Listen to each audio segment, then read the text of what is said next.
really well to stay in shape. Get your online CPT certification from the National Academy of Sports Medicine during one of the biggest and best deals of the year. They guarantee you'll land a job as a personal trainer within 90 days of certification or your money back. But hurry, the deal ends Monday. Enter before Memorial Day to kick off your new career as a personal trainer. Visit usatrainer.com, usatrainer.com, or call 888-919-3144, 888-919-3144.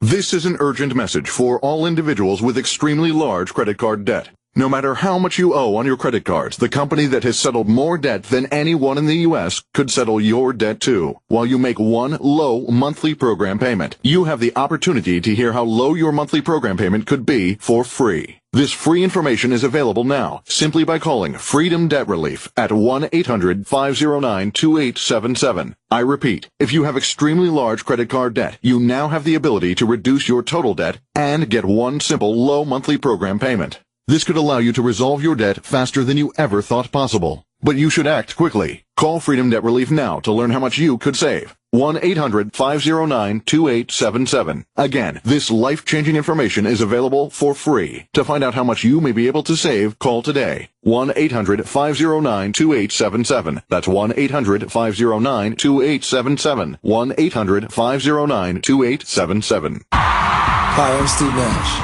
On the basketball court, I learned that when you see the perfect opportunity, you have to take the winning shot. That's why I joined the team at Liquid Nutrition, a unique new provider of healthy food for people on the go. And I want you to get off the bench and buy a franchise. With functional beverages being one of the fastest growing franchise categories, our hybrid juice bar and supplement store will drive you to a healthy profit. Grab this great chance today at liquidnutrition.com. For more details, visit liquidnutrition.com. This is the Worst of the Week Countdown, where we take the best of this week's Opie and Anthony show, call it the worst, rate it, and then count it down for your listening pleasure. Here's your host. What's his name? Face. Welcome to the Worst of the Week Countdown here on the Opie and Anthony channel with me, Sam Roberts, from the Opie and Anthony show, where we take all the best bits that happened this week and we count them down. A lot to get to this week on the Opie and Anthony show. Jeffrey Tambor from Arrested Development, Mick Foley, legendary wrestler, one of the staff members shitting their pants. Yes, Kevin Pollak. He wasn't the staff member. He's not on the staff. He's an actor. But first, we got, and the return of a certain character. But before we get into any of that, we're planning a bus tour for the fall here on the Opie and Anthony show. And a point of contention for Anthony, for Troy, for a certain group of people has been that there must be bitches on the bus. We need bitches if we're going anywhere, right? Well, apparently management here at SiriusXM thinks otherwise. Anthony found out that one of the people in management were asking that we not bring up bitches on the bus anymore. This is how he reacted. Number 8.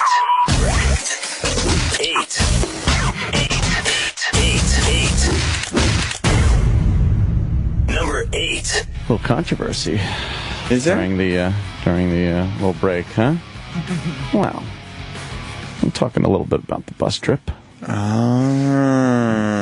bus trip that it looks like perhaps September. Is that what we're gunning for here, people? Yep, they have a date in September that they have hammering.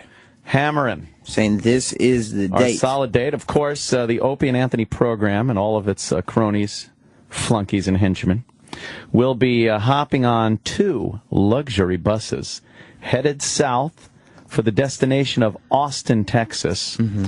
But on the way down, we will be stopping in various cities and landmarks and just crappy podunk towns. Barry Williams Driveway, for example. In Branson, Missouri. Right. We are going to be going to Branson.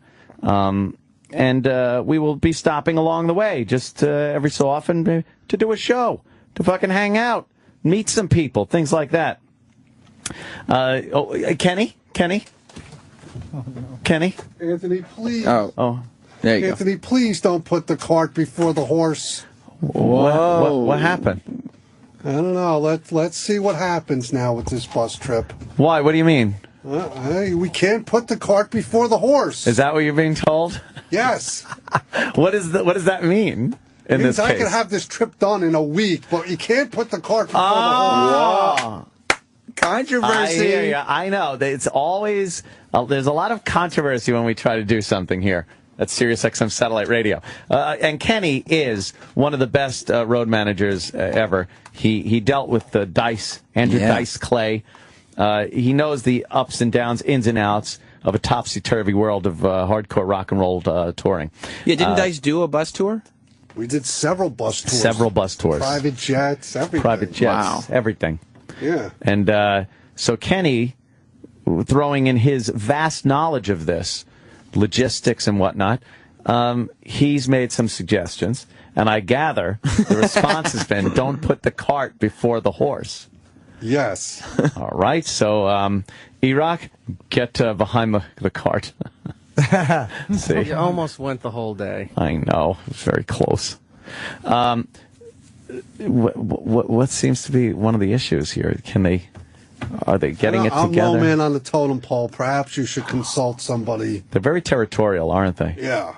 Yeah. And things are, I mean, Kenny talking like this on the air is not going to bode well for him. There's going to be another. It's probably going to be shit, right? There'll be another. He's in for at least another conversation or two.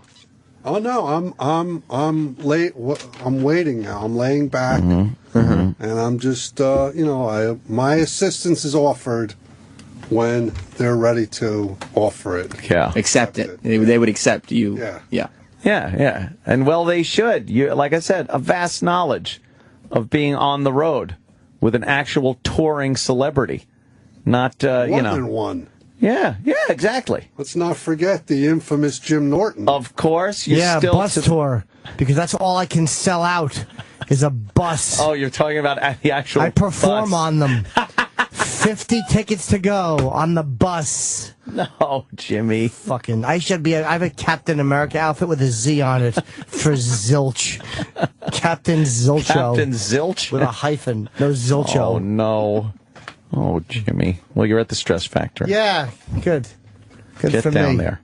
Get down there, peoples. It'll be a good showing. I'm sure it'll be terrific. 732-545, ha. Yeah. Mr. Relevant, showing up. Oh, my God. And save money for merchandise after the show. Sure. Don't put the cart before the horse. Yeah. You're Exactly. putting the cart before the horse again. Yeah, don't put the empty cart before the horse's ass on stage. Well, this bus trip apparently is going to happen. How well it runs, how smoothly. Retard bus. How smoothly it runs is to be seen. Yeah, smooth as silk, right, Ken? I hear you. But there is something that's been going on here. I've overheard something. More controversy. Holy shit. How could there be this much drama for a bus trip? It's May. It's not scheduled till September. Yeah. And there's already this much drama? Yeah. Oh, boy. Well, there are going to be two buses. First, could we have something like an early morning wake-up kind of music for this? First, we have the bus of Greg Opie Hughes. This will be kind of laid back, to say, right? Chill. Kind of just there for the ride. Casual conversation. I'm sure Opie will be in there. Kenny's going to be resting. Mellow, man. In there. Mellow. Maybe some soft music playing on the bus. Yeah. Right? Yeah. Hanging out. Maybe even do some orange juice. Some of that meditation. Meditation Yoga. would be good. Some meditation. Yeah, some juicing going on for some veggie drinks. Yeah. Things like that. I think that'd be nice. That's one bus. But the controversy is not aboard the Greg Opie Hughes bus. Everybody's okay with the meditation? Right. The second bus is the Anthony Cumia bus. Yeah! Now, this bus is not going to stop partying. Non-fucking stop. I fully intend to be way back into drinking by then. We're going to have the likes of Troy Kwan on the bus. I believe Roland, who we know is a party animal, is going to be on the bus. I know E-Rock He likes a good party. Yeah. E-Rock. Travis, what do you think? Oh, yeah, I'll be You're going to be hanging out. And, of course, Sam Roberts, who doesn't drink. Get the fuck on the show bus. Chippa, yeah. I'll be on that fucking bus. Yeah, you'll be partying. Be rocking so hard, you'll all be pebbles. Barely sleeping, just hanging out, party, maybe some fucking impromptu poker games going on Troy on the will be drive there. down, whatever. Troy's what? going to be on that bus. Chip's looking at Troy's dick again. Yeah, but here's the controversy. We've been talking about the bitches. Yeah. Now, this is a bus. We're going to be fucking going halfway across the country there, down to Texas. If it's a bunch of dudes drinking and listening to Andrew WK, it doesn't sound like a fun buzz. It doesn't, right? No. Till you add the bitches. The bitches! Bitches! Yeah! Yeah. And of course, we know with a guy like Troy Kwan, there will be bitches. He brings the bitches. One thing I must say, when you look at his Instagram or anything like that, everywhere he goes, bitches. He's just DJing. He's just playing the tunes, and some bitch has her finger up his ass. Doesn't matter, right? Literally. You know? Fingers up his ass. Is that a true story? It is a true story. Bitches. That's what I'm saying. Now, of course, we stop at various cities and towns, and we are a national program. There will be fans. If any of these fans are bitches, Oh, yeah. they're cordially invited to hang out with us. Absolutely. For a little bit. We're not going to be there long, but we'll be there. Yep. You know, to hang out. Well, I overheard something that led me to believe that there could be an issue with the bitches. What? I don't know. Let's just say What do you mean? that someone, and again, this is like the IRS and the Department of Justice and the Benghazi fucking shit. It's all this, who knows who it is, what, where, who signed this, who talked, who said. If you guys are just partying with each other and no bitches, yeah, the meditation actually sounds cooler. See? But I'm hearing tell that there has been an effort to kind of keep this bitches thing out of the realm of possibility during this fucking trip. Someone's trying to curtail the bitches? No bitches. And you know what I say? Fuck that! Yeah! Bitches! Yeah! I ain't having no fucking homo tell me I can't party with fucking bitches. Yeah! Got it? Faggot? There will be bitches on the bus. There will be bitches. Don't make a fucking maniac out of me. The guys get bitches. The guys get bitches. And that's from Paul Anka. I ain't gonna fucking... Them guys down the hall think they're curtailing our bitches? Uh-oh. And you know what? What? He won't be on the bitches bus. What? Nope. There will He's be a going- representative from management on... No, not on my bus. You won't have it? Not on my watch. Oh, no. Not on my watch. Why, you gotta make room for bitches? I'll cut off your Shylock nose and shove it up your fucking ass. Not on my watch. It's got to be a married and an unmarried bus. Yes. And I'm sorry, everybody that's married. Oh, shit, Sam Roberts. I mean, I'm okay Married with it. to professional wrestling. That's right. It's his first love. My first love. His first love. Because I don't think anybody with a wife would want their Yeah. significant other partying on a bus with bitches. Exactly. Let me ask you, exactly. who doesn't want bitches, though? That's a great question. Obviously, a homo who wouldn't want bitches. Wait, who's saying no women? It's Kenny. Is it you, Kenny? Is it old Chrome Dome? Oh. Well, is it Kenny? I plead the fifth. Oh, that's a very popular thing to do these days. I know, that's why I said that. It's just- but you made a statement beforehand. I know. Now you're in trouble. I know, because I Call put you the back cart in. before the horse. Yes, you put the cart before the horse. That leads me to again. believe it's not Kenny's rule. It's not Kenny's rule. It's actually Radio Wizard. Oh. He's the radio wizard. He's got to be a fruit. The radio wizard. He don't wear no suits. Well, yes, he does. Oh, God, Chippa. Wait, why is he saying no girls? I would assume it's probably this, again, very overly cautious liability thing, which I don't even understand. It's like if fans are there and they just want to hang out for a little bit until we're off to the next town, whatever. No women on the bus. Bitches. No, fuck that. Fuck that. We'll videotape everything, even the fucking rancid sex. Can fans say there are hot bitches that are fans? Can they get on the bus and come with us to the next stop? I'm saying yes right now. Yes, they can. Yes, bitches. Yeah. Yeah. Everybody. And we're talking about shots of cum in the face. Yeah. Right. For whoever. But the bitches. Oh. I can't I believe. thought there were no bitches allowed. We don't need bitches. We don't need bitches on the bus. Who are these bitches? Were they signed bitch releases? And it's not a responsibility once they get to the other city of how they get to where they're going. I mean, they're adults, right? I mean, barely slow the bus down. You got to kick them the fuck out and pick up new bitches. Right? Right, guys? Yeah. Yeah. Shots, no bitches? Shots. No bitches. You know who wouldn't want bitches on a bus? No, who? A fucking homo. That's who. A fucking homo. Oh. Well, we ain't fucking homos. No. We like bitches. Yeah. Roland, what are you thinking? Bitches or no bitches? Step up. Titties, ass, and booze. Yes! All right, Yes. so E-Rock's on.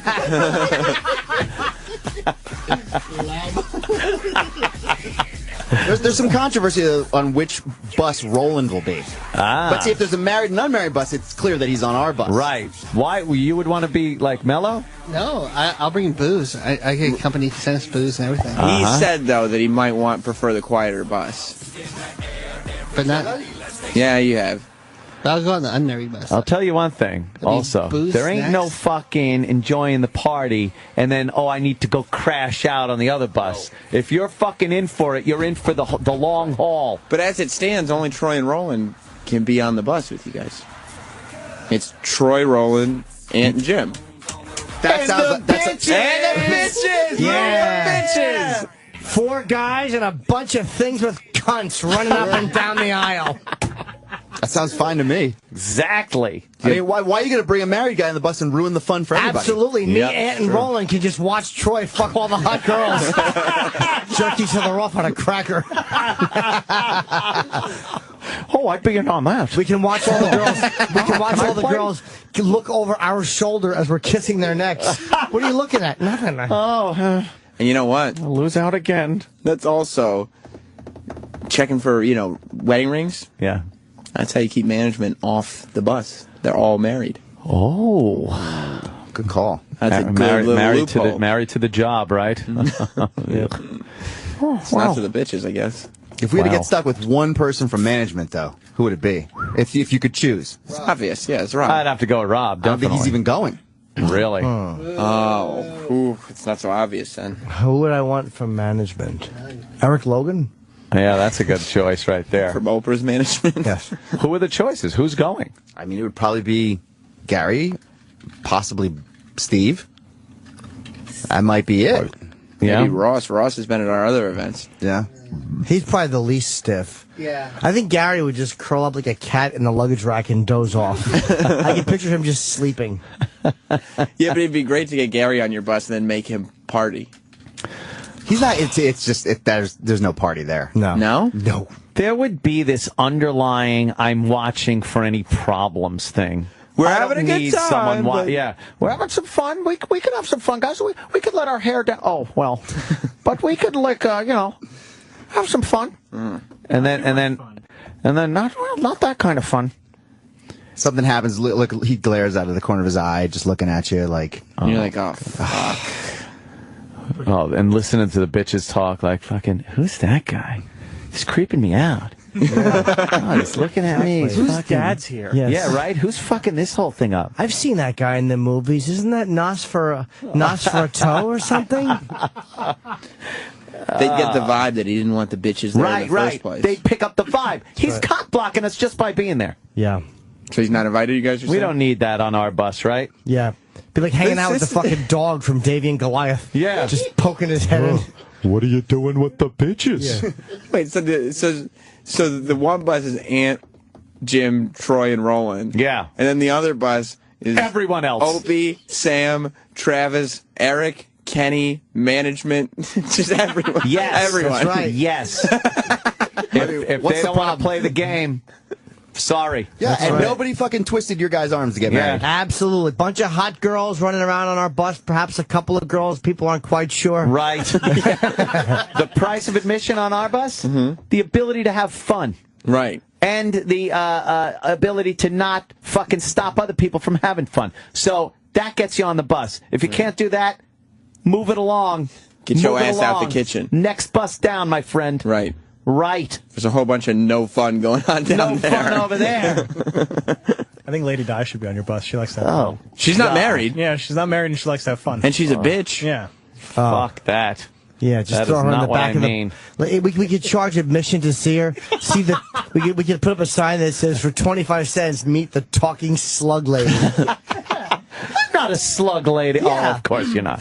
That'd be a You're great not way to turn it around, though, to be like, okay, well, there's a whole bunch of freaks that listen to this show that are not married. They're all going on your bus. Oh, boy. No. No, there's got to be a rule. No dude fans. Yeah. No dude fans. That's because the whole No dude entire fans. Everybody would be on the fucking bus. No. No dude fans on the bus. Just bitches. Yeah, you guys No. got to take Bobo. Yeah. No. Oh, no way. He likes to party. No way. So the only men on your bus would be the four of you. Yep. Right. That sounds great. It is. It's fucking perfect. great. It's perfect. All right. And the bitches. And plenty of bitch. Now, I thought bitches were not allowed. Only if you're a homo. If that Mo down the hall wants to quay off and queeb with his friends, that's one thing. Ain't happening on my Absolutely. watch. Hey, come Ain't on, happening guys. on my watch. I'll cut your fucking uncircumcised cock off and stick it up your nose. That's right. But come on, guys. We can all just hang out and talk and turtle wax our heads. Right. Ain't gonna happen. Not on the bitch bus. So all the queering out is going to happen on my no fun bus? You quay, queeb, and mow off all you want on your homo bus. But me? The Queer Bait Express? Me? It's all about the bitches! How many bitches are you going to try to have on your bus? At which stop? Now, are you in charge of the bitches, Troy? I mean, Anthony, am I officially the in charge of the bitcher? You Bitch could be in guy. charge of the bitches. You Good. could be in charge All of the right. bitches. I would say a minimum of 4 bitches because it's 4 guys. We don't need any hard feelings. Right. And we don't need any, any fucking major competition going on. Yeah, I like, what if all of a sudden Troy is with two girls? No, I'll be, no, then we'll don't worry, need I'm not 5. gonna- Then we You need be a 5. gentleman? Then we That's need not gonna 5 happen. bitches. That's not going to happen. Yeah. Then we'll need 5 No bitches. fatties. Of course, the host would be obviously they're first taken care of. No in the big bitch. fatties. No, I don't need any. I don't need any fucking sympathy, charity. I do. I'll be fine. No big fatties. You don't want fatties? No, none of you fucking fat message board girls. What if she wants to? None of you. What if she wants to show her big fat tits and wants Then to show stick 'em- your dick between Then them? show them outside the bus. Yeah? Show your fat, dumb message board girl tits outside the bus, and then beat it, you fat elephants. Sometimes fat chicks are fun. Fat chicks give more. Some fat chicks. I think the priority should be on making sure that Roland gets some bitches. I think Oh, it yeah. depends on where we are in the country too. The further south we go, I think the more acceptable fat girls are. Some of them You know? corn-fed bitches? Yeah, some of them corn-fed bitches. Yeah. They got a cute southern accent. I mean, it's like There you go. you Oh look my past. god. Yeah, shit like that. I've been waiting for y'all to come down. Well, All right, Porky, eat it's this. on. Good. It's on. Yeah, but what about the no bitches rule? I don't know who made that. I thought you said Exactly. Gary. Well, I don't know. It's fucking. No, I'm saying I don't know. If he made it, he Wait, doesn't have that say. Did old Oscar Mayer truckhead make that rule? Yes, old torpedo dome. He fucking. Excuse me, Rivet Skull. I want to talk to you for just a second. Yes, he did say that, and yeah. Well, the bitches are on. Oh, great. We're gonna have them on the bus. I don't fucking care. What do you think? What do you think I'm signing on for? A homo bus tour? That wasn't part of the deal initially, anyway. No. No, these aren't like pink, frilly, sequined No, what is Liberace this? buses. Yeah. This is the type of bus you pull up and some bitches will be like, I want to be on that bus. It'll be rocking. Girls going to be looking, going, I wonder what's going on in there. But there's a party fucking Music's going to be on there. bumping. Yeah. Lots of songs with N-words in them. Oh, fuck yeah. Get some Yeah, I wanna Drake hear going. Yeah, we got some bitches on the bus, nigga. Yeah. We're going to get more bitches on the bus, nigga. Hey. Yeah. Yeah. Telling you, man. Are you going to be DJing on your bus? Oh, yeah, absolutely. Good. There's a guy with a chrome dome. He's on Opie's bus, nigga. He gonna keep him on Opie's bus, nigga. He's not invited onto your bus? No. Fuck Can it. we Skype in to watch the party? Well, that's a good question. Maybe select scenes. Okay. Oh. Yeah. I'd rather not. Should have a see sign anything. like that for fucking kids that are too small at rides. You have to be this fun to enter bus. You have to be this married. Yeah. Yeah. And the theme song can be the Rod Stewart, "We're having a party on the radio." I don't think so. Yeah, maybe Jim will be on actually my bus. Yeah. I think maybe With we're losing suggestions, Jim yeah. now. What the fuck? You think that should be the theme I song? don't think so. Yeah. I'm thinking some 80s hairband rock too. Tour bus thing, very Motley Crue-ish. Are you going to get a pole on the bus? Oh man. Well, there's a little pole that they got to turn, when you hold in the little thing when you get on the bus. Oh, yeah. You could just dance on that. Exactly. You can get portable poles, though. You know that, right? Oh man, for bitches. For bitches. No men on the poles, right? Liability issue. This is too heavy. I know what we can do. We can dub in some fun words to other songs. Yeah?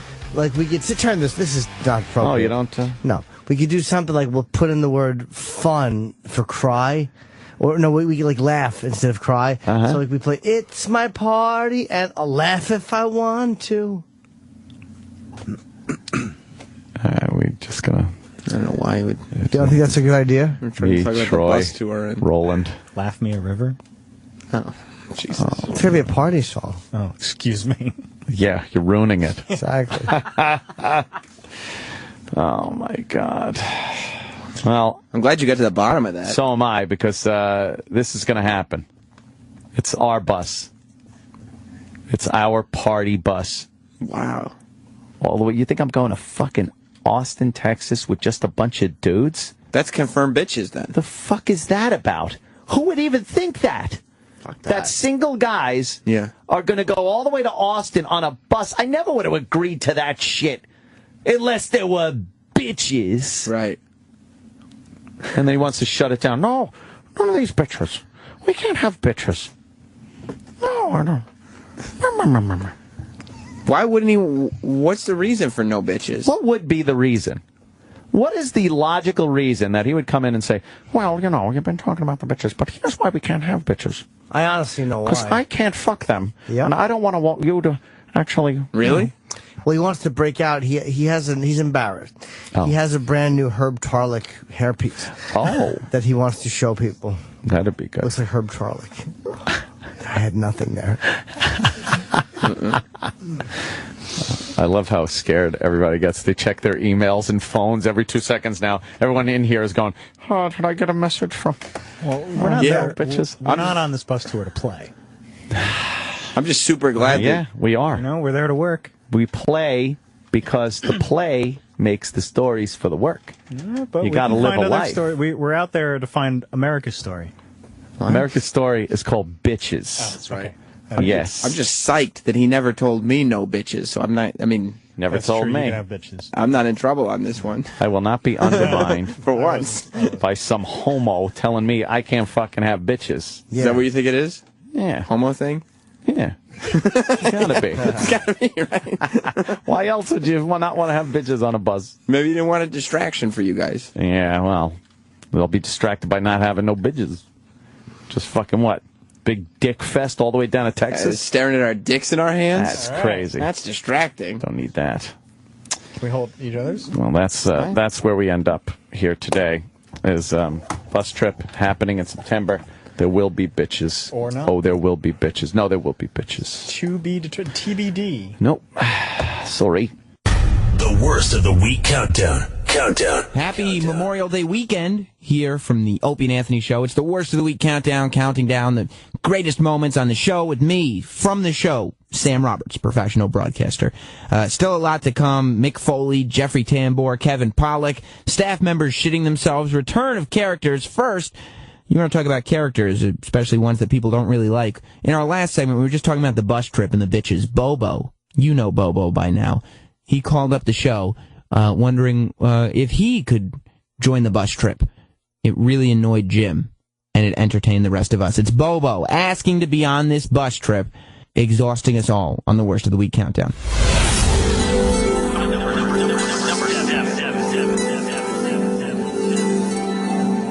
Got a very special guest on the phone. Oh. Hi, who's this?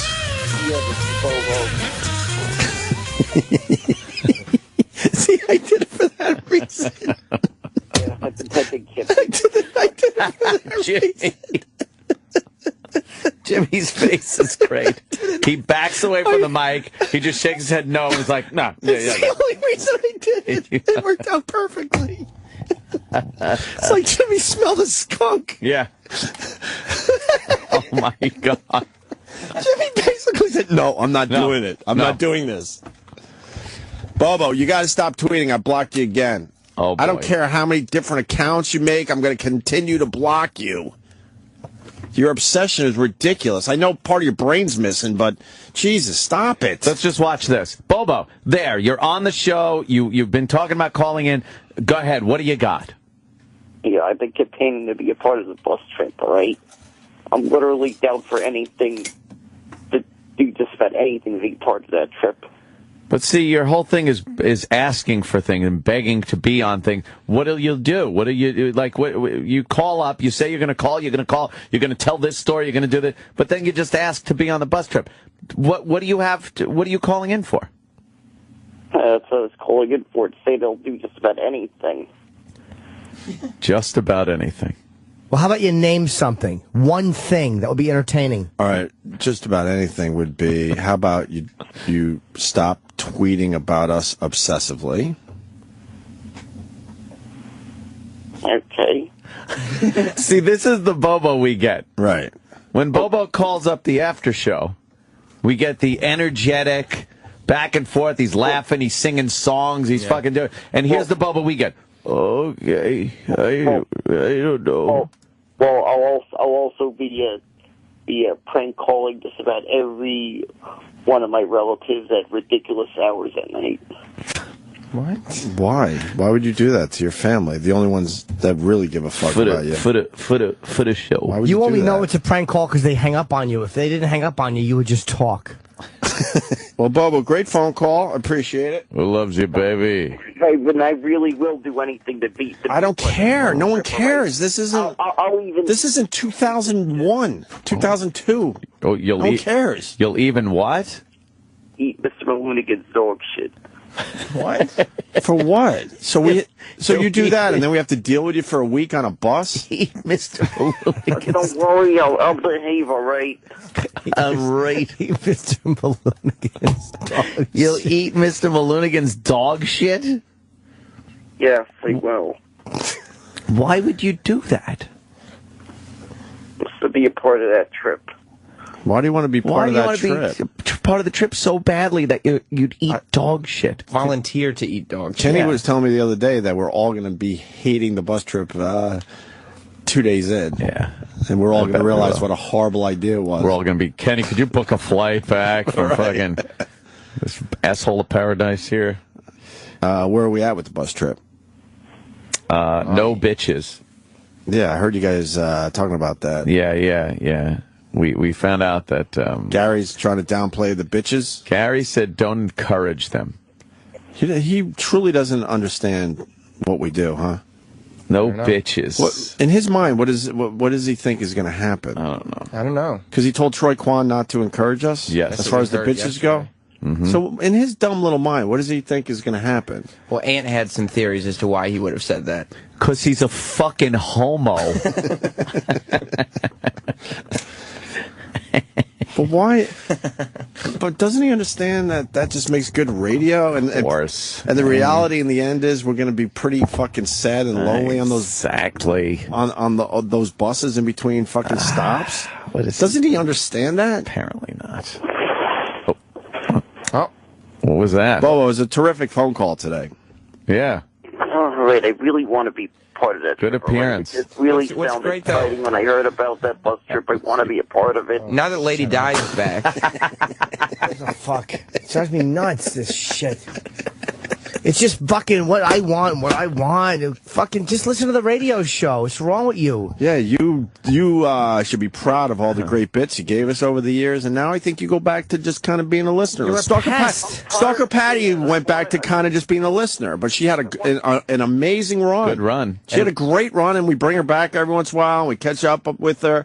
But back in the day, she gave us a million bits. You're a pest, dude. Lady Di is back, so that Bobo role is kind of filled. Oh, that's true. Lady Yeah. Di. I've been trying to be back for a long time. Yeah. Yeah. So Please, I really want to be a part of that bus trip. All right, I'll do anything. I'm even going to celebrate my driver's license by following that bus if I have to. Oh, you got a driver's license? Oh, I'm working at getting on it. I got a learner's permit. You have zero shot at getting a learner's permit. Yeah, the same way that fucking he drives in the fucking driveway slow on Sunday. You got zero. Jimmy is so fucking It's the annoying. only Here's reason here's why I'm irritated with Bobo. Yeah. Because time and time again, we have fucking told you the same shit, and you still give your password away. You still just babble at people on Twitter. It's like you can't stop being an ass. It's like, just cut the shit already. You know what I mean? I don't mind if you tweet me once in a while. Hey, how you doing? But, you know, I just want to be on the show. How interesting is that to read? It's not. Bobo, comment? I'm trying to help you. I'm afraid I won't be asking you guys on Twitter like that again. We've gone through this already, time and time again, and you still do it. I've said this many times over the years. I don't understand like what Bobo hears when he listens to the show. Stalker Patty hears when she listens to the show, and Lady Di what she hears when she listens to the show. Like, how is it deciphered in their weird brains? I don't know. How are they such ridiculous, over the top fans of this show? I don't know. It is astounding, though. Is it just a tone that just happens to? Oh, you think it's just some subliminal thing? Just some tone in one of our voices that catches their attention. They just, and that's the real reason why they listen, because they don't really listen to the words. It's light FM to them. This is light FM to them. You think? Absolutely, because you're right. They never laugh. Never. Bobo's never come on and went, that was fun. It's this desperation, like we're a life raft in a sea of fucking nothingness. And Bobo, I'll tell you this much. I mean, you know, if people want to follow us as we do this bus tour, we're not stopping anybody. So if they have penises and balls, if they have breasts, they're not welcome to follow us. So I mean, we can't stop you from following us if we do this bus tour. But you're not. I could guarantee you're not going to. Oh God, I could guarantee you're not going to be on my bus. I don't think he should take his driver's license if he gets one. And the first thing he does is take some cross-country trip. No. I think you should practice a little. Yeah. Yeah. Well, I got a friend of mine coming with me. Who? Mr. Maloonigans? No. Who? I'll just say a little friend of mine in Queens named Doug. let's just say a friend of mine in Queens. Let's just say. Doug. Yeah, but no one knows Doug in Queens. No. There's a million Dougs in Queens. Hey, you went through another Twitter girlfriend, huh?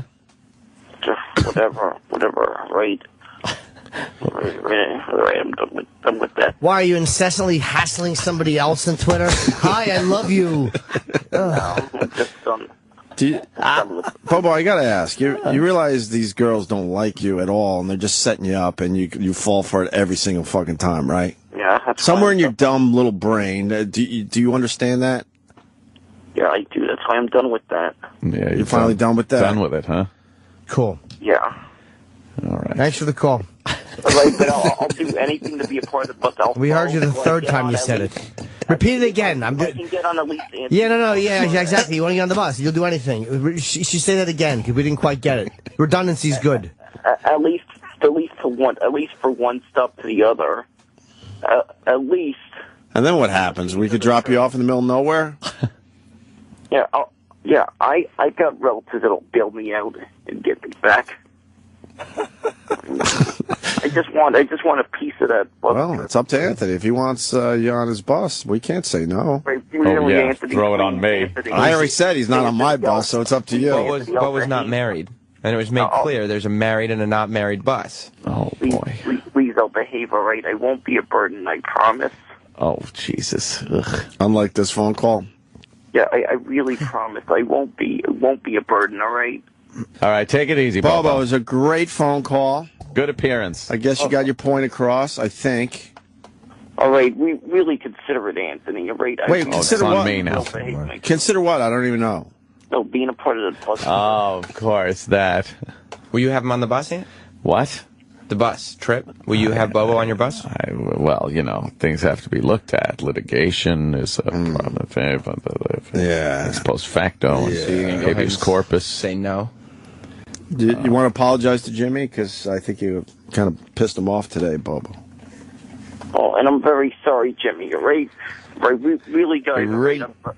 But really, guys, I want to be a part of this bus. We heard you. So you say you're sorry, and then you repeat the same shit again. But I really am. We know. Sorry, Jimmy. We heard you. You don't have to apologize. Just stop repeating yourself. Thank you for the call. And what would you do? We don't even know what you would do.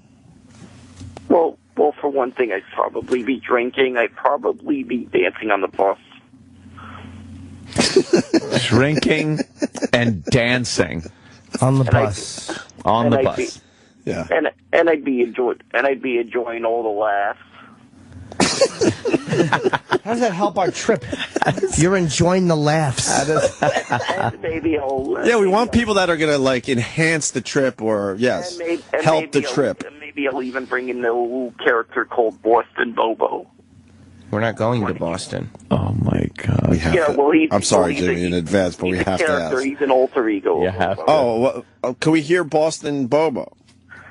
Yeah, I heard you. What the fuck is wrong with you?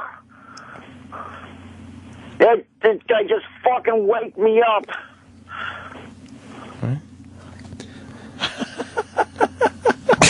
Just fucking wake me up. Fuck, I'm not lying. See, that's it now. It's just the only reason to do this. I hate Boston Bobo. Hate him. But Jimmy Bobo is disgusting. But I think his character is supposed to bring out hate in people, so I think, Bobo, you did a great job, yes. Does Boston Bobo sing the Thunder Buddies song? Yeah, fuck you, Thunder! You can suck my dick! You can't get me Thunder because you just got spots! I also got so I once punched to beat the crap out of somebody that tried to rape me! All right, hold on a line. I punched his fucking head off! Hold on a minute. Barbara's on the line. I think she's a fan of yours. Barbara in Connecticut. You're on with Bobo. No fan, guys. Absolutely no fan. Bobo, get the fuck off the radio, get a life, and stop ruining my morning commute. You should be tethered in your home next to your mother so she can watch you. All right, thank you, Barbara. All right, we heard Boston Bobo. That was terrific. And I guess that's it. It was a great phone call today, Bobo. All right, I'll just, wait and hopefully you'll be a part of that. Yeah, say it again. Say it again. I didn't quite hear it the first. Say it. You what? You'd be part of what? You didn't say it enough. Well, he's just summarizing. He's just summarizing his phone call. Oh, my God. You want to summarize your phone call, Bobo? I did. It was pretty much the whole phone call was me campaigning to be a part of that bus trip.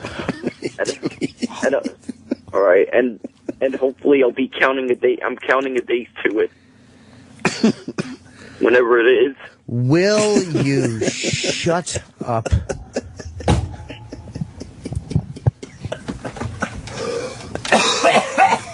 Holy shit. The worst of the week countdown on the Opie and Anthony channel. Hi, I'm former Yankee Mike Stanton, and on August 18th, you can help strike out cancer at Yankee Stadium. Register today for the Runyon 5K, a unique run-walk that uses the stadium as its course. Explore the concourses, the ramps, and the stairs, and take your victory lap around the warning track that circles the field. All proceeds support innovative research funded by Damon Runyon Cancer Research Foundation. To find out more, visit damonrunyon.org/Yankee Stadium or call 212-455-0501. Today, this is going to happen. I'm going to be the first guy to whip my dick out. a special event. And they like to freebase, these neighborhood hosts. Yes, yeah. They love to smoke coke. Yes. Live from the Opie and Anthony studio. Have you fucked in the same room as other people? Yes, I have. The Laszlo Show. That's swinger shit. It's not swinging shit. Let's go with the flow. The Laszlo Show. Today from 5 to 7 Eastern on the Opie and Anthony channel. Those two girls took it in the ass and they were yelling out my fucking name.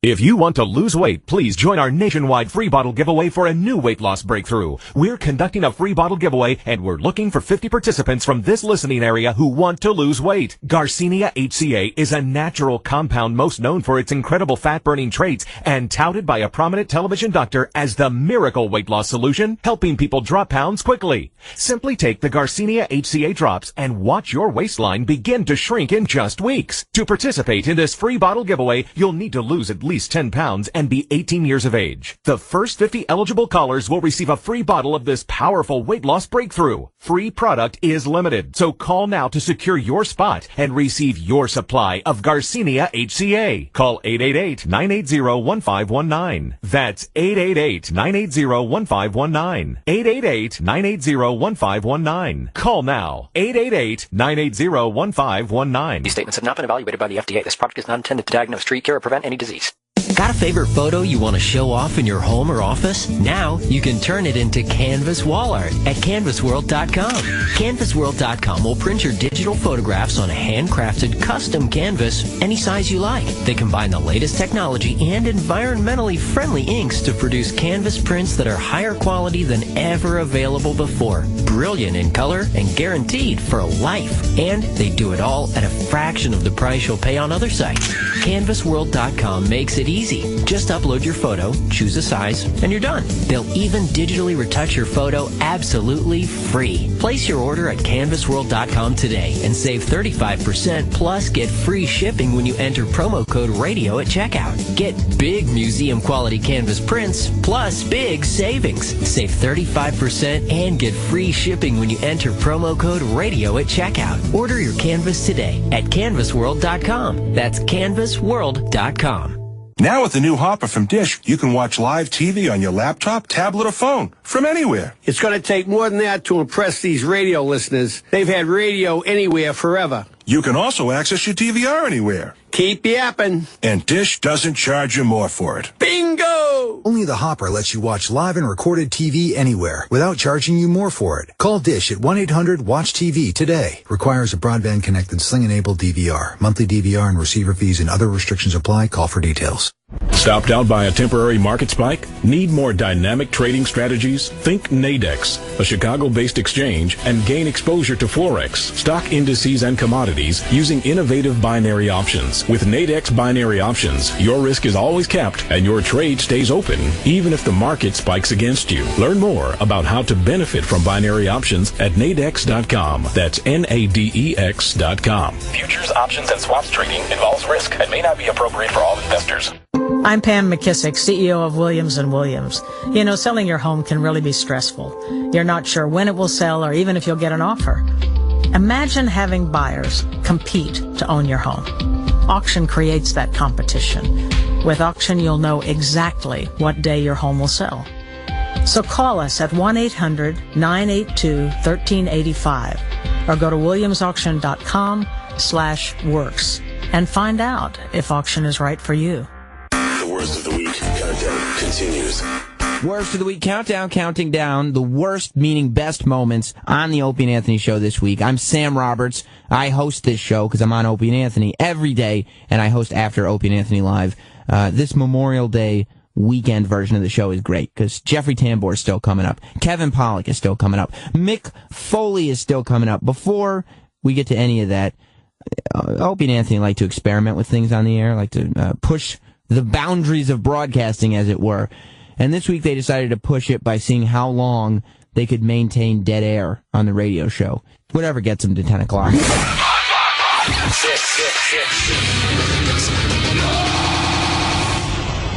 Number 6. Still not available for the Samsung Galaxy S3.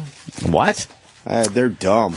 Oh, they should get right on the Vine. They got some heat right now, man. The Vine. Make it available for everybody. Exactly. It's taking them so fucking long. Fuckies. Motherfuckies. We'll just... That just felt good. It was nice. I know, it gets so edgy with, like, dead air. You just like know. it, though. All right, let's try. Hold on. Yeah? Yeah. It's a dead air competition. Stop! We were doing good there. You're a panicky Pete. Just let it happen. It is panicky. You know, Ron and Fez have a lot of like that. Just, Ronnie won't say anything for a while while he collects his thoughts or something. And then he'll just, yeah, that's what I think. Say something, Right. And that's not him collecting his thoughts, though. No? What is it? He's hoping someone else would fucking maybe do some lifting. Well, that's Pepper? Give him a chance to just fucking breathe for a second. All right, you want to try? Okay.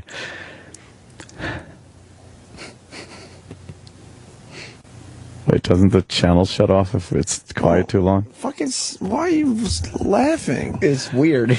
It's working, though. He's a radio professional. Why are you panicking? All right, we should see if we can get the channel to shut off. What happens, though? How do you turn it back on? Let's find out. We just call and turn it back on. Yeah. Wait, does it actually turn off? Well, it'll sense that there's dead air, and it'll just switch on to like a backup. Just like just let's do it. How long does it take to do that? Not that long. We just call down the hall and say, "Hey, we're having a All right, let's silent try. game." You want to try? Let's see if this works. There's no way this works. No way. I'm saying it will never work. It'll pick up the room noise, I think. Yeah, right? I think you guys have to be incredibly quiet. All right. Okay. Well, I was doing really well. Okay, I'm not saying anything. No laughing, no nothing. Sam's the one that panics. I'll be good. Ready? Stop. What are you doing? Sam, I heard you snicker. You might have to leave the room for this bit. All right, give me one more chance. If I ruin it again, I'll leave. What is that about, though? It's weird. There's no noise. It's Yeah, but radio. why do you feel like you have to... Because I giggle. He gets nervous. He's nervous. None of this means anything. Who gives a fuck? All right, let's try to turn it off. All right, let's see if we can turn the station off.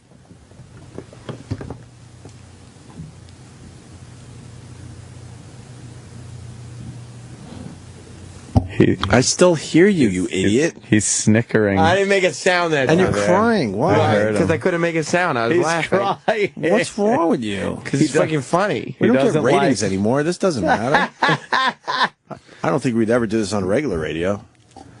We need to do 30 seconds. Best you guys have. How do you know it's 30 sounded. seconds? For some reason, I just remember that from back Radio in the day. Gold. Let's go with 30 seconds. All right, let's look at the clock. All right, it's the 2. Shh. There's 5 seconds. You can't see. I want to do 30. I was good that 5. It's 30 seconds. All right, there's 10. All right. Here we go.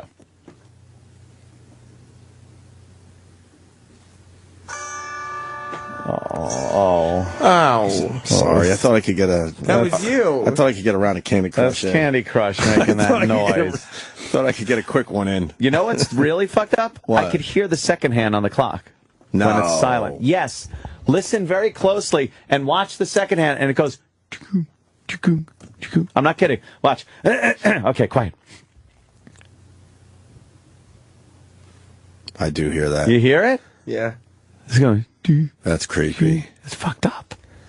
Why don't we just go to break and we'll talk about creepy kids next? Yeah, we're never going to make 30 seconds. Huh? Not with that attitude. We gotta get this channel turned off. Dude, you Fucked fucked it up so all many up. times. I'm not You're the into one it playing anymore. Candy Crush. I thought I could get a quick one in. Turn the sound on your phone off. Actually, I still have to wait 2,500 minutes. Oh, Jesus Christ. You've banked that much time? You're in debt that much time? Yeah, so now I'm going to have to pay the fucking 99 cents now to wash that back to zero. Oh. All right. Well, All right, let's try it one more time. If it doesn't work, we'll go to break. Okay, ready? Ignore the second hand. Okay, shh. Noise.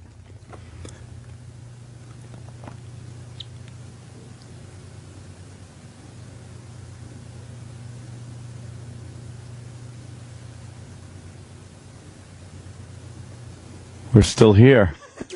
Hey, we're still here. Hey, we're still here. Do you know how much the guys that run this channel hate dead air? Oh, they fucking really? hate dead air. That's their thing. Why? It's the number one bad thing for radio. Yeah, their thing Dead is air. like dead air. Like they don't even know what's on the channel. But when do we have half dead air that they hate it? Like if it's 2 seconds of dead air, they go nuts. Yeah. Why was there 7 seconds here? Why did this happen? Anyone else notice that when the second hand got to 4, it really paused a little extra? Really? I might lose my fucking mind. An extra long second? It was like I would call it a second and a half. Come on. It camped out on the 4 for just a little longer. You didn't notice that? No. What's up, Mars? It does kick off. Yeah. Yeah, but it's picking up room noise or something, I think. No. You guys went silent, but DC, I think, picks it up, and probably in DC, they're listening to you guys, so they won't go ahead and put the... Why? Is there a human in the technical loop, you mean? repair.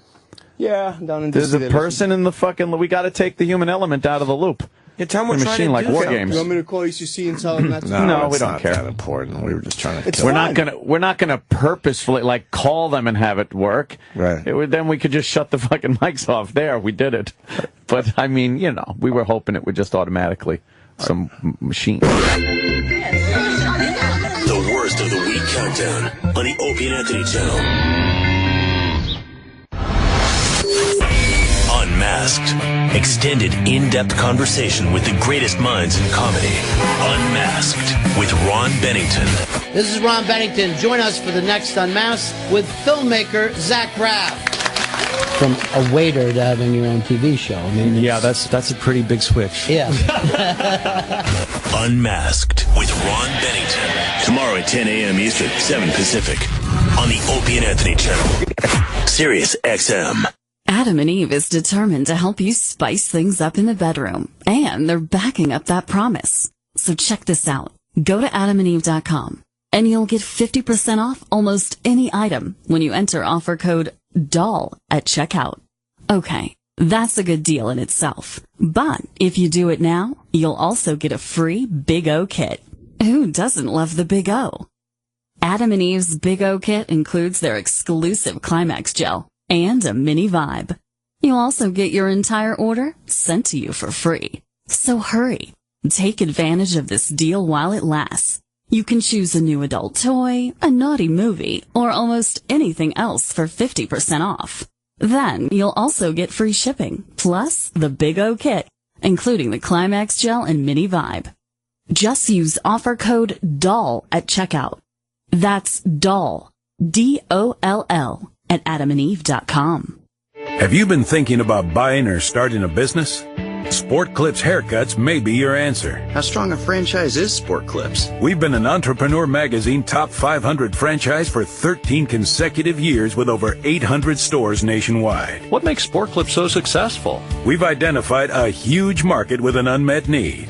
Guys wanting a great haircut experience in a place where they feel at home, in a fun sports-themed atmosphere. But what are the experts saying? Forbes.com recently ranked Sport Clips as a top 10 franchise for the money. We've been ranked one of the 50 fastest growing franchises for 8 straight years, and we're rated as one of the top franchises for veterans. Is Sport Clips right for me? Sport Clips is a manager-run model, and no industry or haircutting experience is necessary, and you can keep your current job. At Sport Clips, it's good to be a guy, but it's great to be an owner. Visit OwnaSportClips.com to learn more. That's OwnaSportClips.com.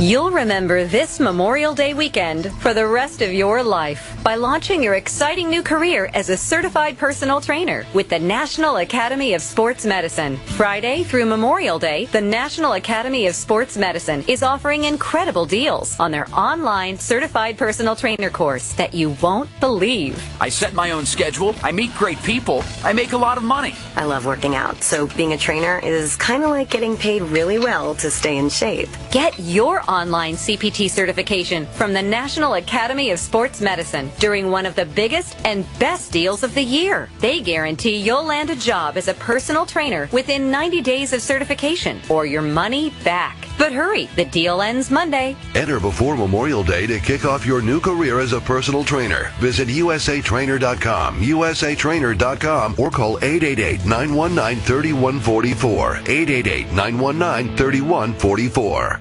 I need a data backup solution for my business to replace my current tape backup device. Do you want to spend a lot of money? No. Do you want to store and pay for replicated data? No. How about a solution that's difficult to install and use? No. Offshore automated phone tree support okay? No. Then yes, we can help. Barracuda Backup. End-to-end protection for physical and virtual servers, including data deduplication to significantly reduce storage requirements, and replicated cloud storage for assured recovery, and live humans to answer your call. Try Barracuda Backup free. Go to barracuda.com/yes. The worst of the week countdown continues. Worst of the week countdown with me, Sam Roberts, from the Opie and Anthony Show here. Happy Memorial Day weekend, everybody. A lot to get to. Still on the countdown, Mick Foley, Annie Letterman. She's a comedian. She's hilarious. She was in studio. Jeffrey Tambor was in studio. Kevin Pollak called into the show. We had the return of a certain character. The retarded Laverne and Shirley have been spoken about quite a bit. Favorites of Colin Quinn. Well, Lady Di called into the after show this week, which led to her the next morning calling Opie and Anthony. Opie was not in, but Jim Norton and Anthony were there. She's had a legendary run on the Opie and Anthony Show, starting from the WNEW days many years ago. She hasn't been on the show in like 5 years, though. She finally called in, and, well, we got to hear what she was up to. Number 5. Listen to me. I'll do the best I can, okay? No, you won't. You're lazy, and you have no nurturing instinct. You're wasting your life away.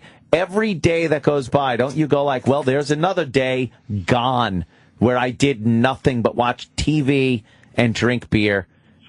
You lost everything. You had a good job at Budweiser. You had a place to live. Wait, hold on. That job at Bud, okay, I had that job 17 years. Yeah. All right, I had that job a long time. Yeah. All right, but the whole thing is with those people over there. I mean, I love working there. I miss all my friends. I miss everything about it. How'd you lose the job? You know what? I was at the wrong place at the wrong time. Where? What? I was on the phone where I shouldn't have been on the phone. And I was going through a divorce back then. So you were yapping on company time? No, I wasn't yapping on company time. I was on the phone with, I mean, I don't want to... Who were you on the phone with? Who were you on the phone with? Don't give any last names, but who were you on the phone with? I was going through a divorce. Yeah. I was trying to get some weeks. This is what, your ex-husband? All right, so who you on the phone with? Who, the conductor? No. You see, I got married again. Right. I was never married to my son. Right, it was the son's father was the choo-choo guy, and then the husband was different. Lady Di, hold on. I got to get you, no pun intended, but back on track. What? Yeah, we're really getting derailed here. Yes. You got to train yourself. What? Okay. She's got a giant caboose. Lady Di. It's not that big. What happened with your job at Budweiser? Don't be vague. Don't say there was this phone call. What was your reason for termination after 17 years? The reason for termination was that I was on the phone where I should not have been on the phone. I should have been on the job. Right, so you were yapping on company time. After 17 years. I know. I was on hold. I was on hold on the phone. Yeah. My cell phone battery was not working. It was gone. It was dead. All right. I had to charge it. Okay. And I was on the. What did they notice you weren't at your post when full bottles of beer kept coming by? Exactly. They see the glove go through, and there was no one there. I had a cleaning job. I did not. I was. What did you clean? You cleaned out the vats with your tongue, greedy alky.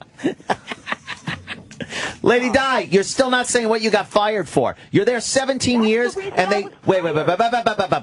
You're there 17 years, and they fire you for being on the phone a few minutes? I find that hard to believe. Yeah. It's the truth. No. What else was there? There's something else you're leaving out. What else? The foreman walked by, saw me on the phone, and then they decided to take me into the office, and then they said, well, now you got to go. No, that couldn't happen. Were you union? Yeah. Oh, No that way. would never No happen. way. Union. No way. I was union. No way a union person gets fired for just being on the phone once. You were just on I'm the phone. telling you, I was on the phone, and they fired me. You had to be the worst employee They must ever. have hated No, I you. was not. Then how do they... No, I was good. Lady Di, how do they fire you for just making a phone call? Because Oh. I don't want to say anything about anybody over there. Well, just go ahead. We don't know their names. What? Go ahead, say My it. union sided with the foreman. Why? That's all I'm going to say. I have no idea. You're obviously a terrible employee, a lackluster employee. No, I was a good employee. If Then you they were- would have sided with If you. you were good, they would have kept you. I was very good. They would have kept you. But the whole thing is, well, whatever their excuse was, I have no idea. I was going through the divorce back then, everything like that. What did Bill used to do? I believe I was on the phone with. All right, enough. lawyer, We're not and I getting was on any. hold. What did Bill used to do? What kind of job did he have before it all fucking came Oh, apart? he used to work in a trucking business. What did he do? Murdered hookers on the side of the road. No. Exactly. No, he didn't murder hooker. We get it. Yes, of course, he didn't. I really don't know. I never went to his job. You never asked him what he used to do? You living 8 with the guys? years? And he was in the trucking business. 8 years, and you don't know. You just don't even want to know anything. Your tick-tock. Your life is just going man. away. What are you doing? No, I know, but I don't want to say anything. You know, I know what he used to do. What did he used to do? Trucking. Everything's a secret. Hold on a second. Hold on. Now you're not going to trust me because I'm going to ask him. Go ahead. Okay. Where'd he go? Not even here. Fucking train yard. No. I'm trying to find a Yeah, cross. exactly. He's trying to catch the local. No. No, he's not trying to kill himself with the train. Right, we get it.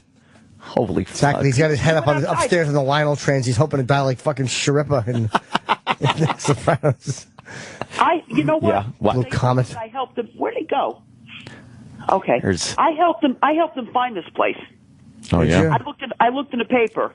What were you fucking trying to rustle up some fucking... oh, God damn it. You looked in the paper.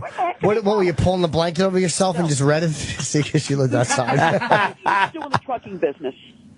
What was your job? Who's asking? Oh, he worked at the shipping company and he ran the containers over there. Oh, okay. Containers of coffee? Yeah. No, containers. Oh, not containers of coffee, Was no. he ever married? Huh? Was he ever married? Yeah.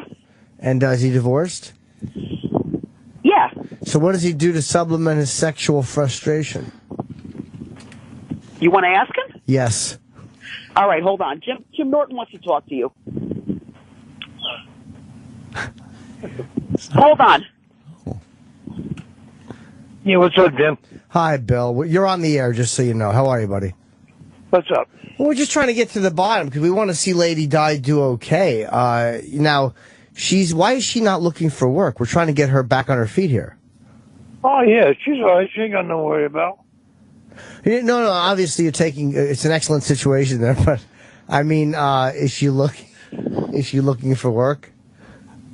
Yes, when there's work out there, there ain't none. No, well, she said she's been trying to, she said that you guys weigh each other's dumps and that she's still looking. But there's no work out here, period. Well, has she been checking like liquor stores or Walmart, like in between, like, you know, you servicing you and you dump it in her mouth? Has she been looking for places? Huh? Oh. Yeah, she's looking.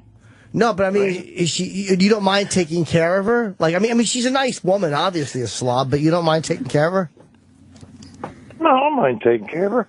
And how long have you known? Because we've known her, we feel like that she's slipped a little bit over the last few years. And how long have you known her? I mean, because she wasn't always like in this kind of trouble, you know. I've with known a woman. her 6 years. She's been with me 6 years. No, she's kind of like your girlfriend, right? We understand that.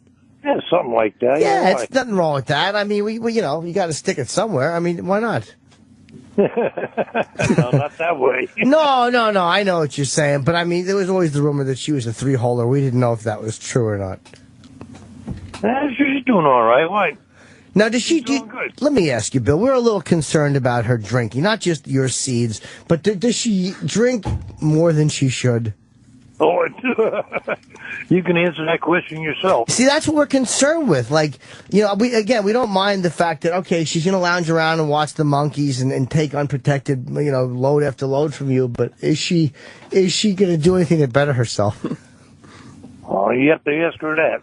But no, you seem like a good guy. I mean, you seem like a good dude. Like you care about her. And I mean, she's obviously not just a jizz rag to you. Which now, do you try to get her to look for work? Or are you happy to have her there? Oh yeah. Oh no. Always get her to look for work. I have my friends look for work for her, but nobody's hiring. Period. Now it is a tough market out there. Now, your friends, what kind of jobs do they try to find her? Like, what is it that they say that she might want to do? I mean, like, you know, a before shot and a modeling photo of some sort, or what? A what? Just like, maybe working in a warehouse somewhere, or cause she was homeless for a while. Not that long. No, I know, but we were worried though. I mean, all of a sudden, you know, you have this nice pen you live in, and farmers take care of you. Yeah. And then you're homeless. It was scary. Yeah, it is. I was worried about her. Yeah. But is she okay though? Yeah, she's doing all right. How big's your cock? What?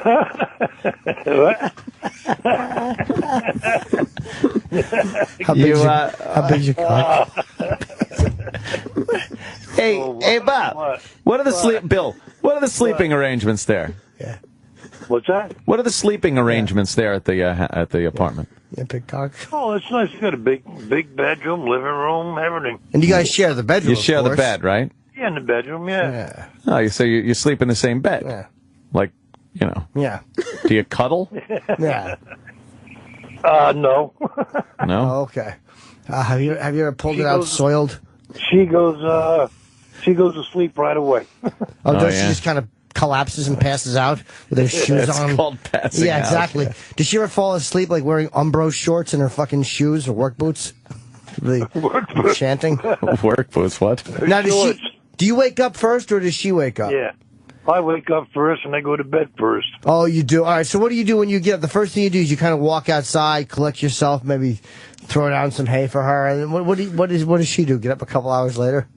Yeah, I'm up early. Just like I'm going to work, 3 o'clock. Oh, now you used to work really early. You don't work anymore, that you're retired. Yeah, I'm retired. I got a pension and Social Security. Oh, okay, yeah, and we know that she's just been sponging off, for a while. We're trying to just get her and her son reconciled because we're not happy with that relationship between them. How's the son? Does he seem to like his mom? Yeah, he's living with his girlfriend too. No, that's not a girlfriend. Oh, little strained the relationship. Strained the relationship. Are you over 8 at least? No, she just takes care of him. Vic? They explain that she took care of Big head on it. Right. So does she? Okay, you got it? Oh, He Lady didn't- Di. He didn't answer the final question. Yeah. What? Well, What's the final question? How big's his cock? Yeah. Cock. What's the final question? How big, Bill? How big is your cock? No. He was answering it. What? He was answering it, and you took the phone. That's personal. He was answering the question. He was trying to squeeze it in. Hold on. Just hold ask on. him. Just ask him. Hold on. They want to know how big your thing is.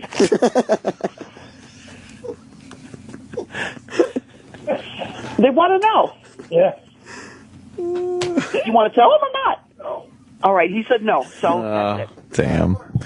Unbelievable. Lady Di. Yes? We found out you two share the same bed at night. Yeah, we do. That's right. All right. What goes on in that Exactly. pleasure sack? Sleep. Nah, but Bill said that more goes on. Because I asked him, I'm like, Bill, just between us, does she ever go under the covers for you? And he said yes. Yeah. What? That's Little what he bit. said. Second. Little bit. I I don't go under the covers for you. Do you ever fucking give him the old fucking Dutch oven? Don't tell him it. After a nice night of fucking Meisterbrows, you give him a Dutch oven? I don't drink Meisterbrow. No, but we don't care if you're in a brew. He said we asked him like a lot of times, will she relieve your tension with her hand? And he said, yeah, of course. Well, then just leave it at that then. No, but then I said, well, how about the mouth? And he said, obviously. I don't talk about my sex life. We're friends. Who cares? Yeah, come on. I have sex. You have sex. Friends. Come But on. I don't go around talking about my sex life. How often do you use your mouth to relieve his tension? Yeah. Oh, man. How You often? wait until I get up there. No, we'll ask Oh, you in boy. person. But is it more than once a week? That's all. I don't think I should answer that. Just answer it. It's an open question. Oh boy. How often? I mean, it's obviously not all the time. You're both, Once a week, okay? You satisfied now? No, well, yeah, but I got to know where he finishes. Jesus Christ. You guys are going to keep on going on. No. We were getting this stuff. I asked him, does she pop it in the mouth? And he said, yes. Yeah. And I said, do you warn her when you're going to come? And he said, no. Oh, boy. Bill. Oh, man. So does he not warn you? That's not nice. He warns me, okay? What does he say? No, that's it. Well, he said something untrue. What does he say when he's going to come? You know what? I'd rather not talk about Well, that. we want to know because I don't like the fact that he's telling us different stuff than you. Come on, Lady Di. He's telling us one thing. Just be honest with us. Okay, all right. You want me to be honest? Yes, of course. All right, yeah. He lets me know when that's going to happen. How does he let you know? He just says, I'm going to, do it. I'm going to come, he says. Yeah, whatever. And what do you do? Now, how do you react? Let's see if Bill was honest. What do you do? Oh, man. We want to know what you do. Yeah, what do you do? Oh. Because he said you slam your face into his pubes and breathe through your blowhole till he's finished. I didn't hear that. Oh, what is it that you do? You know what? I don't remember. All different things, okay? What are all different things? Do you ever? Why do you keep on asking? I want to know. Do you ever pull it out? And do you ever get on your face? Come on. Oh, God. It's all right if Little, you do. A little lot on of the women face, do. little on the face. Yeah. You ever paint your face, as we call it. You Or ever? I don't remember. Or do you fucking? I don't want to talk about Well, we don't have to get too detailed. Now he said he has come on your tits before. Yes. Oh, God. Yes. So does he do that? Yeah. Oh, my God. Why are Does you he pull talking out? about my sex life? Does he pull out of your mouth and then just jerk off on your tits? Has that happened? We know it has. To tell you the truth, no, I don't. No, that never happened. Oh. Do you just now? What do you do? Because he was implying that what you'll do is when he says I'm going to, you know what, that you'll go down there and get it all in the mouth like a pelican and just wait until he's finished. Mm. In other words, do I spit or I swallow? Yes. Right. It all depends. Well, on what? On what? How I feel that day. Okay. Oh. Sometimes you spit it. Do you ever kiss him with it in your mouth? And sometimes the other, yeah. Now you swallow, but do you ever kiss him with it in your mouth? Oh, Jesus. Come on. Does he like to be snowballed? I really, really don't want to talk about that. That's Well, you can though. You can though. Yeah, I know. I can. I could be talk about everything. So you have it in your mouth and then you make out with him and kind of spit it back into his mouth. Yeah. No, I don't do that. It's all right if you do. With a lot of couples I do. don't do that. Happens. Hold on a second. Hold on. Bill. Hold on. Did you talk about our sex life? We don't have any. Oh. No. You're divorced. No. He didn't talk about anything. Yeah, well, he he did. answered the question. I said to him, I said, all right, look, does Lady Di Arian, give up anal? And he said yes.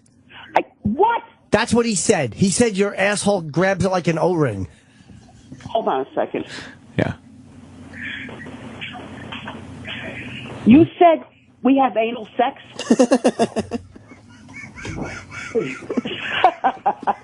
Oh. We don't do that. Well, he said. Any more embarrassing questions you're going to ask? I'm not trying to embarrass you. No, we're just trying to. We don't want him bottom. saying stuff about you like that. Yeah, everyone heard what he said. I was out there listening to him, and he didn't say anything. No, but he was saying yes or no a lot. Yeah. Like, did you notice when he said, like, for no reason, all of a sudden he said, yeah, sometimes I'll pull it out and it leaks like a muddy gutter? No. I didn't notice that. Yeah. No. Oh, man. No, I did not. I did not notice any of that stuff. I have to put on, I got to put on Match Game. Does he say that? Oh, there you go. Your mouth in a shotgun for 200? I forgot about Lady Di is such a bum. She sucks blank for rent. Sucks blank for rent. Everyone? Brett Summers, you got your answer in? Richard Dawson? All right. Lady Di's son hates his mom so much, he's shacked up with a 49-year-old woman and sticks it in her stink blank. Sticks it in her stink blank. Charles Nelson Riley, he's finishing up right there. Charles Nelson Riley? I love that. I said stink. Oh, smells like my phone penis. Oh, I like fucking men in the ass. Oh, I used to like him. I mean, not like him boy. like that, but I used to like him. I saw the show years ago when I was Ghost and Mrs. Freeloader. He was in that, where you lived with a ghost and he paid the rent, but you had to blow him once a week. More of the Opie and Anthony Worst of the Week countdown. Next.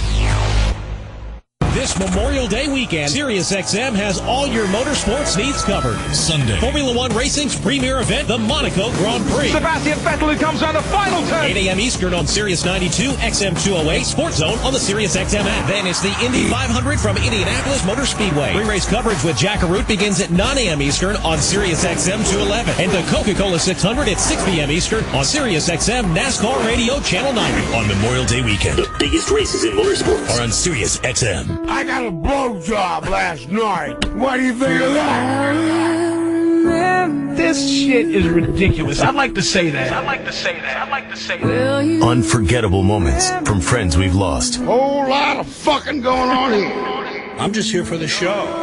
In Memoriam, an Opie and Anthony special. Hey, Lane Bryant, did you buy them at like a fat woman's store? These are True Religion, like guy shorts. Memorial Day, Monday at 6 a.m. Eastern and throughout the day on the Opie and Anthony channel. Attention men. Every day after you turn 30, you start losing your testosterone, the hormone that makes us men. Without it, you lose muscle tone, sex drive, sleep, and energy. Now you can turn back the clock, stop testosterone loss, and safely increase your natural testosterone levels. Because we're going to give you a full-size supply of Eternal Male absolutely risk-free. Call now, 1-800-900-6595. Eternal Male is an all-natural breakthrough supplement that's proven to boost your testosterone to healthy levels, so you can be the man you used to be. It'll let you regain the strength, mood, endurance, sex drive, and power from your youth. You can even lower your cholesterol. Plus, clinical studies have shown that men who boost their testosterone experience amazing results losing belly fat. To get a full-size supply of Eternal Male absolutely risk-free while supplies last, call now. 1-800-900-6595. If lines are busy, keep trying. That's a 30-day risk-free trial at 1-800-900-6595. These statements have not been evaluated by the FDA. This product is not intended to diagnose, treat, cure, or prevent any disease.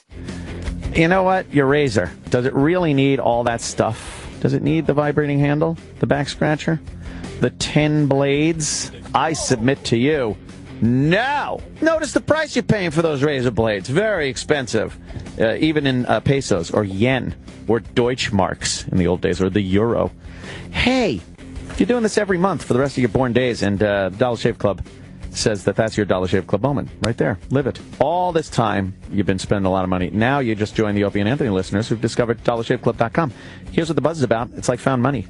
You want a great shave without shelling out a bunch of money month after month. Dollar Shave Club knows that. They're geniuses. You send them a couple of bucks a month, And they deliver amazing quality razor blades right to your door. You save a fortune, and you always have fresh blades on hand. You can't afford not to do this. Join the rest of the Opie and Anthony listeners to get a great shave and keep your cash at DollarShaveClub.com. That's DollarShaveClub.com. Uno mas time-o. DollarShaveClub.com. One thing you realize when you get to be over 40, life can change in a heartbeat. Friends and family seem fine one day, and then cancer or a heart attack hits without warning. Makes me worry about whether I'm doing all I can for my health. That's why you need the Princeton Longevity Center. Princeton Longevity can show you the scientifically proven strategies for reducing your life-changing diseases. It's prevention that works and can make a difference in how much you enjoy today and the years to come. Featured in the Wall Street Journal, Forbes, and American Express Departures magazine, PLC's one-day comprehensive exam goes beyond early detection with the latest technology for finding problems before the first symptoms. Until you've had a Princeton Longevity exam, you just don't know what your old exam might be missing. So what are you waiting for? Call now to schedule your exam at 888-8000-PLC. That's 888-8000-PLC, or visit us online at PrincetonLongevityCenter.com. One day at Princeton Longevity Center could make a lifetime of difference. Imagine purchasing gold and silver from a volume dealer at 0% above dealer cost. Discount Gold Brokers is making your dream a reality. Zero commissions, fees, or expenses. 0% above dealer cost. Live traders are standing by right now to take your order. No minimum. 888-200-9001. Why pay more than zero above dealer cost on bullion purchases? 888-200-9001. Ask about our IRA programs. 888-200-9001 now. The worst of the week countdown continues. Sam Roberts from the Opie and Anthony Show here on the Worst of the Week Countdown. I also host After Opie and Anthony Live. We're counting down the best moments that happened this week on the O&A Show. Jeffrey Tambor, Mick Foley, both still to come, as well as one of the staff members telling us the story of shitting themselves. Before we get to any of that, though, what are we going to do? Yes, we got to remind sometimes everyone, all of you, what a big deal the Opie and Anthony Show is. This is a show that celebrities listen to and love. For instance, Kevin Pollak, Usual Suspects, A Few Good Men. You know him. Men, I said, by the way, not man. I didn't misspeak. I just mumbled a little bit. You know him, and he knows the show. Kevin Pollak, not only did he call in out of the blue, he sent Opie a gift as a joke because he heard him talking about him on the air. This is great. He heard me, too. He knows who I am. Just so you know, Kevin Pollak knows who I am. So you should, too. But it's not about me. It's about Kevin Pollak on the Worst of the Week Countdown. 4.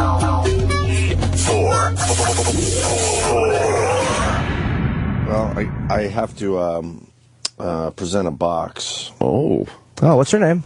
Ah. A box? Yeah, I think this has something to do with the Paul Anka fucking what thing. Oh, Jesus Christ. Oh, there's a few buttons. I got a box.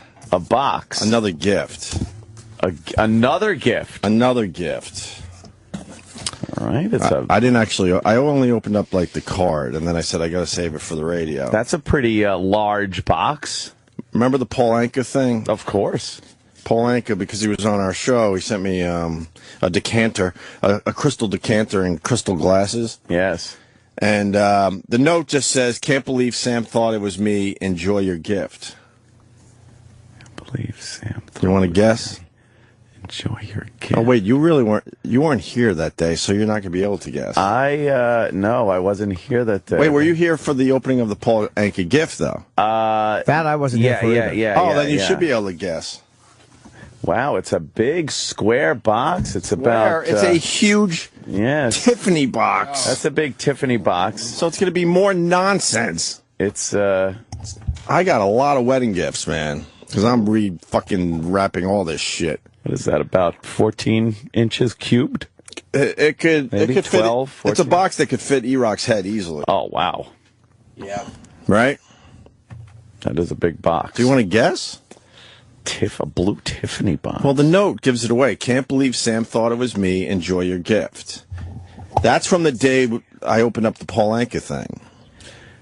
You weren't here when he opened up the Paul Anka thing, because that's when we also called Barry Williams. Oh, shit. Oh, yeah. I was in the car. You were en route. So, okay, that's fair enough. All right. I know who I thought it was. I got a gift that day, and Sam guessed who it had to be from, because I said it was from a celebrity. Didn't I say that much? Yes. A celebrity. Right. Colin Quinn? No. Colin Quinn wouldn't shop at Tiffany's. What's wrong with you? Of course not. What the hell? Worst guest ever. A celebrity. Yeah, it's another celebrity gift. Obviously, it's done all the based show. on the fact that Sam thought it was him the first time, so he decided I better send a gift now. He's obviously done the show. Oh, this isn't from Paul Anka. No, Oh. no. It'd be so weird if it was another Paul Anka gift. Yeah, the Paul Anka gift leads to this, because we thought the stalking. Paul Anka gift was from the other guy. So the other guy said, "You know what? Fuck you. You know, I can't believe Sam thought it was me. Anyway, enjoy your gift." Oh, Dr. Steve. No. Celebrity. Well, that's what I'm saying, but a celebrity would have to be listening to the show to know that. Celebrity that Dr. Steve gave me a very nice birthday wish. Justin Stengel. And I think it's a $100 Amazon card. Very nice. Thank you, Dr. He's a Steve. nice man. Anthony Bourdain? No. Should I just give it? It's not that big of a deal, but. Kevin Pollak? Yes. Oh, it is Kevin Pollak. Kevin Yes. Oh, shit. Yes, because the day when we were trying to figure out who sent me that gift, Sam goes, "What did you say exactly?" I said, it's got to be Kevin Pollak. He's the only celebrity who listens to the show. Right. On a regular basis. And it turned out to be Paul Anka. So the card reads, "Can't believe Sam thought it was me. Enjoy your gift." So he's now, in Cannes, I think. Huh? I think he's at the Cannes Movie Festival there. Oh. Is that close? No. Oh. France. So he fucking gave me a huge A lot of gift, bubble wrap. A huge gift from Tiffany's. Don't break it. A lot of bubble wrap. He loves saying slobbo, too. He does. He Kevin loves, Pollak does. loves the whole slobbo thing. What? I'm getting wedding gifts. Oh. Congratulations. What is it? Oh, wow. Well, it's stuff I'm going to carefully unwrap because I'm fucking re-gifting this shit. Oh, my God. It's Kevin Pollak. Yeah, don't announce that. He's listening. Yeah. Some very good movies. Well, look, they're really nice Tiffany That's like glasses. blue. Wow. Tiffany blue. What the? This is nice. Tiffany blue glasses. Jesus. Wow. That's 4 of them. And then what's this? I don't know. Pitcher? A water jug for lemonade? Is that a decanter? No, more glasses? Wow. It's 6 really nice blue, what is it called? Blue glasses or something? Oh. Whoa. And then a fishbowl or That something. one's from me. That is, it's a pitcher. It's a pitcher. Like, and it looks exactly like the old school Kool-Aid. Right. Pitcher. And all because we thought he sent the original gift. So, thank you, Paul. Wow. Paul Anka. What the fuck am I going to do with this shit? Kevin Pollak. It's all nice, but what am I going to do with this? You display it. Yeah, you throw out old I don't glasses. have anywhere to fucking display this shit. Throw out old glasses and use those. They're nice. In your kitchen? Your Kevin Pollak glasses. Huh? That's like an impressive thing. Yeah, you see, let's when look you it up. serve somebody, you say to yourself, you say to people, by the way, you're drinking out of glasses that were given to me by Kevin Pollak. Right. I got wedding gifts from 4.5 years that are still in the boxes, just tucked away. How much did he spend? Oh my! I'm trying to find that out. Oh my God! This You is gotta not know. no. Why? No. You just appreciate Should we the guess gift. it's 6 glasses? Right. I want to know if he spent more money than Paul Anka. And a That would be picture. pretty impressive. And How much it's did Paul from Anka spend? Tiffany? You know, at this point, people should just send the fucking receipt, the receipt with it. How much did Paul Anka spend? I don't know. It was a couple $100 easily.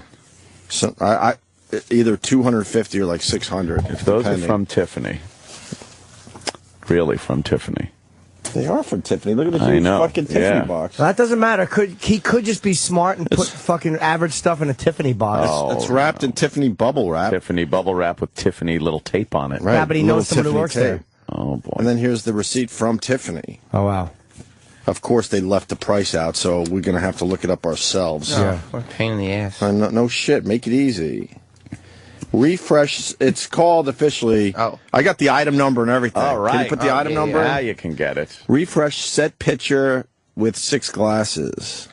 Refresh? Made in Slovenia. That's got to be impressive. What's the item number? You got a place for item number? There it is. Okay. There it All is. right. Okay. Holy shit. What? It's $240 for the set. For the whole thing? He spent $240 plus shipping. Nice. I think that's more than Paul Anka. Maybe it was in the Cannes Film Festival gift bag. Oh, you think? It's a rewrap from him? Sent it over. Can that happen? That might be in a gift bag. No. No. Kevin could afford $240. No, Kevin Pollak. Of course he can. Kevin Pollak wouldn't dare do that, would he? That's very nice of him. I got 2 celebrity gifts now. That's pretty good. But Kevin Pollak didn't sign the card like Paul Anka did. He So. probably ordered it online. Sure. All right, so now, Kevin, you're going to have to send like an autograph or something. Wow. That's very nice, thank you. I don't know what the fuck I'm going to do with this. Iced tea you could put in there. Yeah. People on over. such a hot day. Hey, this is great iced tea. I got to put it all back together. Oh, my God. Kenny. Let Kenny do it.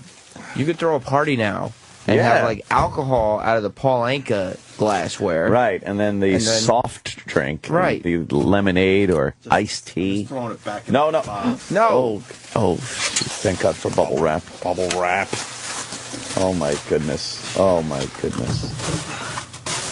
How am I going to do with this?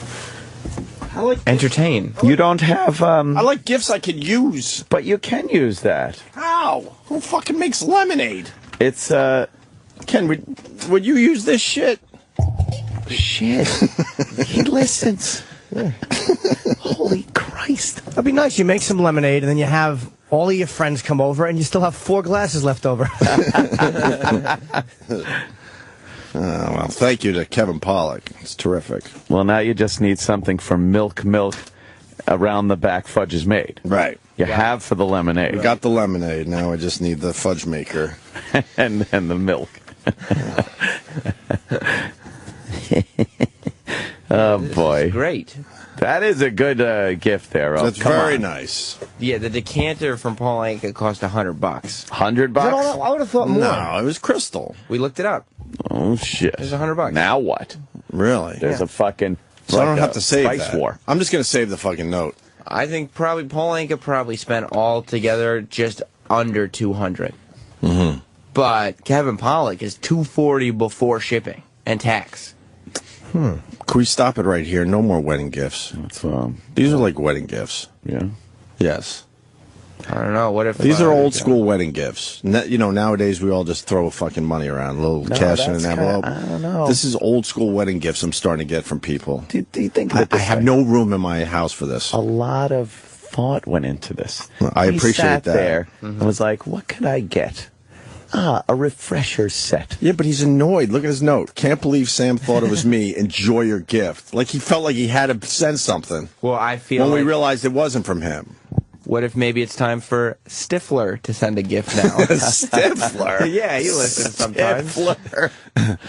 Wait, who are our regular celebrity listeners? Let's strong arm them and have them send fucking wedding gifts more too. gifts. Let's call them wedding gifts. They're wedding gifts. When Stifler came in here, he had legitimate favorite O&A bits. Right. Stifler listens. And Tom Hanks' son, Colin Hanks. Colin Hanks He's a listens. regular. What's his name? Dana? Dana's a listener. Dana White, when he listens. Dana White's a Oh, listener. he's got tons boy. of cash. Yeah, he's got a lot of money. Got a lot of money. A lot of money. Lot of money. Dana. Lot of money.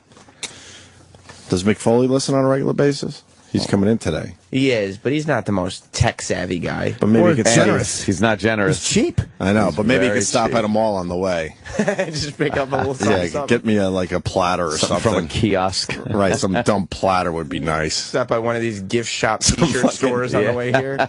Some kind of like cheese platter, like, display thing. Yeah. Yes. Yeah, this is a great thing we're starting. Can you get rid of that fucking thing? Thanks. Oh, my God. It's too big. Where am I going to put it?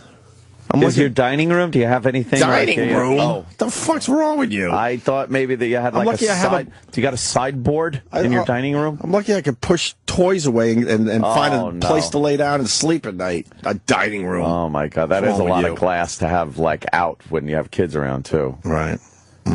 Yeah, when you're having people over, how great would this be? Should we get some fresh lemonade and do it up nice today? Yeah, or some iced tea like Duck Dynasty. You should have a silver tray that you bring it out on with the iced tea and go, everybody, Some iced tea. Well, I'm going to set up a registry for all our celebrity friends. I'll put that on there. It's an O&A show registry. A registry. Because for some reason I'm getting wedding gifts 4.5 years later. It's great, though. He put thought into this. Yeah, but I keep going back to the note. He was strong-armed and was forced to send a gift. You honestly think that he heard like Sam say that and was like, "Oh, this fucking guy! Yeah, now I gotta." Yeah, because we were talking about how he listens all the time, and But he Sam guessed it was never sent him, a gift. and then it turned out to be Paul Anka with a handwritten note, all nice and stuff. So here's his note: "Can't believe Sam thought it was me. Enjoy your gift." He didn't even sign it. Oh, wait, how do we know it's from him?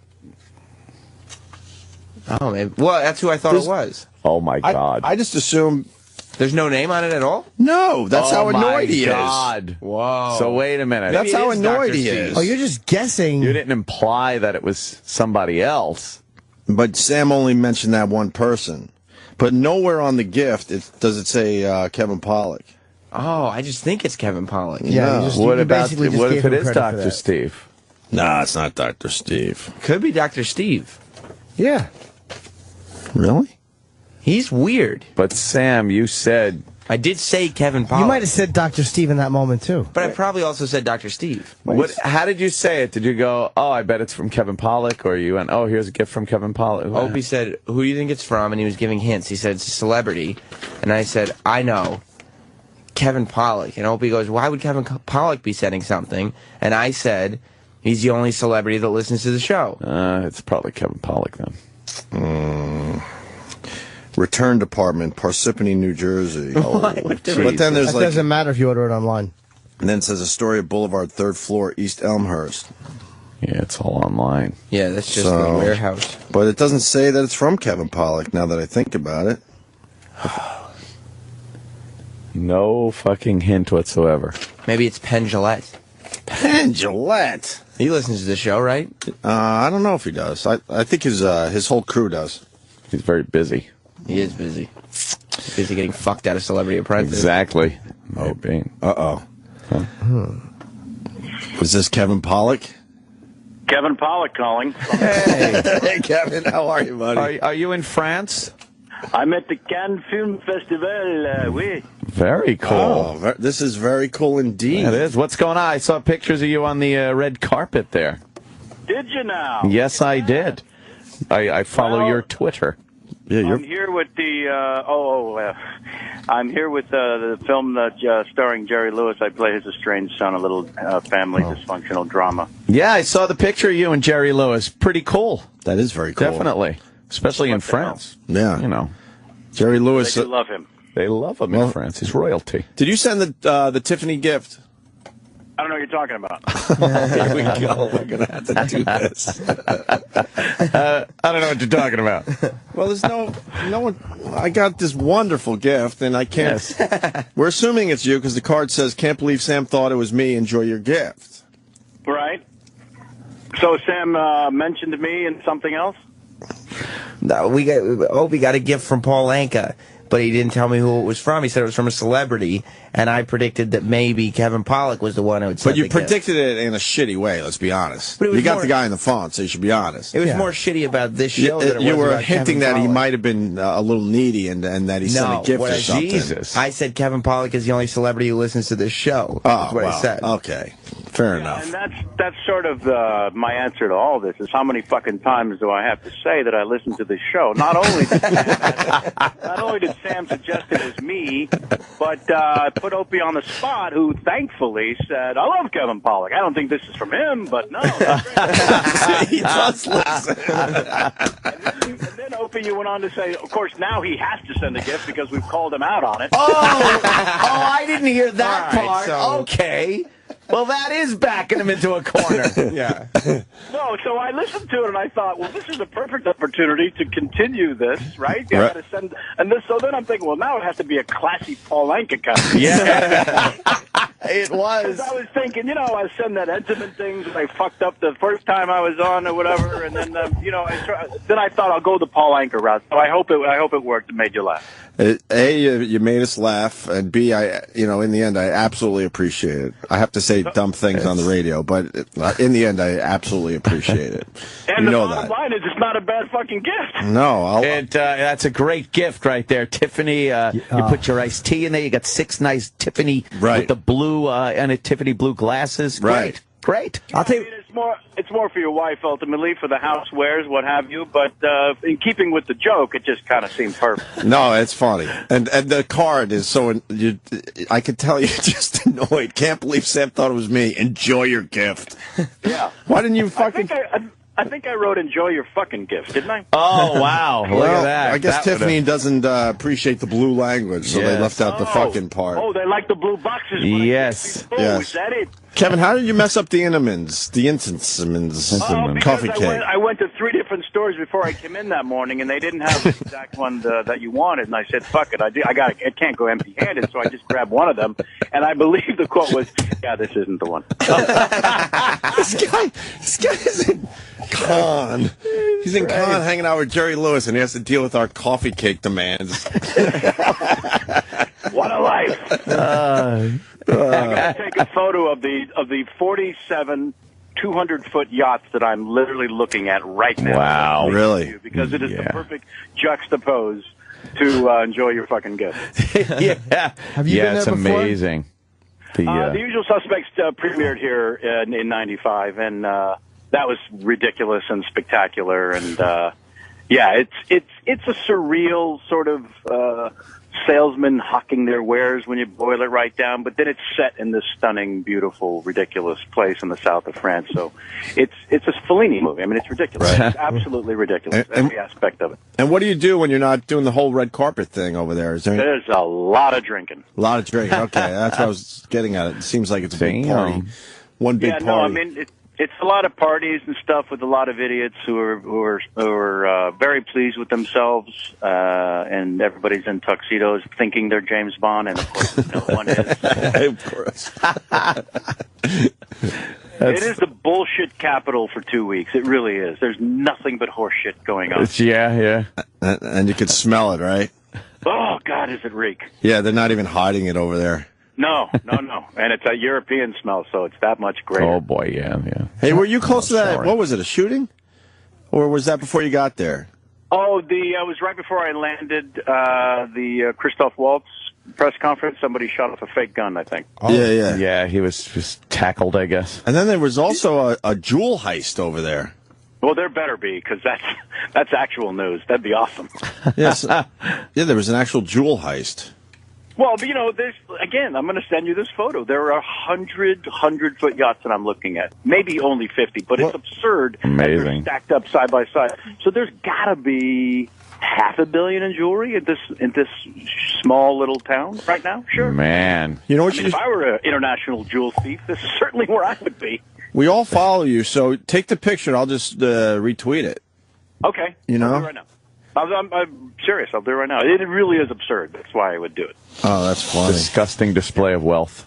Yeah, absolutely. Right? Yes. And a wonderful gift from Kevin Pollak. Yes. Better than the Paul Anka gift. My second Enjoy. celebrity gift, I believe. Did Anka come in yesterday? Is that what it was yesterday? Well, then I had to go do a funeral in Rochester. And I think that was Paul Anka Day, so I think we missed out on the return visit of Paul Anka.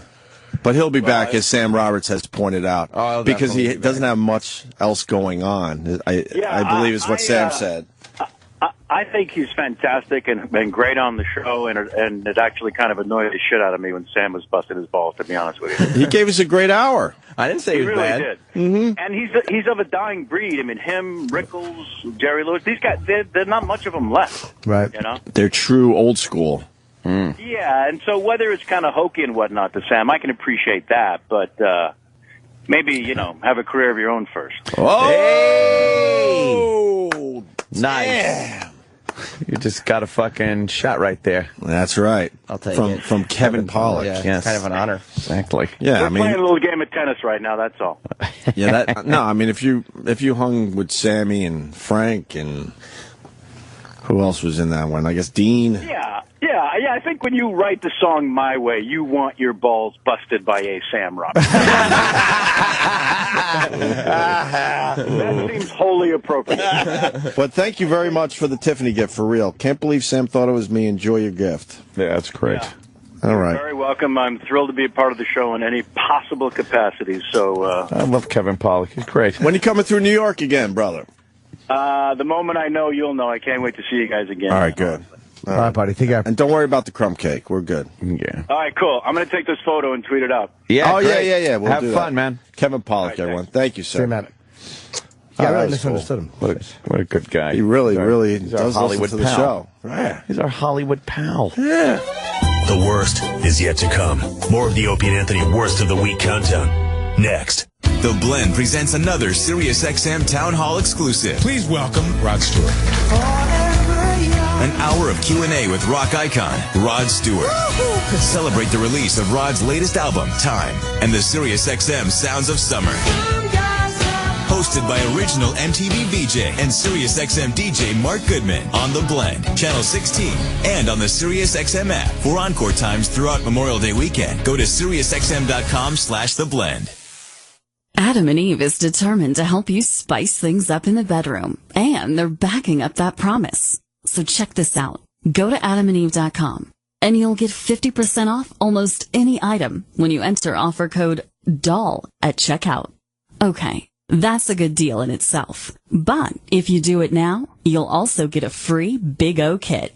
Who doesn't love the Big O? Adam and Eve's Big O kit includes their exclusive Climax gel and a mini vibe. You'll also get your entire order sent to you for free. So hurry. Take advantage of this deal while it lasts. You can choose a new adult toy, a naughty movie, or almost anything else for 50% off. Then you'll also get free shipping, plus the Big O kit, including the Climax gel and mini vibe. Just use offer code DOLL at checkout. That's DOLL, DOLL, at adamandeve.com. You'll remember this Memorial Day weekend for the rest of your life by launching your exciting new career as a certified personal trainer with the National Academy of Sports Medicine. Friday through Memorial Day, the National Academy of Sports Medicine is offering incredible deals on their online certified personal trainer course that you won't believe. I set my own schedule, I meet great people, I make a lot of money. I love working out, so being a trainer is kind of like getting paid really well to stay in shape. Get your online CPT certification from the National Academy of Sports Medicine during one of the biggest and best deals of the year. They guarantee you'll land a job as a personal trainer within 90 days of certification or your money back. But hurry, the deal ends Monday. Enter before Memorial Day to kick off your new career as a personal trainer. Visit usatrainer.com, usatrainer.com, or call 888-919-3144, 888-919-3144. Ron found out he was in big trouble with the IRS. Between the state and the feds, I found out I owed $70,000. Ron had no idea what to do. There was no way I could have paid that off. They were getting ready to garnish my wages. Who knows what else? Until he heard about 911 tax relief. 911 tax relief. That was exactly what I needed. They talked to the IRS for me. I didn't have to make one phone call. They just kept those guys off my back. And within an hour, they had it figured out. Done. 911 tax relief has an A rating with the Better Business Bureau. So if you owe $10,000 or more in back taxes and you're faced with bank levies or wage garnishments, or if you have unfiled tax returns, do what Ron did and call 911 tax relief at 800-489-8782. You may be able to eliminate up to 85% of what you owe. Seriously, 911 tax relief saved everything. My house, my cars. They saved my marriage. Call 800-489-8782. 800-489-8782. Do you have a Series 7 license? Fidelity Investments, a financial services leader, has career opportunities nationwide for wealth management professionals to provide customized solutions and comprehensive planning for their clients. If you have financial planning expertise, a Series 7, and thrive on spending your time building long-term relationships with your customers, it's time to redefine your career with Fidelity. Learn more and apply at branchradio.fidelitycareers.com. That's branchradio.fidelitycareers.com. The Worst of the Week countdown continues. Worst Worst of the Week countdown, counting down the best moments this week on the Opie and Anthony Show here on Memorial Day weekend with me, Sam Roberts from the Opie and Anthony Show, and after Opie and Anthony Live, my show, The Sam Roberts Show, airs Sunday, 4 p.m. Eastern, right here on the Opie and Anthony channel. Still to come on this countdown, though, Mick Foley was in studio, the wrestler. Jeffrey Tambor was in studio. Troy was in Mexico 2 weeks ago. He thinks he might have gotten a parasite because he's shitting uncontrollably, and, well, he came on the show to let us know that the night before it had not been easy for him. It's Troy Kwan and his parasite issues. Troy's our production guy. Troy Kwan and his parasite issues here on the countdown.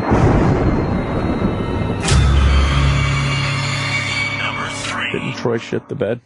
No. It wasn't, luckily it wasn't in the bed. It was just, it stayed contained inside my... Did you roll over on it? Was it flat? I was laying there. It just like a potato latke. It just felt something felt moist back there. Yeah, huh? It just felt like I was like, oh man, I should probably go wipe back there. I don't know what's going on. Oh man! And then when I lowered my underwear, I was like, there's a dump. You thought you just needed to wipe a little?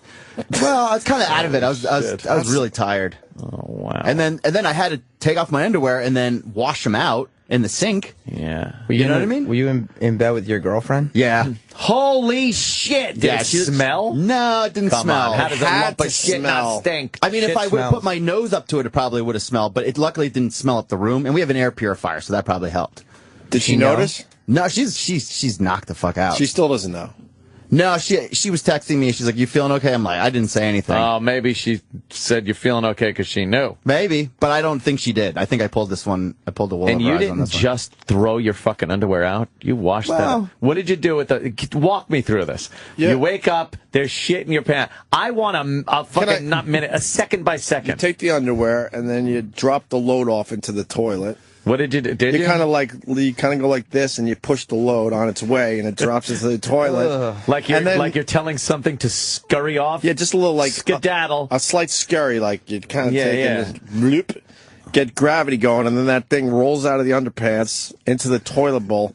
And then what you do, then you take the remains of the underpants and you wash it out in the sink, using the palms of your hand to get it all good. Well, that would be nice the case again. if it was solid. And then, oh no! then you just hose it down with the fucking sink, and then you throw it into the regular laundry. It didn't leak out of your leg holes between your underwear? Luckily, I don't know how it was positioned. It just kind of stayed contained.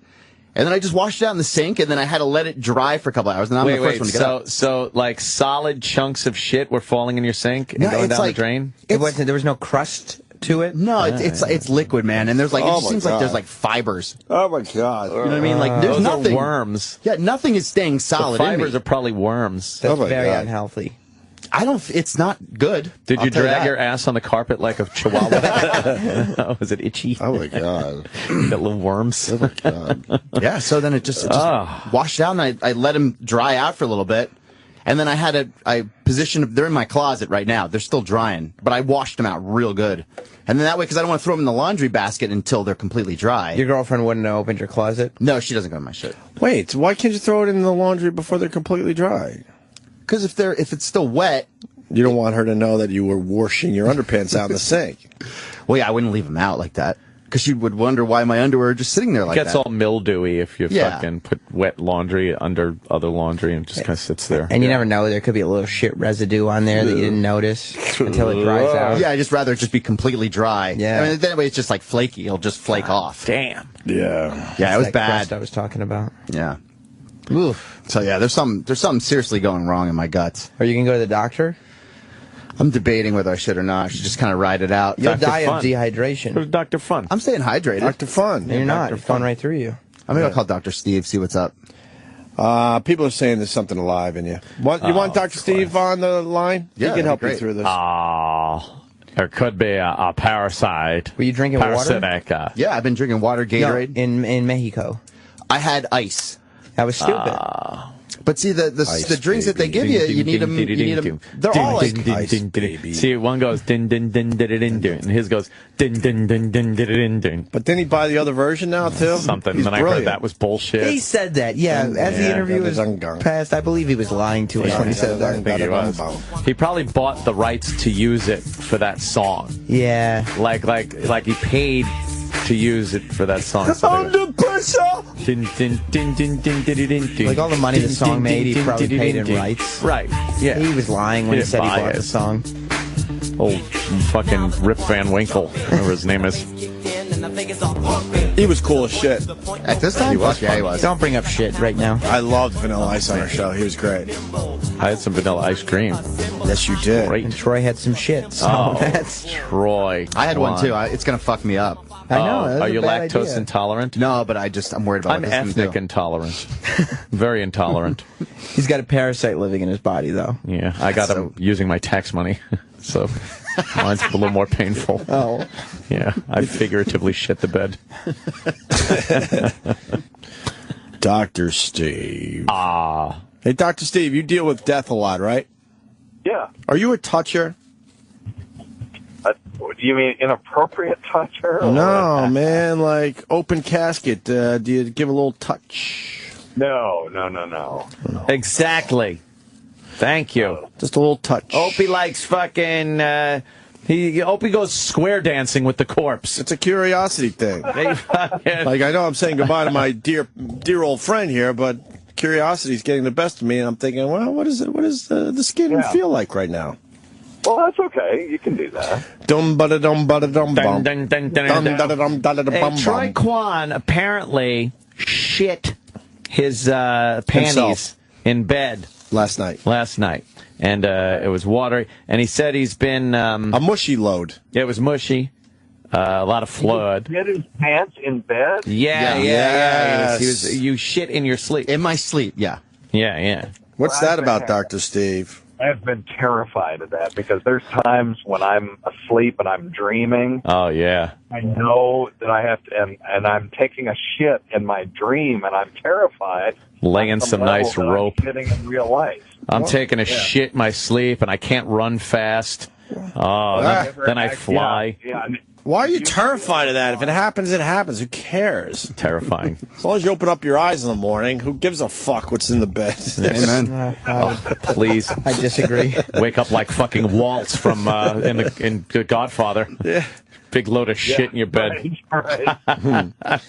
But Yeah, I've always been terrified of that, but it's never actually happened. So it's yeah. But well, Dr. Steve, very unusual to shit your bed. this phone call isn't about you, sir. We're trying to help out Troy Kwan. Okay, sorry, buddy. Troy, what are the odds he has a parasite? Because ever since he came back from Mexico, he's losing weight, and you having runny shit in general there, Troy? Oh, yeah. Oh, boy. And he had some ice in there in Mexico. Some ice. Ice, baby. Yeah. Most of those places, if you're in a resort, they tend to alter. Hold on, man. We're digging on the ice, baby, for a second. Oh, my goodness. Dun, dun, dun, dun, dun, dun, dun. I know, right? All right, turn it down. Sorry. All right. Just don't mention ice again. Okay. And then we'll be forced to do this. So what happened? But hey Troy, were you at a resort? Yes. Okay, most of those places will ultrafiltrate the ice that they use, so that's not. Wait, what did you say? I told you not to say ice. Damn it. El hielo en español, but they will ultrafiltrate those things.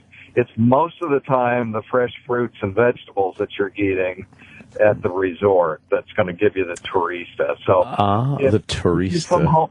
If you come home with diarrhea for a couple of days and it resolves, then it was probably a bacterial or viral turista.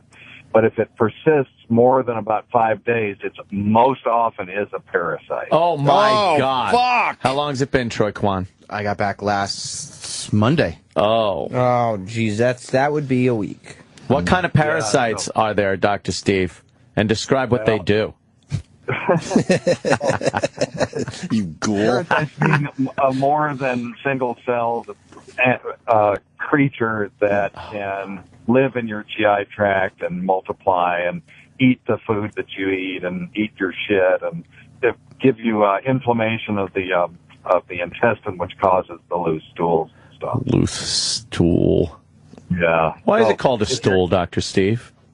Well, because they're very interesting, not really, story behind that when the kings had privies back in the Middle Ages, when they learned to actually shit, in a different room from everybody else, they would have a stool, and they would say, "Oh, the king is at stool," and because they would sit, because everybody else was squatting and just shitting on the ground, or something. So, right.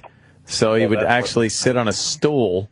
And they would say, "Oh, the regent is at stool," and that would mean that he's taking the dump. But these assholes couldn't figure out that maybe they should be sitting too. Why not? They're just shitting all over the place as the king figured out how to shit properly. And why wouldn't they say at the stool or on the stool? Right. Why just at stool? Oh, I don't know. Why do they say they go at hospital instead of at the hospital? I hate that whole thing. I think I have to go to hospital. I'm going on holiday. Right, exactly. And then prom. Oh, we're going to go. Are you going to prom? You're not. It's the prom. Am I not going to the prom? Oh, you might be going. I'm not going to the prom. They'll never let me in. I'm sorry to hear that. Maybe I could crash it.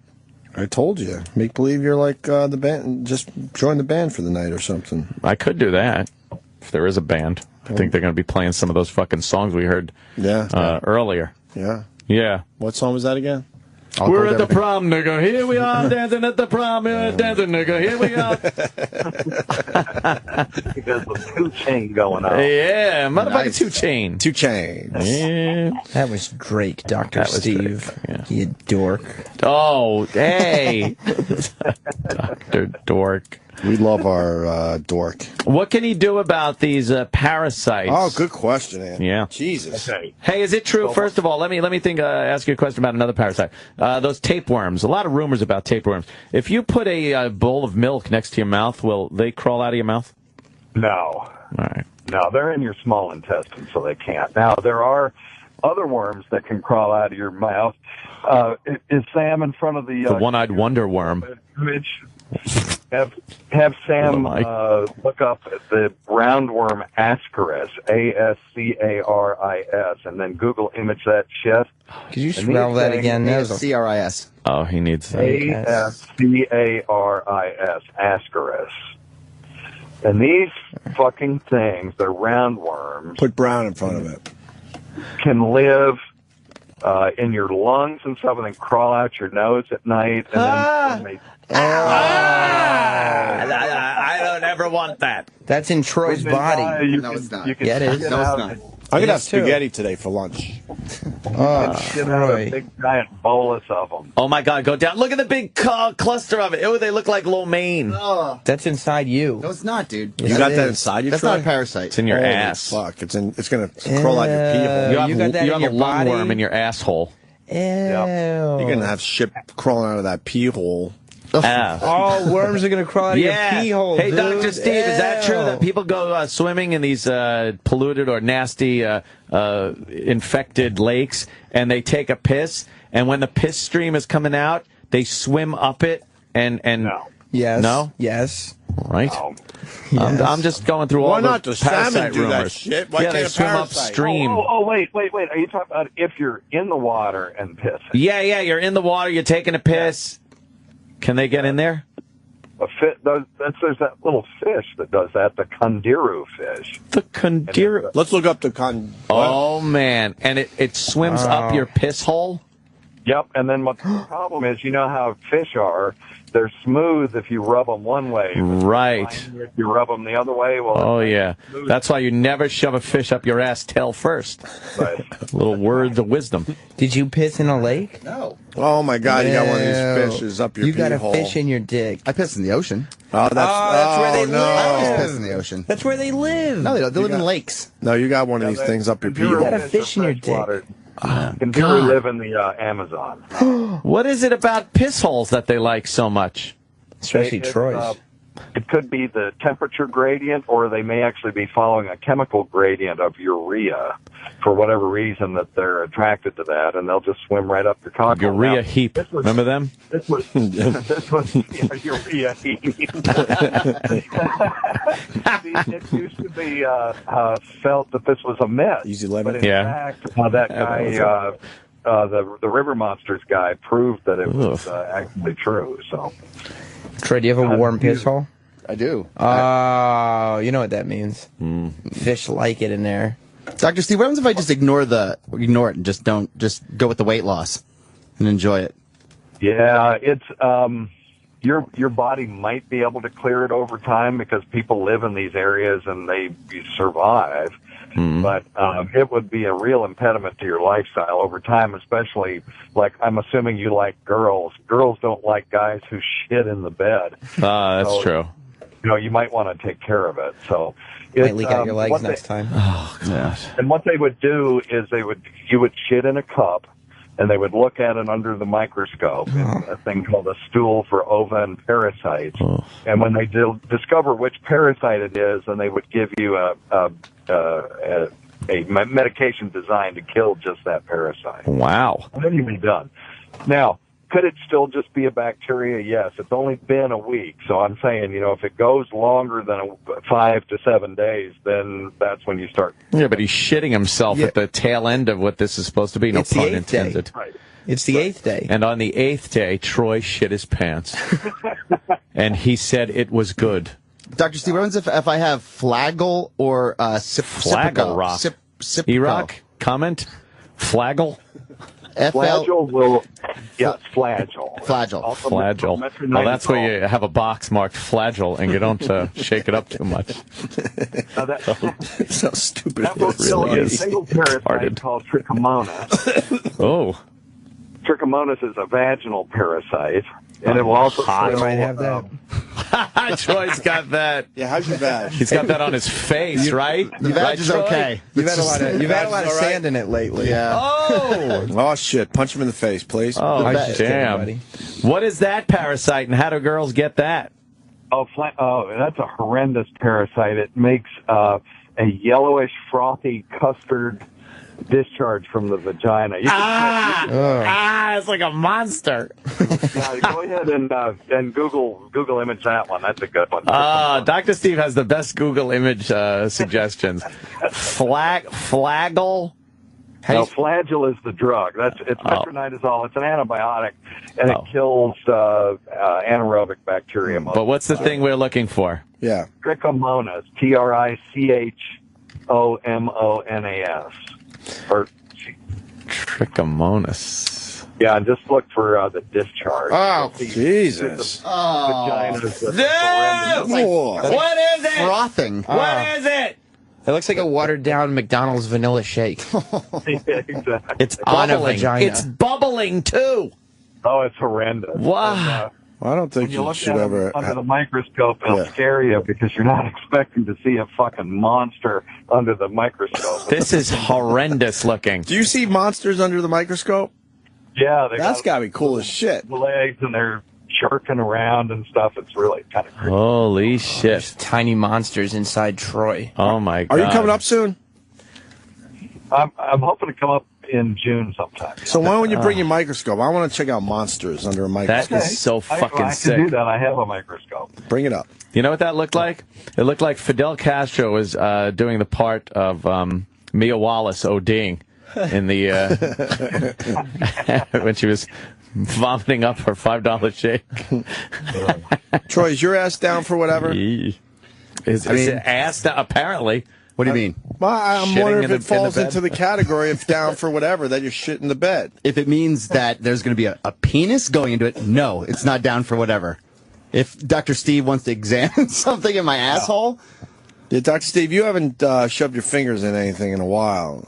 No, it has been a while. No. Troy's never had that treat, so we could scoop some fecal matter out of his asshole and look at it under the microscope. Can we really? Yeah, we can. All right, Troy, you can't take care of this issue until Should I Dr. keep the Steve parasite till then?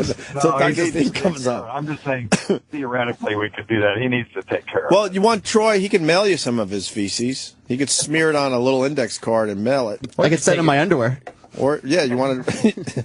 you should send Dr. Steve your underwear. That'd be I'll great. drop off Troy's underwear at the lab. They'll appreciate that. Just take a dump directly in a box and just write Dr. Steve's address on it. I mean, why get complicated? Just send him a box of shit. Yeah. It's got to be a bag. Would you 'cause get there's in trouble with the consistency. post office Oh my God! How would they if know? it was addressed to a doctor? And it's just leaking through the Yeah, bottom. you don't do it proper. Like not leaking, but the cardboard's Right. a different It's color, a little a little mushy. oily. Like when you leave the pizza box out all night. The worst of the week countdown on the Opie and Anthony channel. Hi, I'm former Yankee Mike Stanton, and on August 18th, you can help strike out cancer at Yankee Stadium. Register today for the Runyon 5K, a unique run-walk that uses the stadium as its course. Explore the concourses, the ramps, and the stairs, and take your victory lap around the warning track that circles the field. All proceeds support innovative research funded by Damon Runyon Cancer Research Foundation. To find out more, visit damonrunyon.org/Yankee Stadium or call 212-455-0501. You've heard them for years as regular guests of the Opie and Anthony Show. Maybe, we flooped the coop. Floop the coop? Now, hear them do their own thing. Excuse me. Every weekend, we turn the channel over to friends of the show. This week, My Wife Hates Me with Rich Voss and Bonnie McFarlane. This week you're going to hear Bonnie and I on our podcast. What do we do? I don't remember. As soon as they're done, I erased it from my memory. I know it's a good one, so take it now out of your stupid lives. Friends of the show. Starting today at 11 a.m. Eastern, 8 Pacific on the Opie and Anthony channel. If you're losing your hair or you notice that it's getting thinner, please pay attention. You can do something about it. And I'm not talking about drugs like minoxidil. I'm talking about the Hair Max Laser Comb. It uses the energy of laser light to stimulate hair growth right at the roots. It's FDA cleared and clinically proven effective with no adverse side effects. When used just 3 times a week, both men and women can achieve new hair growth, increased density, and healthier, thicker, more attractive hair. The Hair Max Laser Comb comes with a 5-month money-back guarantee, so you've got nothing to lose and a whole lot to gain. Stop trying to hide your hair loss. Restore, revitalize, and rejuvenate your hair with Hair Max. Devices starting from $295. Order today by calling 1-800-9REGROW. That's 1-800-973-4769. Or order online at hairmax.com. Again, that's 1-800-9REGROW. America was built by innovators and dreamers. People like Edison, Henry Ford, Steve Jobs. But it's the inventors and entrepreneurs all around us, people like you, that make America such a great country. This month, LegalZoom celebrates innovation by helping you launch your dream. Apply for a patent to secure your invention. Register your trademark to protect your products and services. Incorporate or form an LLC and launch your business dream. Just call or visit LegalZoom.com and they'll take care of you from start to finish. They've already helped about 1 million businesses get started right. Celebrate innovation with LegalZoom, and for a limited time, get a special price on trademark, copyright, and patent applications by using the referral code SiriusXM at checkout. Protect your creations and launch your dream at LegalZoom.com. LegalZoom can provide self-help services at your specific direction, or they can connect you to an attorney, but they're not a law firm. Don't forget to use that referral code SiriusXM. On June 21st, what is going on? Should we turn on the news? We're getting out of here. Rolling Stone says World War Z is addictively exciting. We've lost the East Coast. Europe's gone dark. It's smart, scary, and tension-fueled. What is this? We don't know.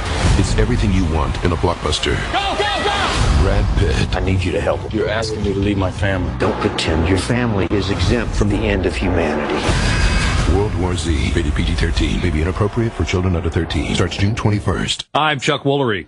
You know, I don't know about you, but I don't like taking pills for minor arthritis pain, and I really don't like those patches either. But I have found something that works, Australian Dream. It's an arthritis pain relief cream. It's a great product. It doesn't smell or burn. It isn't greasy, and it works. And Australian Dream has an empty jar guarantee, so you can use the whole jar, and if you're not happy, you get your money back. But I doubt that you'll send it back. You know, the stuff really works. Get Australian Dream at Walgreens, CVS, or Walmart. You'll be glad you did. Usually, owning a pair of Maui Jim sunglasses or sun readers is reward enough. They have that chill, kickback Hawaii vibe, and everything looks beautiful. But if you buy a pair of Maui Jims at readingglasses.com by July 1st, you could get that Maui Jim experience and a free trip to Hawaii for 2. Yep, just buy any pair of Maui gyms at readingglasses.com by July 1st, and you could be on your way.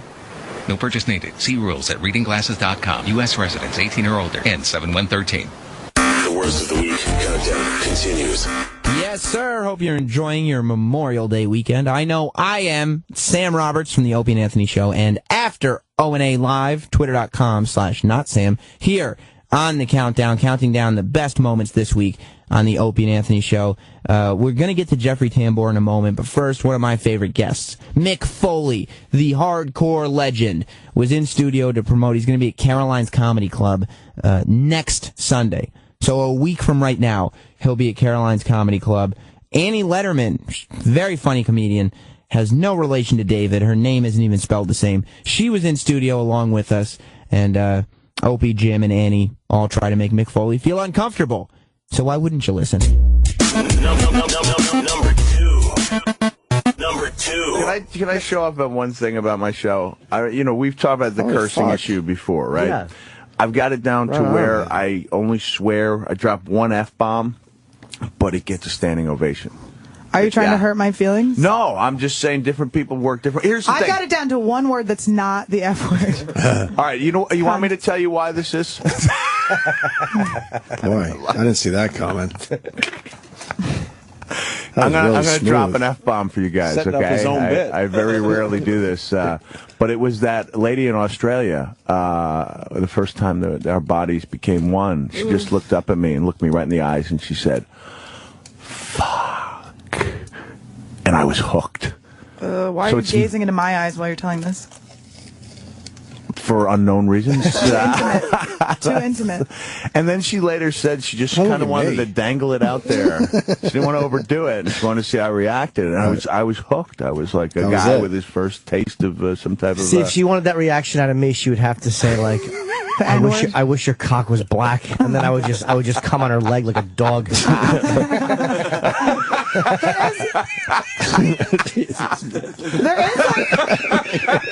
It is fun being friends with you, Jimmy, because I know, like, if I do something, if I have a threesome or I fuck a guy with a giant dick, I'm like, Jimmy's gonna be so proud. Like, I can't wait to tell him. I'll be very happy for you. Mick, you have a micro penis?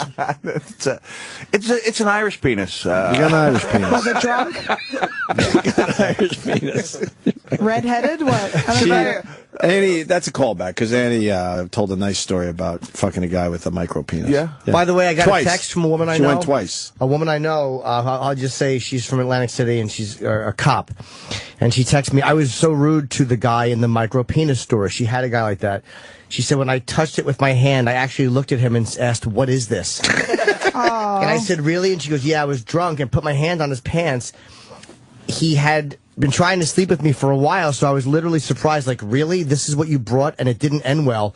And I told him I had to go to the bathroom, and I snuck downstairs and left. Oh, my God. Wow. Here's the thing that's Great fucked is up. that. Good I for love you. that he was aggressively pursuing a cop. She handles guns. She's But it not might gonna have been want your little before dick. she was a cop. Yeah. Why would I have to give a literal answer to that? She's kidding. Did it say anywhere in the I was being story serious. that this was a female cop? What's that? Does it say that it was a female cop? Oh, yeah. Oh, yeah. Okay, a female cop. Jimmy, you want to tell that other little story that you told us during the break, or you? I'm not ready to yet. Sure? I want to, yeah, but I just can't. Wow. It's Is this what it's like? You just egg him on like this? No, You but have to, there's though, always- sometimes. There's Yeah. a couple of stories I won't tell. That one, He's got a great story. He'll tell eventually. That's the Eventually. beauty of this show. Eventually, it comes out. it just feels too cruel. You want me to tell my story about But it could have been a micro another- penis and a cop? A micro penis on a cop? And micro penis, my micro penis story involving a cop. Oh, okay. Okay. All right. Someone's like, This put is your it. hands up. All Your right, dick and this sucks. is on camera. How right? drunk were you when you were driving You ever home? have one of those days when you're driving long distances and all the compiled injuries you've suffered, nerve damage, lower back, they combine to create Yep. the loss of sensation, so you can no longer feel your genitalia as you're driving. You know those days. Yeah. Absolutely. I would love that. Happens to the best of us. And then, and you literally, although on one level you know it's still there, you can't feel it. And so I got pulled over for speeding because I was reaching down to make sure my penis still existed. And when I got pulled over and I was asked why I was speeding, I said, I can't find my penis. And that was my excuse, and I got off. Was And they it said, "What do you there?" mean?" It was there. It was kind of tucked away. It was scared. It was hiding. Your dick was like in a fucking like a shame curl under your fucking ass cheek. Taking a nap. Are you going crazy? Is he going crazy? No, this is a true story. But you're driving, and where would your penis go? You left the house with it. Where the fuck could it be? It just you lose the sensation if you've dropped elbows on concrete for 20 years, and then I just momentarily couldn't find it, and that scared you like you might have for taken it. a walk? I put my foot on the pedal. I got pulled over, and my excuse was, I can't find my penis. And was it a lady cop? And she just reached out. She's like, "Here it is, sir." Or he let you go. And we start sucking your dick. we had a bass line that came in that went boom.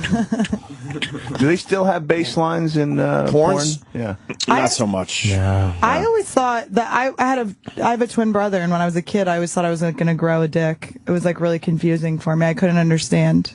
I kept asking my mom when my dick was going to grow in. It didn't. I don't know why. That's just a very. We all looked at that story and like.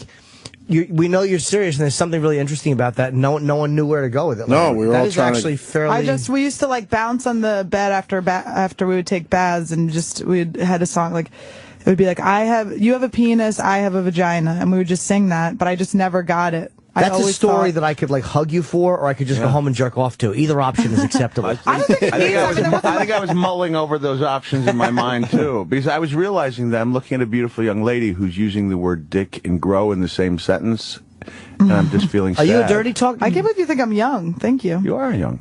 You're not a dirty talk guy, or you are? I do like it, but I like it sparingly. So that's why I rarely use the words in real life. Let me that ask way they take on a greater meaning when you pull them out. What turns you on bedroom. when a woman says to you? I do enjoy my wife dropping the occasional F-bomb, as long as it's occasional. Is it saying? Is it what? Faggot?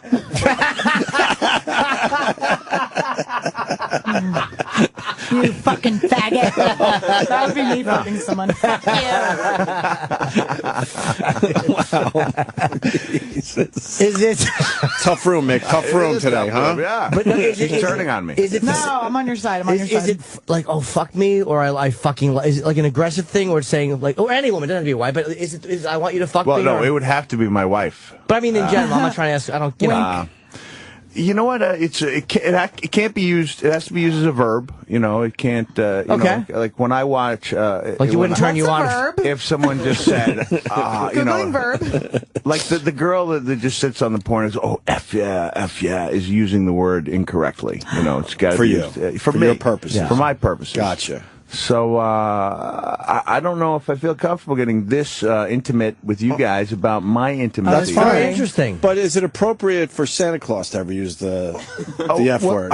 No. That's a good question. Brings it back around to Santa Claus obsession. You want to know about traumatic events? All right. Oh my God. Okay. Can I just say that I'm fully scared of you? All right. Okay. This, you will be. And I'm going to use one here, and this is why I don't go there very often, because you never know. I remember that. The movie with John Travolta is The Attorney, where he said you never actually ask a question unless you know the answer. Mm-hmm. And so, you know, when you Did he really say that? He should have practiced that in his massage therapy fucking experiences. Sessions. Yeah, exactly. So just fucking going for it. Well, in the late 80s when I was in Texas and I was on my brief 6-month run that I would have to live vicariously through for the rest of my life. Right. The memories, you know, I actually thought I invented the phrase, tell me what I'm doing to you. Tell me what I'm doing to you, because you want to hear that word. And then this Texas girl goes, you're fucking me, I reckon. And it just... No kidding. Just took the... I reckon. You're fucking me, I reckon. The worst of the week countdown. All right, we're at number 1 here on the Worst of the Week countdown. We've counted down the great moments from this week on the Opie and Anthony Show. My name is Sam Roberts. I'm on the Opie and Anthony Show every morning, whether you like it or not. Jeffrey Tambor, star of so many things, Arrested Development being one of them. Arrested Development is coming back. It's going to be on Netflix, a whole new season of the show. He's absolutely hilarious on the show. That doesn't always translate to being a hilarious radio guest. Sometimes people are funny on television and duds in real life. This is not one of those cases. Jeffrey Tambor impressed us all. He's fucking hilarious. We enjoyed him, and you will too. Number 1 on the countdown.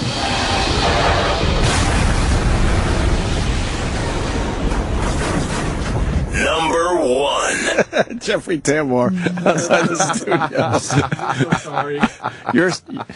You're gesturing what we want to say to Mick Foley. Just wrap it up. And hurry up a little bit. Hurry up. Remember when she was friendly? Those were the days. He gets me. That's Annie Letterman, and that's Mick Foley. Are you a Letterman? No. Well, with a D. With a D, Letterman. yeah.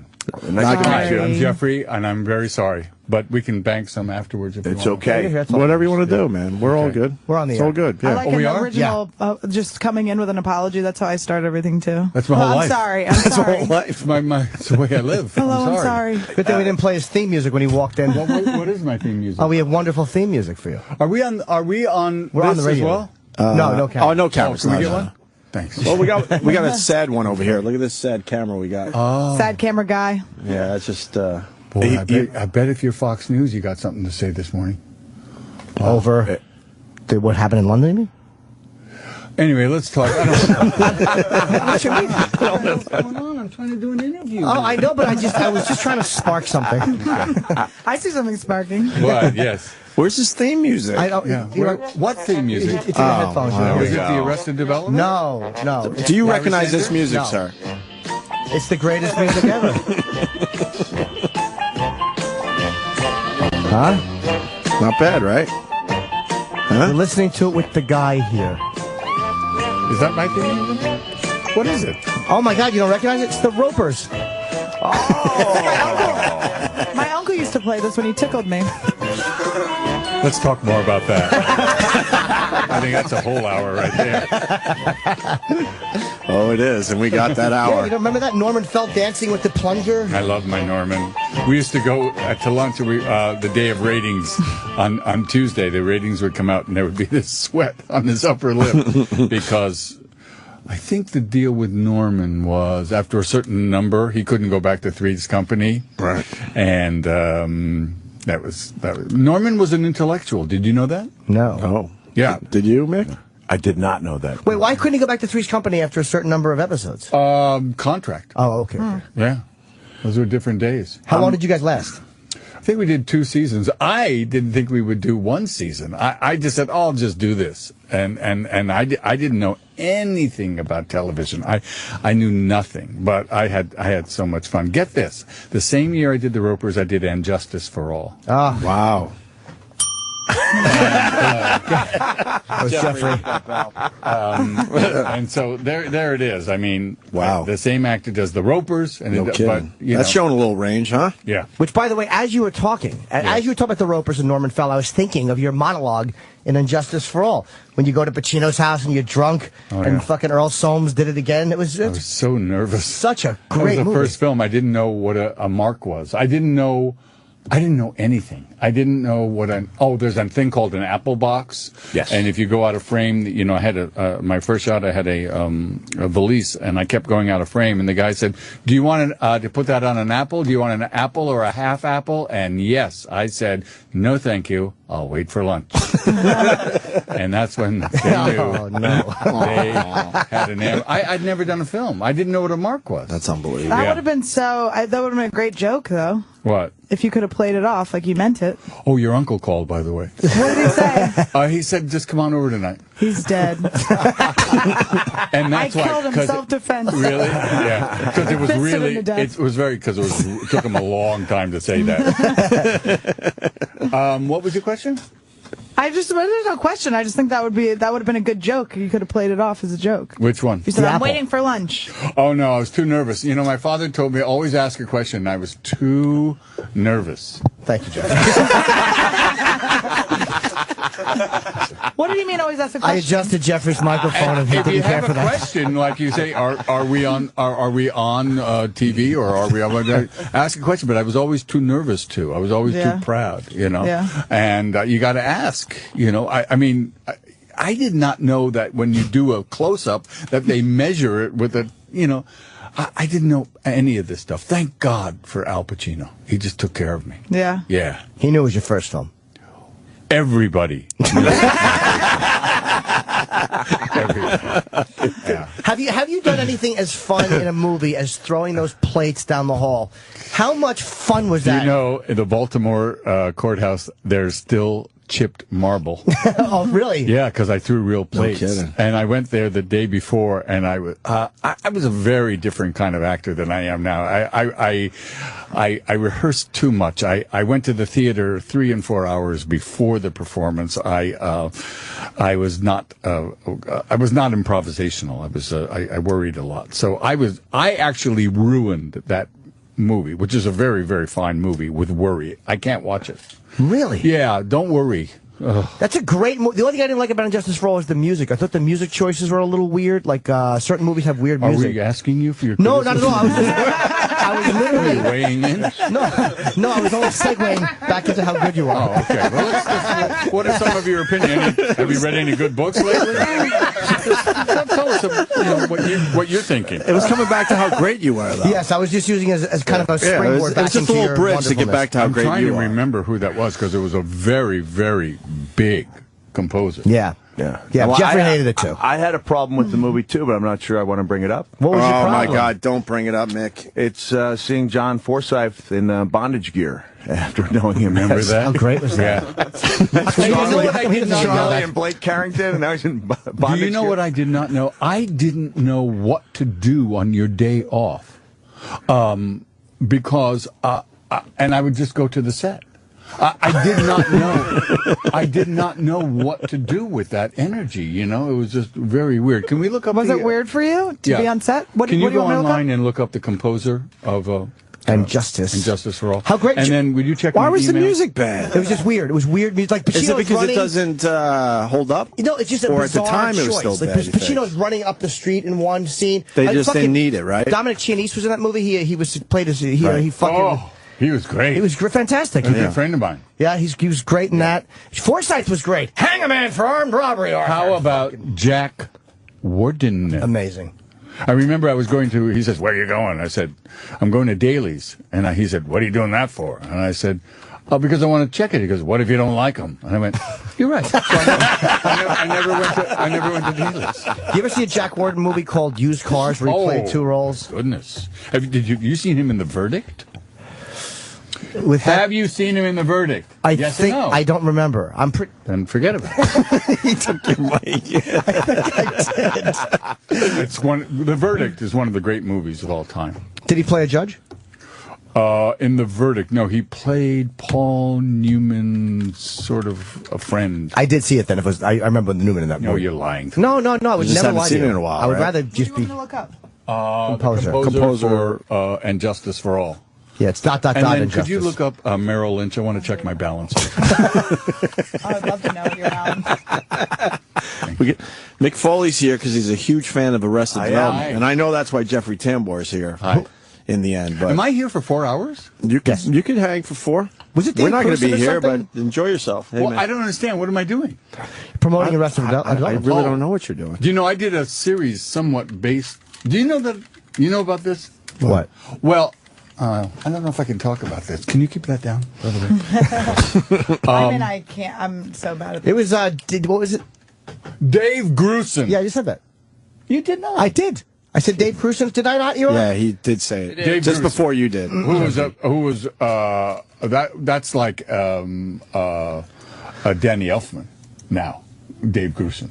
I'll nod like I know who that is. I don't know who You that know is. You don't know who Danny Elfman Of course I do, but the audience doesn't, so I'm playing their part. The Oingo No, I Boingo don't. guy. I'm just getting Metallica. The Oingo Boingo guy. Don't know. I don't know if that's how he wants to be remembered. Yeah. I'm not saying he's not man? proud of the Oingo Boingo, but he's done Batman. He's done so many Weird Science. everything. Yeah. Remember? Well, yeah, that was He's the Oingo Boingo guy. He actually. What's wrong with that? There's nothing wrong with being the Oingo Boingo guy, but he's done so many great compositions. Since then. Can we get back to Jeffrey, please, and how much I loved when he fucking took his toupee off and went, "Hello, Arthur, nice day," and then put it back on like it was a hat? And there were 2 endings. One was Chris Lottie whistling through her fingers like "attaboy," and there was that ending, which was the original ending that Barry and Valerie wrote. And get this, I just did the Phil Spector story with Al Pacino. Oh my God, you played Cutler. That's Barry right. Levinson was the exec producer. This is why God made a circle, by the way. I mean, unbelievable. You played Bruce Cutler. Yeah, I did just see that. I thought it was fantastic. You know Bruce Cutler? I know who he is. Of course. Have you ever seen him? Yes. It's John Gotti's lawyer, yeah. Yeah. Sure. What did he call it? He's going to Brucify you on the stand. That's what Gotti would say about Bruce Cutler, because he was such a good fucking cross-examiner. Jimmy ranted about the movie. I thought it was amazing. Yeah, and it was. I didn't know. I knew what some inspectors work. Yeah. But to watch Pacino work that and just see how crazy he was when he saw Ronnie Spector interview, it was fucking. And Helen Mirren. Oh, she was fantastic. Yeah. Well, Helen Mirren's in the movie. Oh, you want to talk about Helen Mirren again? Nick, would you like to tell Jeffrey You haven't Tam? seen it? I have not seen it. And yet I'm here as a guest. Yeah. I'm a fan. Well, Jeffrey, the reason they asked me to sit in on this interview. Please. I'm actually a little starstruck because I tweeted out. You never get starstruck, Mick Foley. A couple weeks ago, you can go look at the historical record. I said, why am I just finding out about Arrested Development now? And I got flooded with all these things. I didn't know it was coming back to Netflix. I saw it on the flight to London, and I thought, where is this show? I knew about it, but even people I trusted told me it's a great show. You got to watch it. It wasn't until I went to London I saw this and went, why have I not been watching this thing all along? I was just in London, and we were just there, and I had no idea we had the following that we have. And I mean, consider this. I know we're goofing around, but consider this. At 12:01. On May 26th, or 3:01 our time back here, someone's going to press a button, and it's going to go all over the world. It's crazy. That's insane. I'm going to tell you how much I love Arrested Development. And the guys will have to vouch for me via the fact that I have a T-shirt of me as Santa Claus, which I would like to present to you, and you can feel free to do it whenever you like. Have this laundered, please. Thank you. Thank you. This is the highest compliment I can pay a show. He loves his Santa Claus shirts, Usually, before I go to bed, I will watch something Christmassy to help me get to sleep. That's so weird. And in the past 2 weeks since I've returned home in the UK, it's Arrested Development every night. Wow, you just made this pretty good, right? You watch Christmas stuff to go to bed. You know, we're very, very proud of it. I mean, there's 15 of them. We love Mitch.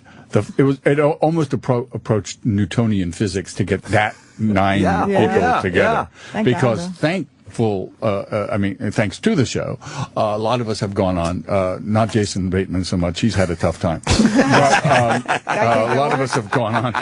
And it's hard for us to get in a room. So when we were all in a room, it was amazing. Yeah. I'm glad you liked it. It's great. It's honestly the first show in years that I've, when my mom comes over, I'm like, Mom, you have to watch this. When my oldest son comes home from college, you have to watch this. And it's all right, wait. But more importantly, Christmas shit to fall asleep. Thank you, Annie. We can't let that go. No, I can relate because before I go to sleep, I think of two things. I think of my Hanukkah, and my bar mitzvah. So I understand. Actually, that's also what I think about, your bar mitzvah when I go to bed. And Mr. Tambor, have you ever been in a Christmas movie? So maybe Mick could see that before he goes to bed. Well, nothing like like the Grinch. The Holiday Cheermeister. You were there. This is Holiday Cheermeister. Yeah. I am mayor of Whoville. Yes, he certainly is. Yeah. See? And then, oh my God, the weird boner that's happening right now. Who did you play in MASH? In MASH, I played a public relations guy. I called my mother. I said, Mom, I'm on MASH. And she watched it, and she called me, and she said, I didn't like your costume. I said, that is the uniform of the United States Army. She goes, it's not for you. That's a Jewish That was mother. She was worried about her boy. I know, my son. Can I ask if you feel my son said, wait, I got to tell you, please, because he just said it. He's working me for an action figure. He's 8 years old. And I said, I think I'm going to get that for you. And he said, from the back seat of the car, he said, and by the way, love your work. I am not kidding. He's a smart kid. Is he single? Yeah, he's 8. I heard. What type of action figure was he looking for? He's into Legos, and these action figures. Any wrestling yet? No. Okay. Does he like wrestling and Santa? Are you into wrestling? That's what I. He was a superstar for many years. Yeah. One of the greats. You know, I got to say something. No, wait a minute. I got to. This hurts, Jeffrey. Now wait a minute, because I get this all the time. All the time, people say, "Love your work, Mr. Arkin." I actually, and I swear to God, on my dad's memory, I recognized you when I walked in. I swear to you. I just didn't place it. It's okay. Right. It may have been Celebrity Wife Because I watched porn and I thought maybe that was it. Did you recognize me? We've met. Have we? Very humiliating. Where did we meet? Well, we met twice. We interviewed you once a couple years ago at Comic-Con with the Sigourney Weaver film. Of course, I would remember Good, that. I hope so. Because there wasn't anybody around. And do you not remember our moment together? Huh? Let me see that, Jim. I look like there's something wrong with me. What the heck is that? It was, you had just done Glenn Ross with Alan Alda. Yeah. And, you look good. Thank you. I look fat. No, you don't look fat. Jimmy, you look like shit. You look like a corpse, a bloated corpse. That was with, you remember that Sigourney went out in that crowd. Now that's dangerous. We interviewed you at a small table. There was no fans there. I do remember you. I do remember you. Shaking his head no. This is sadder. Yeah, but Jimmy was 30, 40 pounds heavier. 30 pounds, let's say, right? How do you lose your weight? Just the gym and eating better. Tell them, Weight Watchers. Yeah, no, I have no, just a lot of hard work. Yeah, it is hard. Yeah. I used to weigh 270 pounds. Wow. Yeah. You look good. Yeah, you guys what are you down to now? 269. I can't do this. Great. Am I? Yes. Yes. Yeah. What'd you play on Taxi? Definitely. What was your Mankind or just Let me ask you this. Sure. Is The Wrestler not one of the great movies of all time? It is a great movie. Great. It's a great movie. It and is. did he not nail that, Mickey? I walked in skeptical, and I reviewed it for Slate.com. They wanted a wrestler's take on it, and I walked in not wanting to like it. Of course. Within 10 minutes, I was like, this guy, he's not doing an imitation of anyone, but I've seen this guy. Yeah. There's so many shades of guys that I know over the years. He's not. If you want to see something, you must, and I was there when he did it, you must see his acceptance speech at the Golden Globes? Independent Spirit Awards. Okay. It is the funniest, foulest, offbeat, most wonderful speech I've ever seen. Okay. Wow. What an actor this guy is. You know Chuck Zito, right? Well, of course. I've known Chuck from just being around, but Chuck's not the guy who calls me at my house. And I got a call from him one night, and he was like, "Hey, Vic, it's Chuck Zito. Hey, Chuck, how you doing?" He goes, "I got somebody wants to say hello to you." And he put Mickey on the phone because I was the first wrestler that he'd gotten feedback from that wasn't involved with the film. Yeah. And he was just really grateful that I thought that he'd nailed it. I mean, I loved it. Because he played a real person. He didn't play a caricature of a wrestler. Yeah. He just played a real guy and a father and, just a regular struggling guy. It was good. I liked 9.5 weeks when I was a preteen. That explains a lot about you. That was my first spank, shall we say. And and so to see him, I mean, he definitely changed physically, but it was like the perfect role for what had happened to his physical appearance. When you,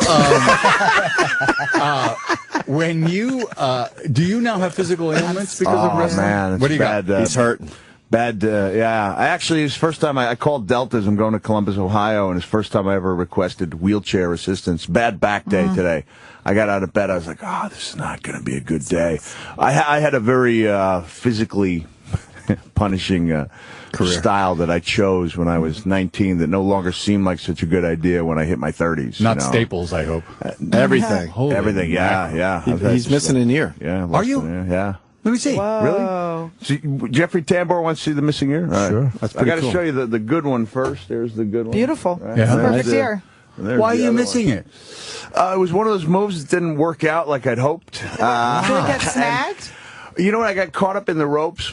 And in Germany, the ropes were a little too tight. And, when I pulled out of the ropes, and I'd had my ears injured before, so when I was down in the mat, I could see the blood dripping down pretty quickly. And I thought, geez, the ear's mostly cartilage. It's not likely to bleed back there.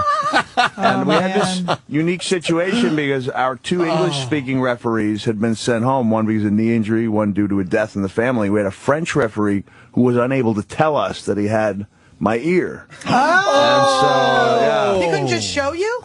You know what? I mean, it all goes by. There's some footage on the new DVD, like a handheld from Germany, and he actually hands it to the ring announcer, who can be seen like literally running to the back with it. And we kept wrestling. That's what I'm going to watch when I go to bed now. Me too. I'm in. And do you want to hear a story? And this, I was talking to the guy. You got to ask Jeffrey Tambor. I don't often drop an F-bomb, but I will here, and you have to preface this. But I have to preface this by saying Booker T is a tough dude in the world of wrestling. He did some time in jail that he's written about for armed robbery, and he got into wrestling. Tough guy, and he was on his first overseas trip with the group I was wrestling with, and he said, when I walked in, this is his first glimpse of me. I walked in, I just lost my ear, and I walked in and I said, I think I just lost my fucking ear.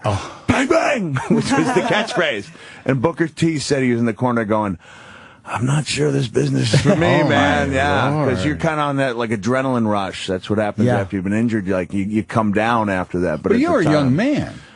Are you 40? 40, almost 48, Jeffrey. Thank you. Yeah. So appreciate you that. You look young. So yeah, now, you look good. Appreciate that. And now I know people come up to you and say, there's always money in the banana stand?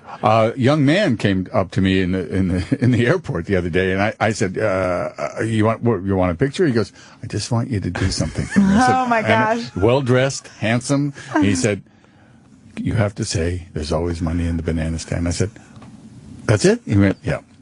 I said, there's always money in the banana stand. And he got all emotional and walked away. So we're talking about a fan base here. That what is that from? Arrested Development, and our pal Patrice was in that scene. Yeah. Patrice What is O'Neal. with you? Here's my special request. Without any exaggeration, I'll do it. We have referred to my son Mickey, whose nickname is Pickle, as the holiday Picklemeister since the Grinch. So if you would utter the words, this year's holiday cheermeister, something along those lines. Just what's the line? I think it's this year's holiday cheermeister. We did it perfectly. But this year's holiday cheermeister. But I thought you were going to ask me for, because I have another one that they shout from taxi cabs. Do you know what it is? No. What is it?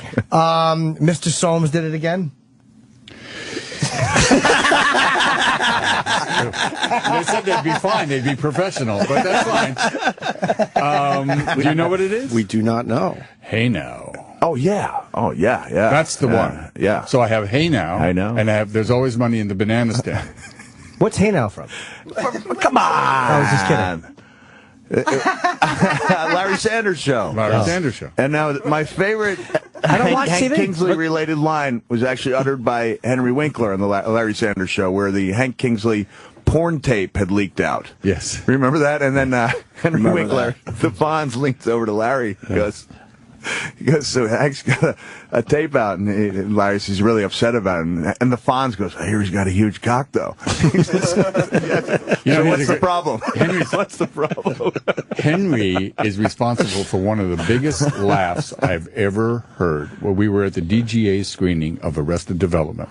And if you remember from when he plays my lawyer. Mm-hmm. Yes, of course. Mitch had him do this take in the bathroom where just before we leave, he looks into the mirror and he does the take as Barry Zuckerhorn, but he does the Fonz take with the hair, and the audience went. These are adults. Right, they went crazy.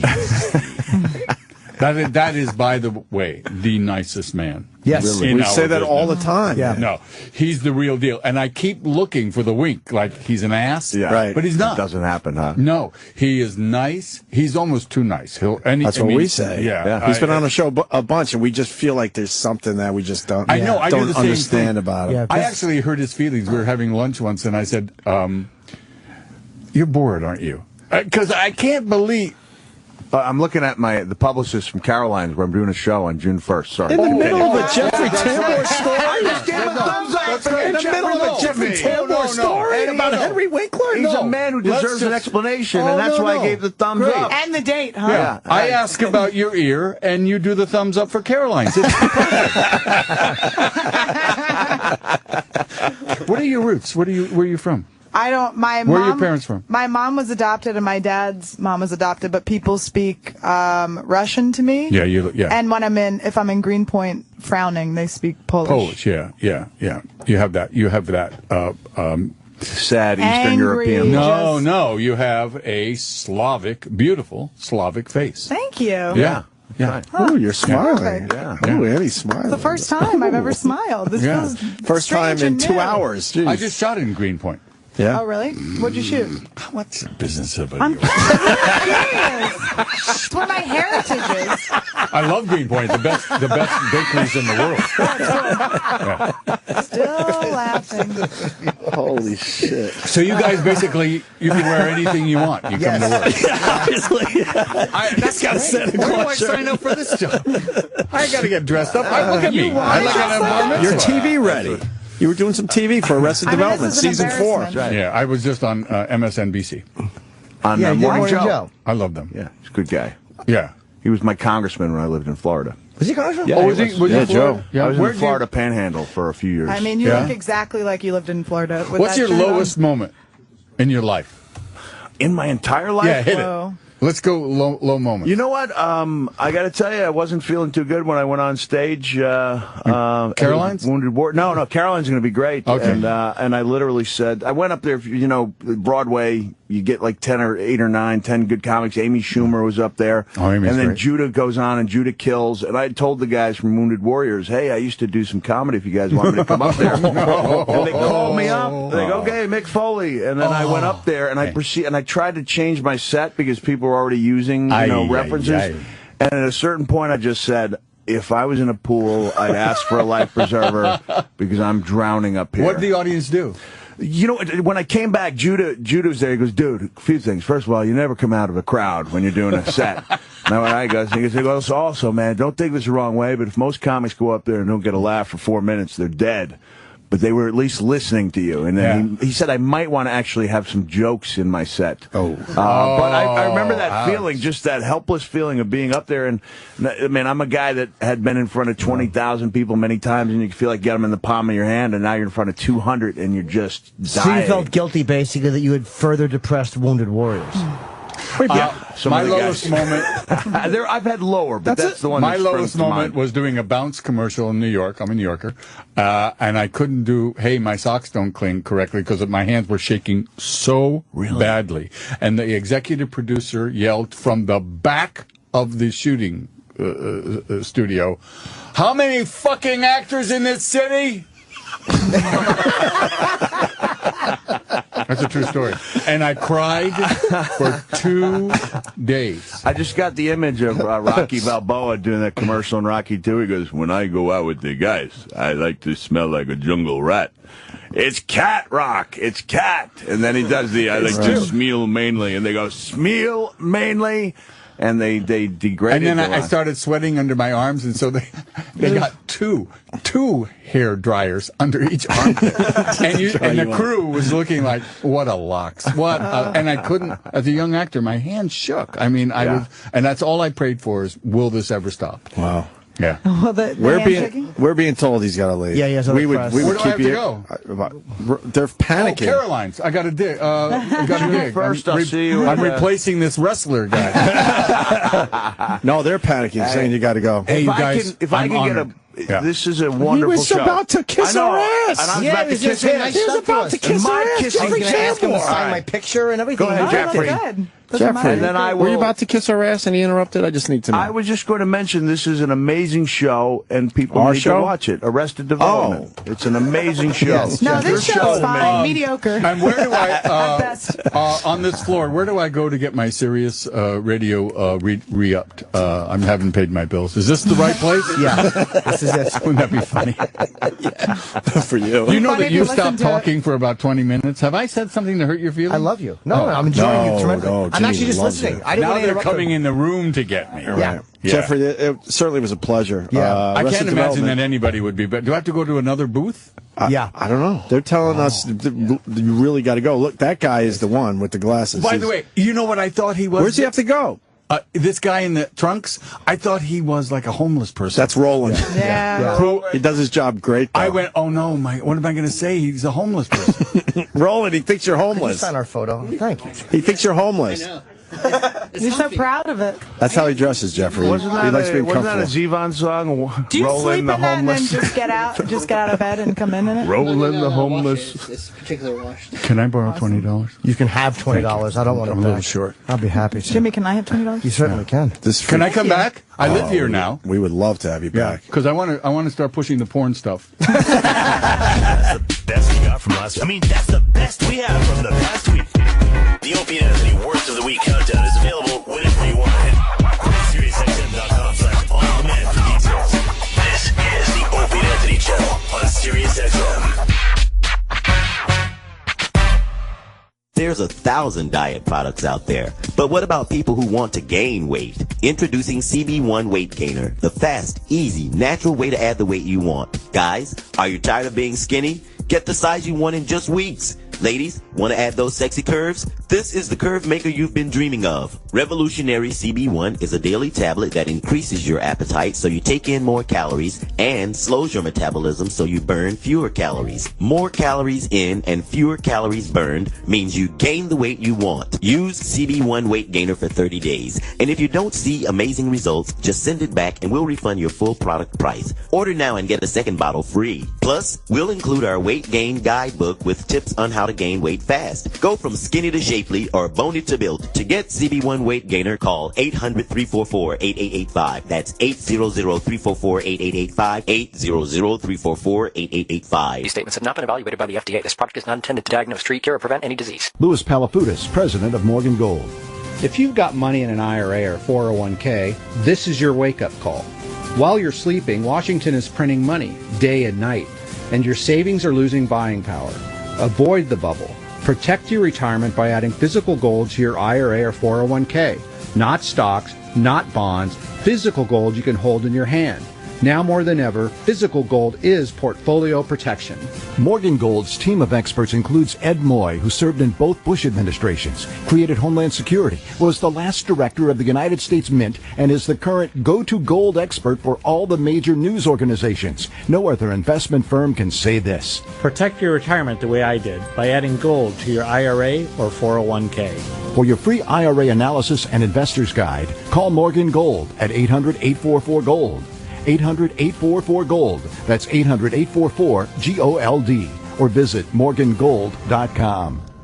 Have you ever wondered how you could make a difference in someone's life? What if you could help hundreds or even thousands of children? You might think it impossible, but it's within your reach.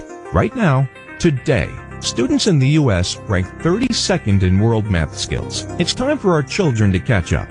And you can help. Become an owner of one of the world's fastest growing franchises, Mathnasium. Mathnasium is the leading math-only learning center in the U.S. Its only purpose is to make our kids better at math. Imagine helping hundreds, even thousands of students in your community improve in school and raise their self-esteem, all while doing something you truly love. Call us at 800-600-9471 to learn more about Mathnasium's exciting franchise opportunities. That's 800-600-9471 to learn how you can make a difference. Doing something you truly love. That's 800-600-9471. 800-600-9471. I'm Pam McKissick, CEO of Williams & Williams. You know, selling your home can really be stressful. You're not sure when it will sell or even if you'll get an offer.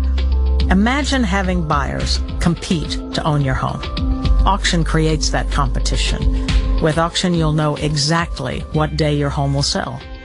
So call us at 1-800-982-1385 or go to williamsauction.com/works and find out if auction is right for you.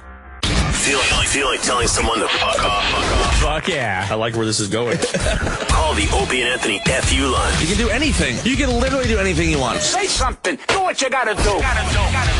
866-FU-Line-1. That's 866-FU-1. Fun stuff. That's genius.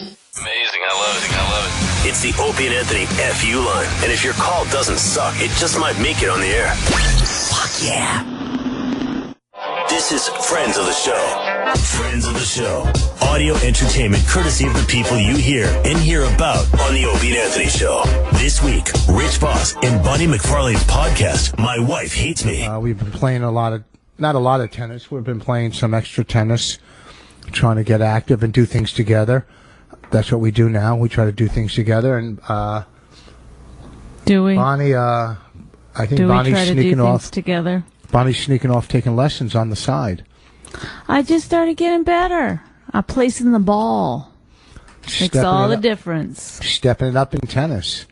Well, I've really only beat you one night. Talk up, please. I'm not going to go through another mumbling podcast. You just fucking mumbling it.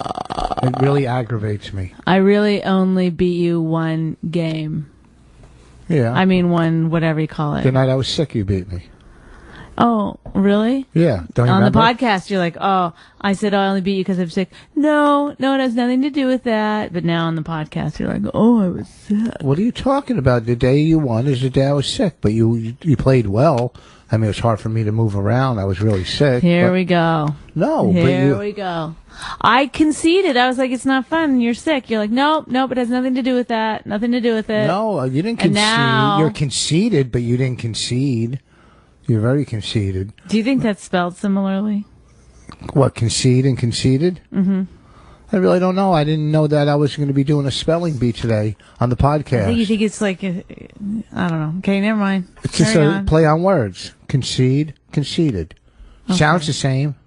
There. Okay? There. I'm going to give you a spelling test one of these days on the podcast. I think that would be funny. Do you really? Yes, I do. I'm going to give I think that would be humorous. I'm going to give you a test on just... Shut your fucking mouth. I'm going to give you a test on... Shut up. On common sense and streetwise. Go fuck yourself. Why? You think you have common sense? Yeah, I do. Okay? You think you have common sense? Yeah. Okay. I mean, why would you say that I don't? Because I lose my keys sometimes? You lose everything all the time, but that's not common sense. That's so far different. I haven't lost you. That's not. That's. What do you call it? What? You know, absent-mindedness. Absent-mindedness. That's the difference between common sense you and absent-mindedness. You came from New Jersey. What does that mean? And now where are you? Where are you now? I'm in New Jersey. That's where I want to be. New Jersey. That's how far you made it. That's what how far you made it. What do you think in life to make it? You got to move somewhere? No, but I'm saying like I'm more worldly than you. Are you crazy? I came from the wilds of northern Canada. Yeah, and I came from the ghetto of New Jersey, and I've worked my way up. I came from a broken home. You had a nice home, nice family. I had a nice home that didn't have running water. Okay. Okay, big deal. So emotionally, it was a little better than yours, I guess. All right. So who do you think came from the tougher? You had a flush toilet. Who do you think came from a tougher background, you or I? Well, I hate this because I hate being a victim and I hate all that stuff.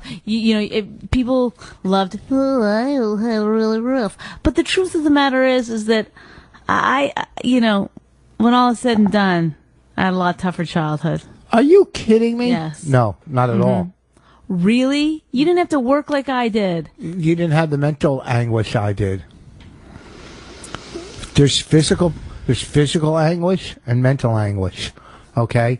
You can't I had compare. to have a cow and what? Start a ice cream business, milk a cow every morning and every night so that I could go to college. So I had enough money to go to college. Oh yeah, I had to sell pot at high school. Okay, so I could support my own pot habit. Okay. This guy. Oh, there's some street smarts for you.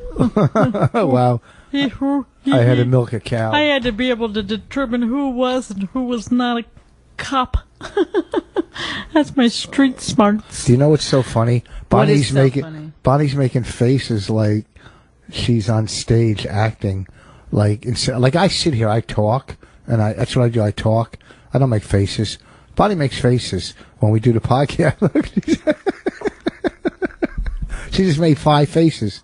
7 faces. 7 faces. One of them Bonnie. was my own, so 6 faces. So anyhow, what were we talking about? How do we get into tennis? So we're playing tennis, and we're kind of okay, But I can't even imagine if we played like a real couple that played tennis. They'd probably kick. We enjoy it. We have fun, Richard. Yes. Yes, we do have fun. And we exercise. And Raina has a good time at the courts.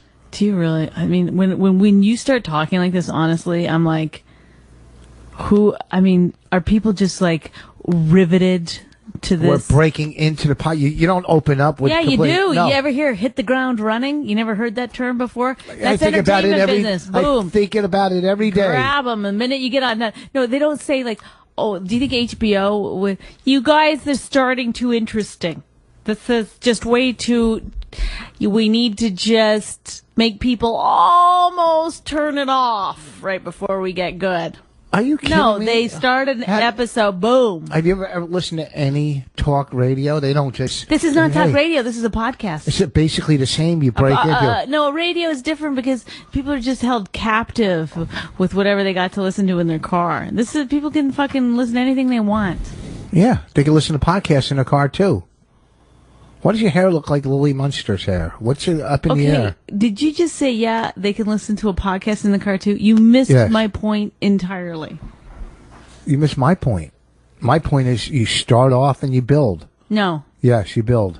That's not how entertainment works. Oh, it's not? You grab them by the nuts right away, baby. Boom. All right. So...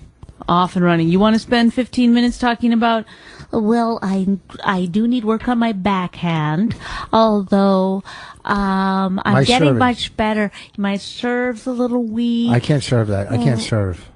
I bounce it and serve it. I bounce it. When I'm doing this voice, that doesn't mean we're actually having a conversation. I bounce mine, then serve it. Why don't you tell him about the tattoo that you were going to get? He said this to me last night in all, like... Okay, he goes, I'm going to get a new tattoo. Do you want to hear what it is? I said, yes. And in my mind, I said to myself, whatever he says about, because I could give a shit about what kind of tattoo. Tattoo? Tattoo? You love it when I make a mistake. I'm going to get a new tattoo. And then I'm going to go clean my money. That's how Canadians say it. Okay? Tattoo. So he's getting a tattoo. And I said, no matter what he says, I'm going to be down with it. I'm not going to be like, I'm not going to be my usual negative horror. And well, then, at least you know who you are. Yeah. And then, so then you said, maybe you better tell it, so I don't want to tell it wrong. Well, I have a good... And don't try to change it just because I made fun of you. No, not at all. I love the tattoo idea. Well, I was in... the city I was in over the weekend, which I might talk about, not this podcast, because I might be getting screwed for money, and I'm giving the guy another couple days, and if he doesn't pay me what I'm supposed to get, okay, because I'm pretty good with numbers, if I don't get paid, then an all-out, an all-out... You're going to launch an attack, I'm not not going to attack. I'm just going to tell the truth of what happened and where it happened and where to beware of. That's if I don't get paid. So when I was in the city, I was doing TV in the morning, and there was some folks from the tattoo.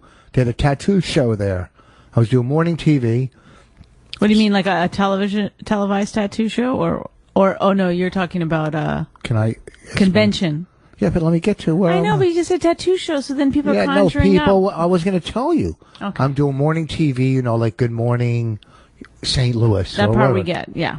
Okay, and the segment before me was tattoo artists that were at the tattoo convention. Mm-hmm. One girl's name is Sarah, who took second place on some TV show, some tattoo TV show. Okay. She's pretty well known, I guess, through the tattoo world. So I was talking to them. They said, come down to the thing. And they said, and then the girl Megan that did my tattoo was there. So Megan Massacre. So, I went down to the tattoo Did you see her and say hi? I said hi. She looked at the tattoo. Was she like, oh my God, so many people recognize me? Well, I had to tell you, I was... Remember when she was doing that? Oh, yeah. Well... Oh, bittersweet, this well, but I think in the tattoo world, I don't know who's bigger, the girl Sarah or Megan. I don't know in the tattoo world. Mm-hmm. I don't know.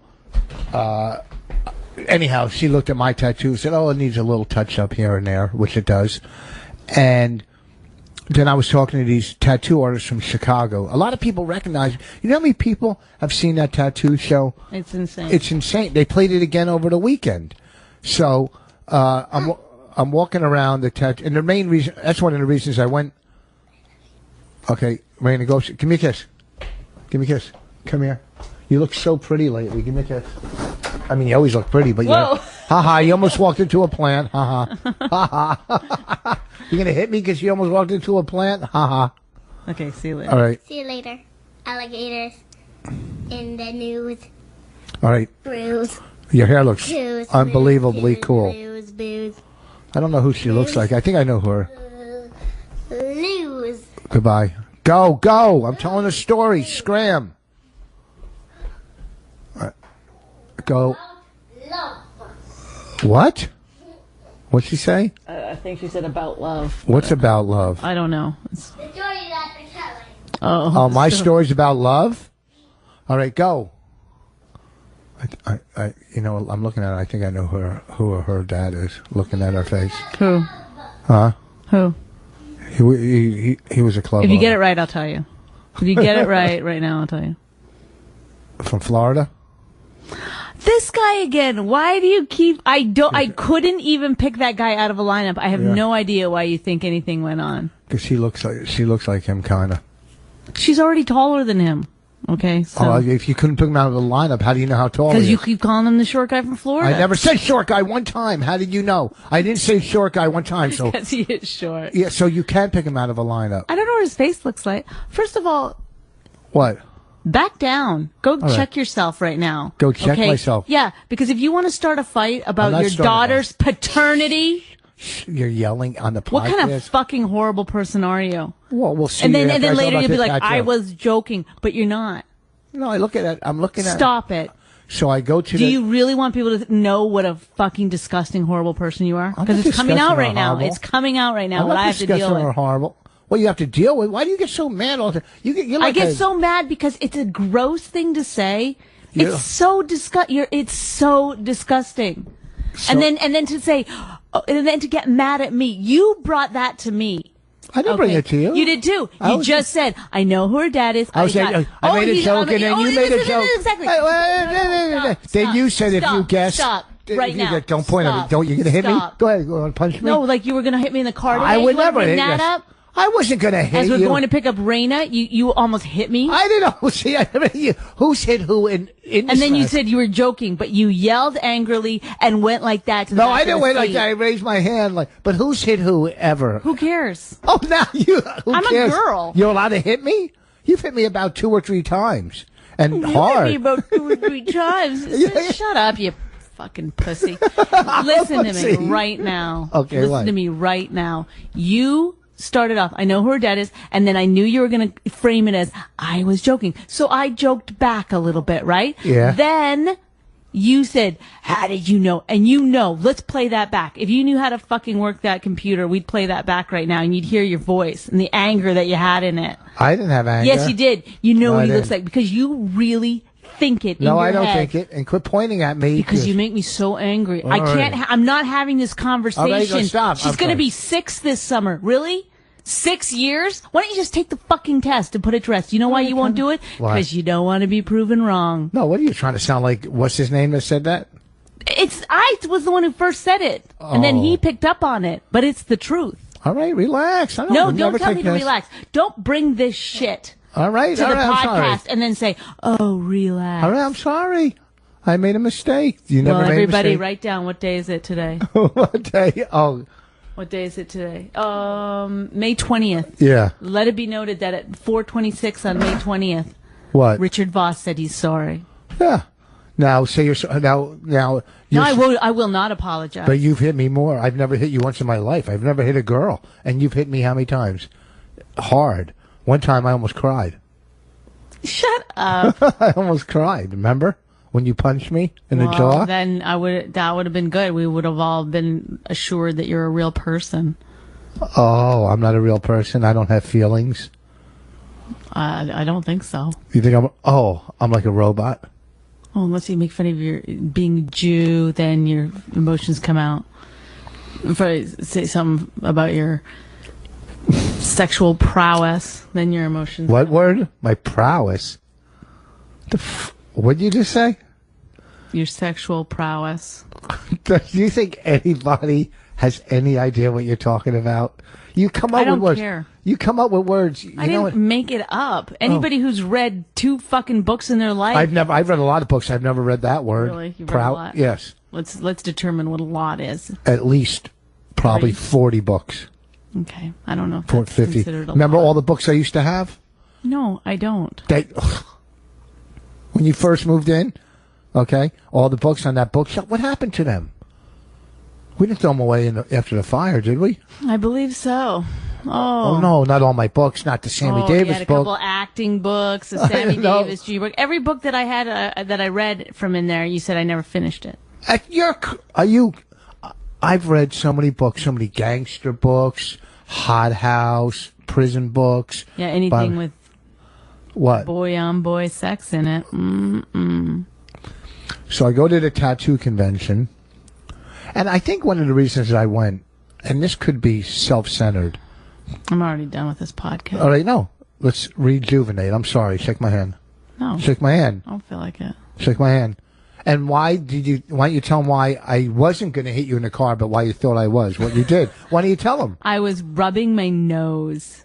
Oh, really? Why don't you like to be truthful when it's negative against me, but when a it's... little flake fell on my jeans, and I flicked it off. Really? No, a little flake fell on my jeans. Yeah?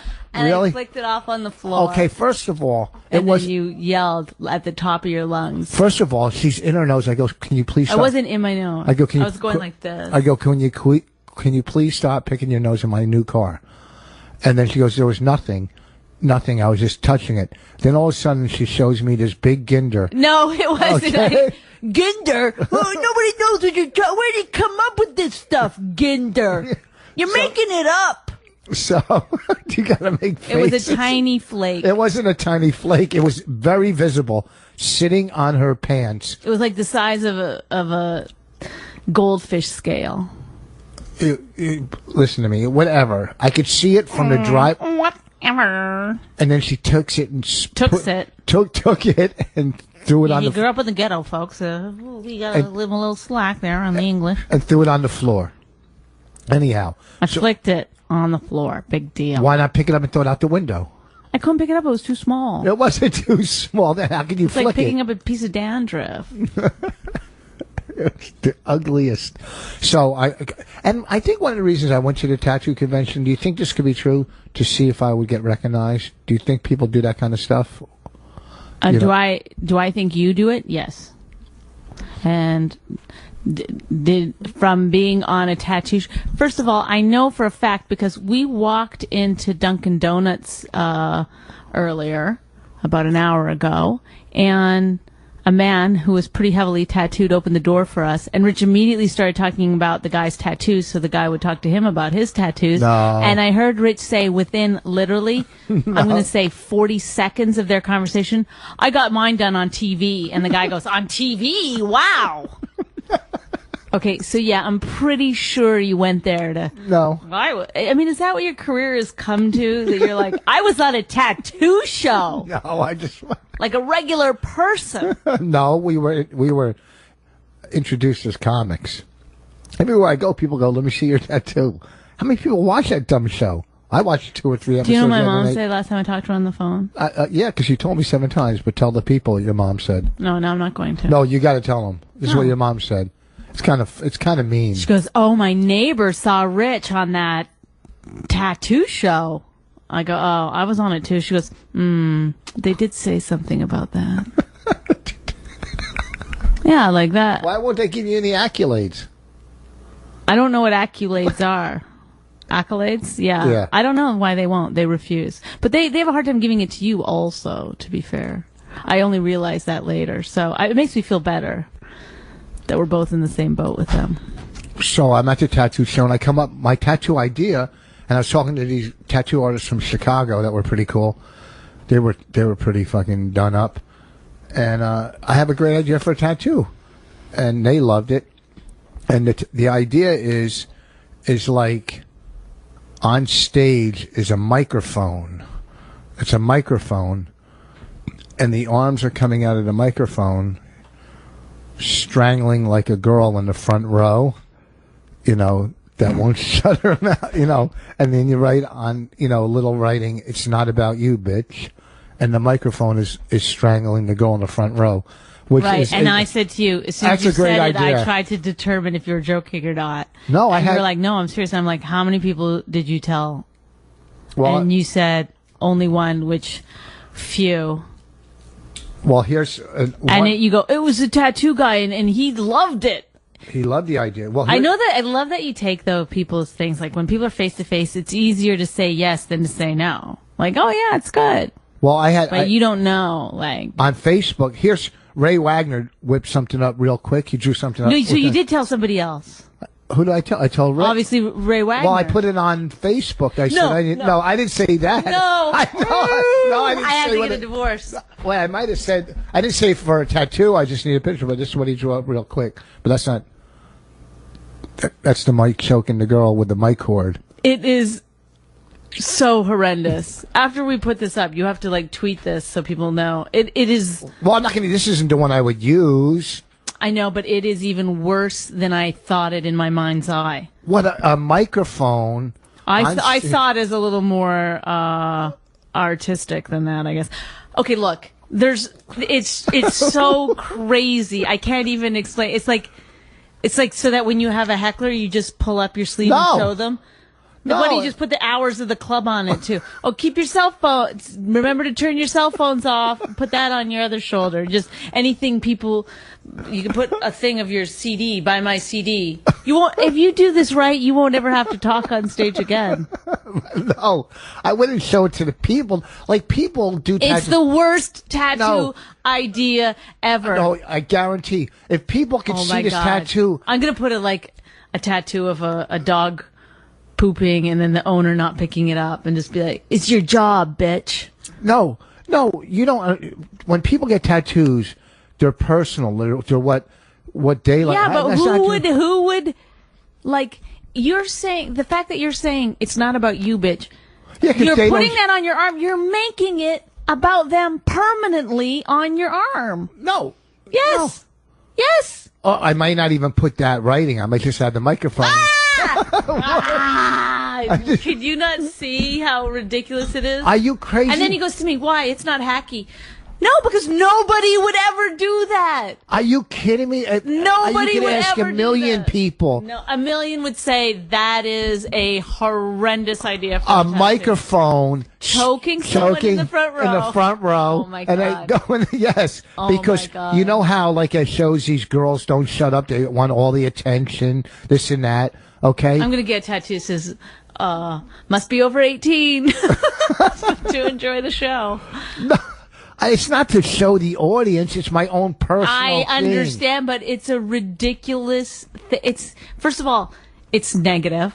What do you mean it's negative? It's not hateful. It's yes, fun. you're hating that person who... There's no complete description of the face. Basically, what you're saying and what you would really... The positive flip side to this tattoo is it's all about me. But you can't put that on your arm. It is when you're on stage. It is about you. It is. They came to see you, so shut up. It is about all of that. I know, but that's what you're saying. You're saying to an audience member, shut up. So you're like, no heckling. That's your tattoo, basically, is no heckling. Yeah, shut the fuck up. Yes. Yeah. So that's why I'm saying that's a ridiculous... No, I wouldn't write no heckling on my arm. Actually, no heckling is a better tattoo. No. Yes. No. Yes. Not that believe me, I don't think that's a good tattoo. Like, if you had said... a snake coming out of an apple. If you could have said anything, I would have been like, yeah, great, that's good, get it. A snake coming out of an apple? I mean, I don't know what. I mean, I'm just making something up. Anything, like any horrendous tattoo that you could have thought of, I was going to be like, yeah, good, sounds good. But... well, the microphone is choking someone in the...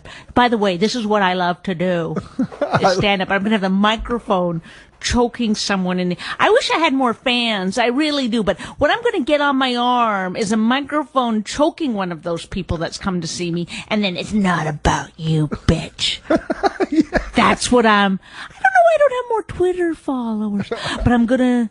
I don't know why my audience is. It's not as full as it should be, but I'm gonna get a tattoo choking one of them. Do you understand how crazy it is? It's not crazy. The real fan, the true comedy fans and true comedy understand that. No, it's like you're putting too much weight on something ridiculous. Want me to call DeRosa. Ask him. Well, ask him on the line. First of all, he would know. If there's one person on this planet that would get a tattoo dumber than you, it's him. Did you see what his tattoo is? What's hold on. Let's ask him what his tattoo is. Let's see. Okay, because I guarantee he would think that. Let me call. He's got a tattoo that's like something like George Carlin kicking me in the balls, or keep kicking me in the balls, or something like that. Hold on.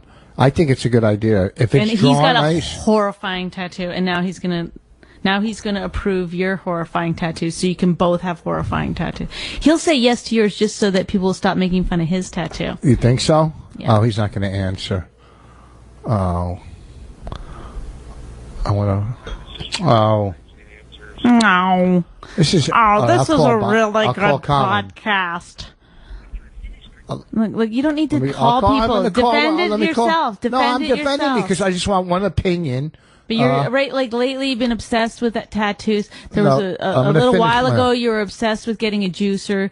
You finally, I was only obsessed one day with a juicer. but you were Right. gonna go at midnight to go get one. Like you were like, I gotta go get a juicer.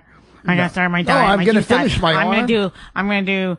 You were gonna do just like a full, only drink juices kind of a fast, and you bought What? a thing of carrot juice and a thing of fruit juice. You had one drink of each, and that was it. They were disgusting. And you let them rot in the fridge. Hey, Bonnie wants to tell you something. Can I put you on speakerphone on our podcast? Do you got 2 minutes? Yes, Rich. Hold on. Let me. Yes, Rich. All right. See, tell him. See if he put the microphone. Oh, put it by the mic. God. Okay, Colin. Yes, hi, Bonnie.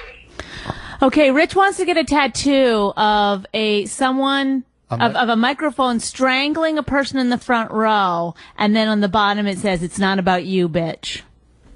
Can we please have your thoughts on that?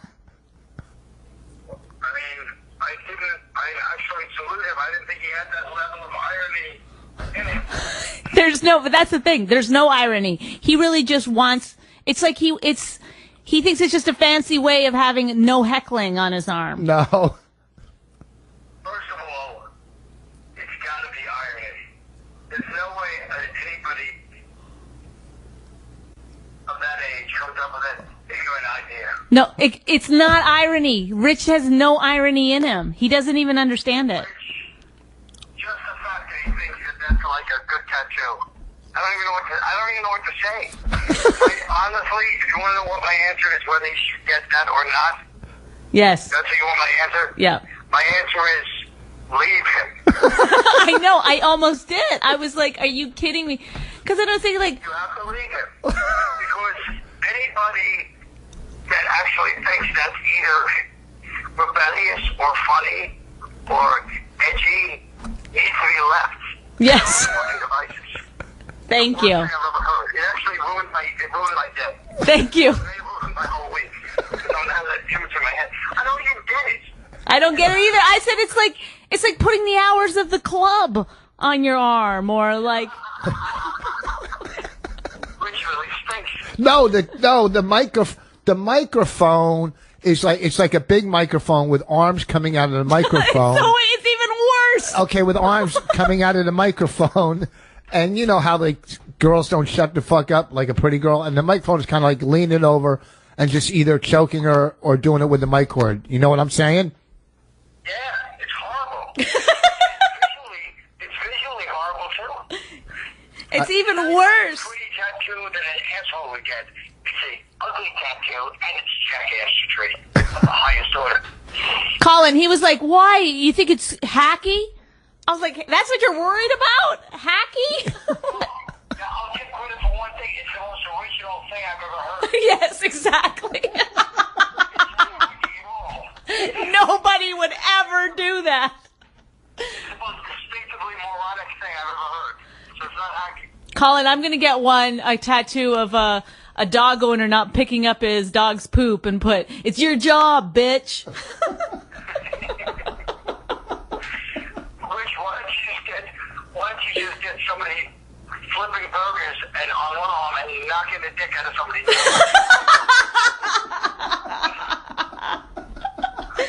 Exactly. Oh my God! Thank you, Colin. Seriously, I couldn't get through to him. I'm gonna jump out my window right now. I'm so depressed. By the way, your show the other night was. Here's a little question for this podcast. You gotta get some kind of neurology people on there and find out how somebody can be so quick and funny and smart as he can be sometimes, and then be so asinine. It's almost like when he's given time to think, his IQ goes down, which is different from most people. Yes. He comes off the top of his head. He's very smart and funny and quick. And if it takes him any 5 seconds to think things through, he gets dumber the more he thinks. Well, I think it's like a computer. Like, some computers go, like they're able to go really fast, and then some computers can have a lot of information. Right. Like, he's just got that part where he can go fast, but he can't hold any kind of information. All right. Well, listen, we got to run. So, all right. So you like it? I got to go. Thanks, man. Talk to you later. I hope Bonnie's on Wives with Knives for the next year. What's that? I want to see Bonnie on Wives with Knives. Wives with Knives. Your show was so good; it was unbelievable. It was so good. Unconstitutional. It was so fabulous. Good. It makes you realize how insignificant most comics are, and how they are not saying anything on stage like we do. Well, brother. But thank you guys. All right, I gotta go anyway. Bye. All right, bye. Thanks, and good luck with the rest of the podcast. Thank you. See, I told you he'd like it. Uh-huh. No, he said it was original. Didn't he say it was original? Stop. You know. You're trying to be like the... I'm the dumb guy who doesn't get it. I'm not the dumb guy. I'm fucking one of the smartest guys around. I like the idea. I think it's a cool tattoo. I wish DeRosa would answer. I guarantee. Only dumb people think they're the smartest dudes around. Because everybody knows that there's fucking really incredibly smart people. Yeah, there is. I mean, there's some smart people. There's people that understand Game of Thrones. Yeah. Okay. I'm getting really pissed off with Game of Thrones. Can you finish one of the stories? Maybe let one of the kids find their mom? Maybe something positive to end up out of it? Okay. All right. Just one thing. Hey, just every... What the fuck is that noise? She's using a remote control car. Up in her room? Oh, or no, it's her pencil sharpener. Oh. Just finish one story. And Mad Men, last night's episode of Mad Men. Oh, by the way, last night, Rich said, he said this happened in the past, Game of Thrones. I said, you don't know that. We don't know when this is taking place. It could be the future. And he got really mad at me. He's like, this is the past when there was dragons. No, I said you no. You did too. You said that this is in the past. I didn't say when there was dragons, when people used dragons as a myth back then. Okay? Dragons were a myth, but that was way back in the day. Okay? I knew there wasn't dragons. Who the fuck? Really? Like, I thought there was dragons? It all right? Sure sounded that way last night. No, but dragons aren't from the future. They're from the past. Maybe I should get You don't know that they're not from the future. What? Oh, really? The future hasn't happened yet. Yeah. Okay. But in the past, there's so many writings, there's so many... children's books? Books, all kinds of things on dragons. I like how you got stuck on the word books. But no, not even books. I'm saying what are those things again? They've got... You think you're so smart. I'm a really brilliant person. How was your disco you worked the other night? Oh my God, I just do these... I mean, I don't know what will happen if I get in front of an audience that actually gets me. What could possibly... I might just break down and cry. I might just start crying. Because most of my sets lately have been like... I don't know. I mean, it's... I don't want to get mad at people, but I have a hard time giving them the thing that they want. I don't know what they want, to be honest. Well... But it's not... It's not necessarily what I do. Well, but this place was an actual Saturday night. I did an actual nightclub. Did the second you walked off stage, the music cut on? The minute I said goodnight, the music blasted. I was like, really? You couldn't wait until I was off stage for 1 minute? Like, before? I mean, it was like, well, they started, okay, so it was a dance club, like where your drink glowed in the dark, that kind of place, right? So how does a drink glow in the dark? What does that mean? You know, it's like where, it's like a black light or something. Do you know another Jewish scientist, which the best ones are, came up with a straw that you put in your drink? I love that idea, and you can tell it glows if it's got if there's a date rape Rohypnol in it or any kind of drug in your drink, some kind of nice. And go ahead. So the dance club, people went to your show so they could get in. Jews, ruining it for all the fellows that just want to get their dick wet, huh? What's that? So they people were at your show that were trying to get into the dance club early, you said? So I don't know, but I'm thinking that, you know, it cost $20 to get in, but I think that they just decided to pay the $20 and get in early so they could get in. Because the minute that I was done, I mean, they cleared the dance floor. They started the show late, which I guess was part of the problem. So they had a huge lineup of people waiting to get in while I was on. And they could have just given me the light early. They could have just gotten me off. I wouldn't have cared if I got paid the same amount. It wasn't like it was the most fun show I'd ever been doing. But most people were just talking in the back, like just waiting for the show to be done. And then, so they finally, like right at 45 minutes, gave me the light. I got off. Thank you. Good night. Boom. So many men came on that song. And then it was like ridiculous. I'm not even kidding how fast that place filled up. Like just, and then when we went outside, there was a huge long line. Who goes to a dance club? Like who? But also these people were like in their 40s and stuff. It's not like some of the people that I was talking to in the audience they were not like the youngest people. Well, those were people that were going to the show. They probably left. But I don't understand why. I don't know. Whatever. Bob Levy was the only other comedian. I was the second one. Bob Levy headlined it the week before or 2 weeks before, whenever they had it last. And then me. And I'm going to guess they're probably Bob Levy's do it again.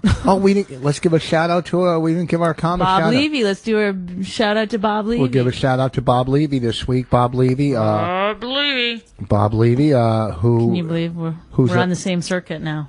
Bob Levy and I. Who's really a kind-hearted, very nice person deep down. Just because he eats... I always thought it was whipped cream out of women's asses. That's how he closes his show. Yeah. But it's actually not. It's some kind of dressing, like blue cheese dressing. Yeah, salad dressing. Which to me is gross. Like the whipped cream out of someone's ass, okay. I don't know. I feel like that's fine. I don't know if he's still closing. Salad dressing? It's too rich. I was working. Just eat it plain? Me leaving. Maybe he takes a carrot or something.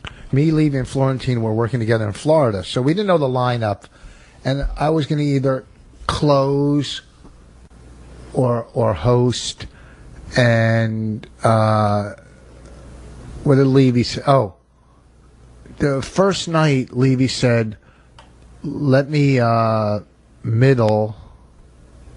Florentine was going to host the first night. Let him middle, and I would close, because he said he wanted to make a tape for TV. He wanted to do, a TV. He wanted to film it. Yeah, and so Florentine goes up, does, 15, 20 minutes, very funny.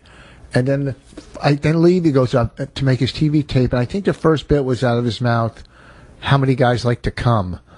That was, I think, his first bit for his TV set. How many guys like to come? Really? No, none of us. And then he proceeded. And how many people eat breakfast? And then he proceeded he did very well, but I don't know what kind of TV he was planning on doing unless, and then I went on, and then I said, guess what? I'm hosting the rest of the week. And then Florentine and then Levy closed, and so we're going to give a shout out to Bob Levy. He's our comic of the week, right? Comic of the week, man. Comic of the week is Bob Levy, originally from Staten Island, living in Jersey. Okay. He does live in Jersey? South Jersey. I think that he lives somewhere else. I don't know. I don't know what you think half the time. So Bobby Levy. I guess. Robert Levy. I was in the Midwest over the week, and I wrote a bit out of this, and Bonnie helped me with it. But I walked into a sandwich in a gas station, and it was a good gas station, not like they had a sandwich place in it, and I was getting a half a sub. You're the worst storyteller. I'm sorry. Turkey and But Swiss also, on whole wheat. Right, already it's like. What? What's wrong with it? It is hard to listen to you. It's not hard to listen to me. I carry this. A gas station. It was had a nice sandwich. I'm thinking I'm going to get a sandwich at the gas station. A good gas station. Go ahead. No, forget it because you ruin every good story. Why don't you just say, I go in to get a sandwich. I say to the lady, take out the bread. No, because no. Why? Whatever. It wasn't known as a sandwich. Are you on place. drugs right now? I mean, seriously. Whatever. So I said to the girl, can you please scoop out some of the bread? And she looked at me like I asked her to explain Einstein's theory on relativity. And she goes, what do you mean, take out the bread? I go, scoop out the bread. She goes, what? We don't do that here. It's against policy. And I wrote a bit about it. But and she was overweight. And I didn't want to say anything like the reason I wanted scooped out, because you can't attack people. But although, I figured this out, Chris, everybody talks about this lap band surgery. Uh-huh. Let me tell you about addiction, folks.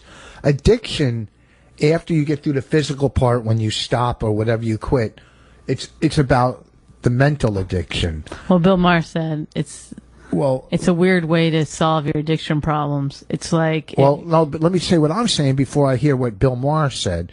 What I'm saying, that's a quick fix, lap band surgery. You're going to lose weight. Why wouldn't you just want the joke that I said, that Bill Maher said? Because I'm in the middle of doing mine. If his was close to mine, I don't want people to think. It would take away. But what I'm saying, it's a quick fix. Uh-huh.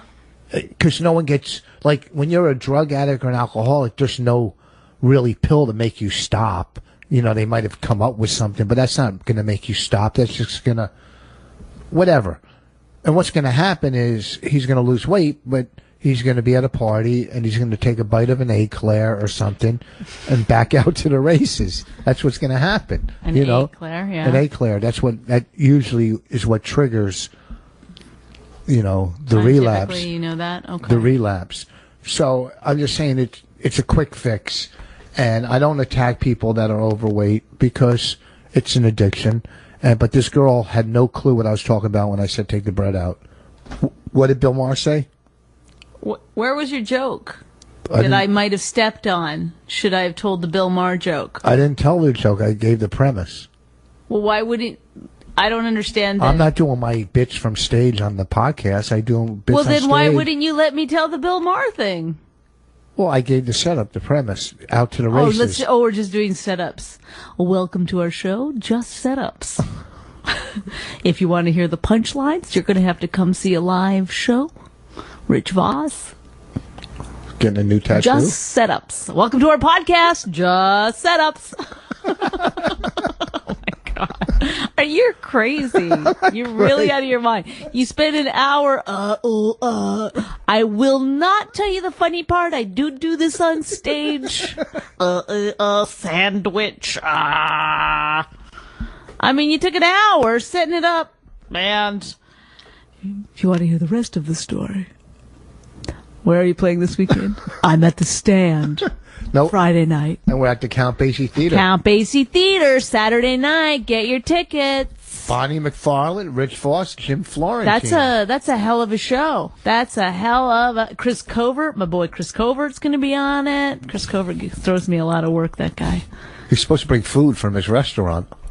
I know, I always forget he has a deli. Which pays, I think, for his comedy. His deli must be doing Does he wear makeup? Well. I don't think so. Why? His eyes always look like he's got eyeliner on or something. Oh, maybe. I did sort of think that the last time I saw him. I had one split second of like, he got makeup on, but it was dark, so maybe he does. What's Bill Maher's joke? Bill Maher said the lap band is like I can't remember the setup. I do just punchlines. This was Rich Foss who just said us. Bonnie McFarlane. He said it's like fixing your cocaine addiction by gluing your nostrils together. Yeah, it's a quick fix. It's funny. It was a funny bit. You just like Bill Maher. I love Bill Maher. Do you know what? We're good friends. You know, I open for him all the time. Someone said a funny thing on the radio, and just not even a comic, about O.J. Simpson. They used to call him the juice or something, and he's so fat now they call him the gravy or something. That's what the guy said. I don't know what it was. But I bet you heard a comic say that. And he probably took it from a comic. You're right. The guy on radio took it from a comic. Yeah. Let's give a shout out to whoever that comic is. That got ripped off. That got ripped off by the radio guy. They never know that it's wrong. Yeah, they take stuff. I heard people like when the guy said that, the other guy goes, "Oh, I'm using that. I'm going to take that." Oh, I know people say that on the yeah, I'm using that. using that. Well, that's mine. You can't use that. Intellectual property. Everybody. So we're doing this thing on Saturday. This Rebuild Seaside. This charity. Yeah, it's also fundraiser. for a great cause. There's a lot of tickets available. Everyone. Every single ticket is still available. No. They wanted me to do no. Yeah, because they. I mean, it's a big place, right? I actually know how many tickets are sold. I think Count Basie Theater. How many seats do you think that place is? 4,000. No. I don't know. It's probably 1,200. I think I've done the theater before. It's in Red Bank, the Count Basie. So there's still 1,000 seats. No. available. No, I don't know. Well, they're gonna, they'll get some. They want me to do. I want some people to sit in the back. They want people. That would be funny to have just people sitting wherever they wanted. It's all just like spattered. They want me to do a New Jersey 12 TV this week, but I'll do a call-in. I'm not going. That's a great story. Huh?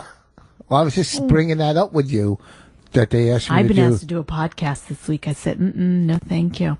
Anyway. See, you're sarcastic, but I don't see you coming up with any stories. I got a lot of stories, which I told you to set me up for one, and you didn't do it. What one? But when I was a hero. Oh. Tell me when you were a hero. You said you were a hero? Well, you were a hero? Yeah. Yeah, I was a hero. When? A lot of people say, oh, I'm not really a hero. I was just doing what anybody would have done. Not me. I was an actual hero. When? What happened? I wasn't doing what anyone would have done. I did what a hero would have done. You tell your hero story and I'll tell mine. You have one? Yeah. Yeah. Well, will you tell yours first in case you step on mine? Okay. I had a motorcycle. And when I was home from college. I was like 18 or 19, I guess. Maybe 19. And stop. What? Your stories are way more boring. I just got started. I didn't do anything. I was just relaxing. I was riding my motorcycle. Okay, this is in the northern wilds of Canada, so even though it was summertime, it was really cold out. And how cold? Because you don't even know temperatures here. How long have you been in I this still country? work in Celsius. I have to really miss. I know 70 is like room temperature. Go ahead. Okay, and 100 is boiling, I think. Oh, no, that's in Celsius. See, that's Celsius, boiling. Minus 40 is the same in Celsius and Fahrenheit. By the way, I'm just FYI, everybody. How long have you lived in this country? About now? Where's my penis? 6 months. About 6 months. I don't know. 15 years? Probably something 20 like that. years? And you haven't figured out the temperature thing in 20 years? I think 15 years. 20 years? No. No? Mm-mm. 15. So you moved here when you were 35. I really was doing math. So let's hear your hero story. So I was coming from a party, which was in a rural part of the town, and on the highway coming back, and a guy was walking along the side of the road, all bloodied. He must have been in a fight. He was dragging his jacket. His shirt was off. And I pulled over. The guy was pretty drunk, really bloodied, and put a helmet on him and drove him home, rode him home. And he tried to get me to go in with him, but I wouldn't. He didn't know who I was or anything, obviously. Why do you want you to go in? Because he wanted to fuck me. Maybe he wanted you to clean He up. knew I was a lady. A lady on a motorcycle giving him a ride home after he gotten beat the shit out of. And then one night, maybe a week later, I walked into the local bar. And this is how crazy and weird I was. I had like one of those long jackets on, those like sort of... Yeah. Like a duster or something. Something like Kurt Russell would wear. Yes. And I have my motorcycle helmet, and I walked in, and he was just at the bar with his friends, and then he turned around and he looked at my helmet, and then he like turned back to all his friends like, "That must be her." And then I walked out. Wow, that's a good story. It is kind of good in a way. Like, I saved the man's life. You didn't save his life. He was walking home. And then he's always like wondering, who was that girl? But he was walking home, so he wasn't... Yeah, but it was still miles and miles from his house. Maybe... In the middle of the night. I mean, That's probably like 2 o'clock in the morning. That's a pretty good story. He could have frozen to death. It was probably like May. I mean, it was pretty cold still. One time I ran into a burning church and rescued some kids in a burning... No, you didn't. Yes, I did. You ran into a burning church. And rescued some kids. Oh, my God. I'd love to see the headlines on that. It said, Pony Boy ran into a... What's Pony Boy? Friends of the show. Friends of the show. This has been Rich Voss and Bonnie McFarlane's My Wife Hates Me. For more info, go to richvoss.com. This is the Opie and Anthony channel on Sirius XM. SiriusXM announces something very special. Comedy Central Radio. 6 weeks ago, I spotted a hipster. They're the human version of bed bugs. If you see one, there's probably 40 more under your bed, judging your music. Comedy Central Radio. Hours and hours of stand-up comedy from Comedy Central's massive library. I have no problem with illegal immigration in this country, except for the fact that they don't serve on jury duty. It should be the other way around. They should serve exclusively on jury duty. Comedy Central Radio on Sirius XM 95. Hey, it's Joe Rogan. One of the reasons I got into podcasting was hanging out at the Opie and Anthony show and realizing how fun it is to just shoot the shit without a real format and just fuck around. The Joe Rogan Experience is basically me talking to people that I find fascinating. The interesting, cool people that I know, and whatever cool motherfuckers I can get to come by. This weekend, listen to the Joe Rogan Experience. Check it out today at noon Eastern, 9 a.m. Pacific on the Opie and Anthony channel. Attention men and women who want to lose weight safely and quickly. Garcinia Cambogia is a natural compound recognized for its fat-burning and appetite-suppressing traits and is so potent that the country's most prominent TV doctor proclaimed it the miracle weight loss solution to help people drop pounds quickly. Now in a breakthrough formulation comes Garcinia Cambogia Advanced. No fillers, no binders, and no artificial ingredients. Garcinia Cambogia Advanced contains only a proprietary blend of clinically tested ingredients, including a full 1,000 milligram daily dose of nature's fat-burning wonder, Garcinia Cambogia. Don't put off looking great this summer. Right now, through this special radio offer, you can get a free bottle of our revolutionary advanced formula. Limit fat production and curb your hunger, all while boosting energy and lowering stress with Garcinia Cambogia Advanced. To see how to get your free bottle, call 800-914-7301. Free bottle supplies are limited, so call 800-914-7301. That's 800-914-7301. These statements have not been evaluated by the FDA. This product is not intended to diagnose, treat, cure, or prevent any disease. Adam and Eve is determined to help you spice things up in the bedroom, and they're backing up that promise. So check this out. Go to adamandeve.com, and you'll get 50% off almost any item when you enter offer code DOLL at checkout. Okay, that's a good deal in itself. But if you do it now, you'll also get a free Big O kit. Who doesn't love the Big O? Adam and Eve's Big O kit includes their exclusive Climax gel and a mini vibe. You'll also get your entire order sent to you for free. So hurry. Take advantage of this deal while it lasts. You can choose a new adult toy, a naughty movie, or almost anything else for 50% off. Then you'll also get free shipping, plus the Big O kit, including the Climax gel and mini vibe. Just use offer code DOLL at checkout. That's DOLL, DOLL, at adamandeve.com. I need to lose 10 pounds, but I just don't have time to exercise. With Live Skinny, losing the weight is as simple as drinking from a water bottle. And today you can get Live Skinny for free. I just drink water? Yes, it's literally weight loss support in a water bottle. Want proof? The active ingredients in Live Skinny, endorsed by celebrity TV doctors, showed how Live Skinny boosts your body's own natural metabolism and burns away the fat. All you have to do is drink. With clinically proven ingredients, Live Skinny's raspberry ketone, green coffee bean, African mango extract, and Garcinia cambogia are guaranteed to help you lose weight. And right now, it's free. How do I get it for free? Free trials of Live Skinny are available right now at liveskinny.com. Get rid of those nagging 10 to 20 pounds. Women reported losing up to 11 pounds in the first week. In fact, a 10-week study shows participants lost an average of 28 pounds and over 18% of their body fat. So get your free Live Skinny trial today at liveskinny.com. But hurry, this free trial offer is only available to the first 100 people 18 years or older. So lose the weight and live skinny at liveskinny.com. These statements have not been evaluated by the FDA. This product is not intended to diagnose, treat, cure, or prevent any disease. Tide Dry Cleaners is seeking new franchisees nationwide. Now is the time to act while prime franchise opportunities are still available. For a limited time, the Tide Dry Cleaners Development Incentive Program may reduce your franchise fee by $30,000 per unit. A Tide Dry Cleaners franchise includes a comprehensive training and support program. Contact them now to learn more about the franchise that's changing dry cleaning for good. Discover more at TideDryCleaners.com. That's TideDryCleaners.com. This is the Opie and Anthony channel on Sirius XM.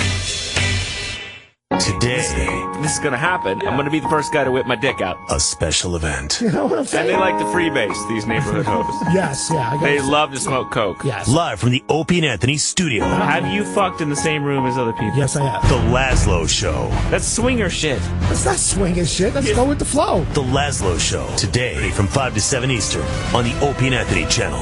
Those two girls took it in the ass and they were yelling out my fucking name.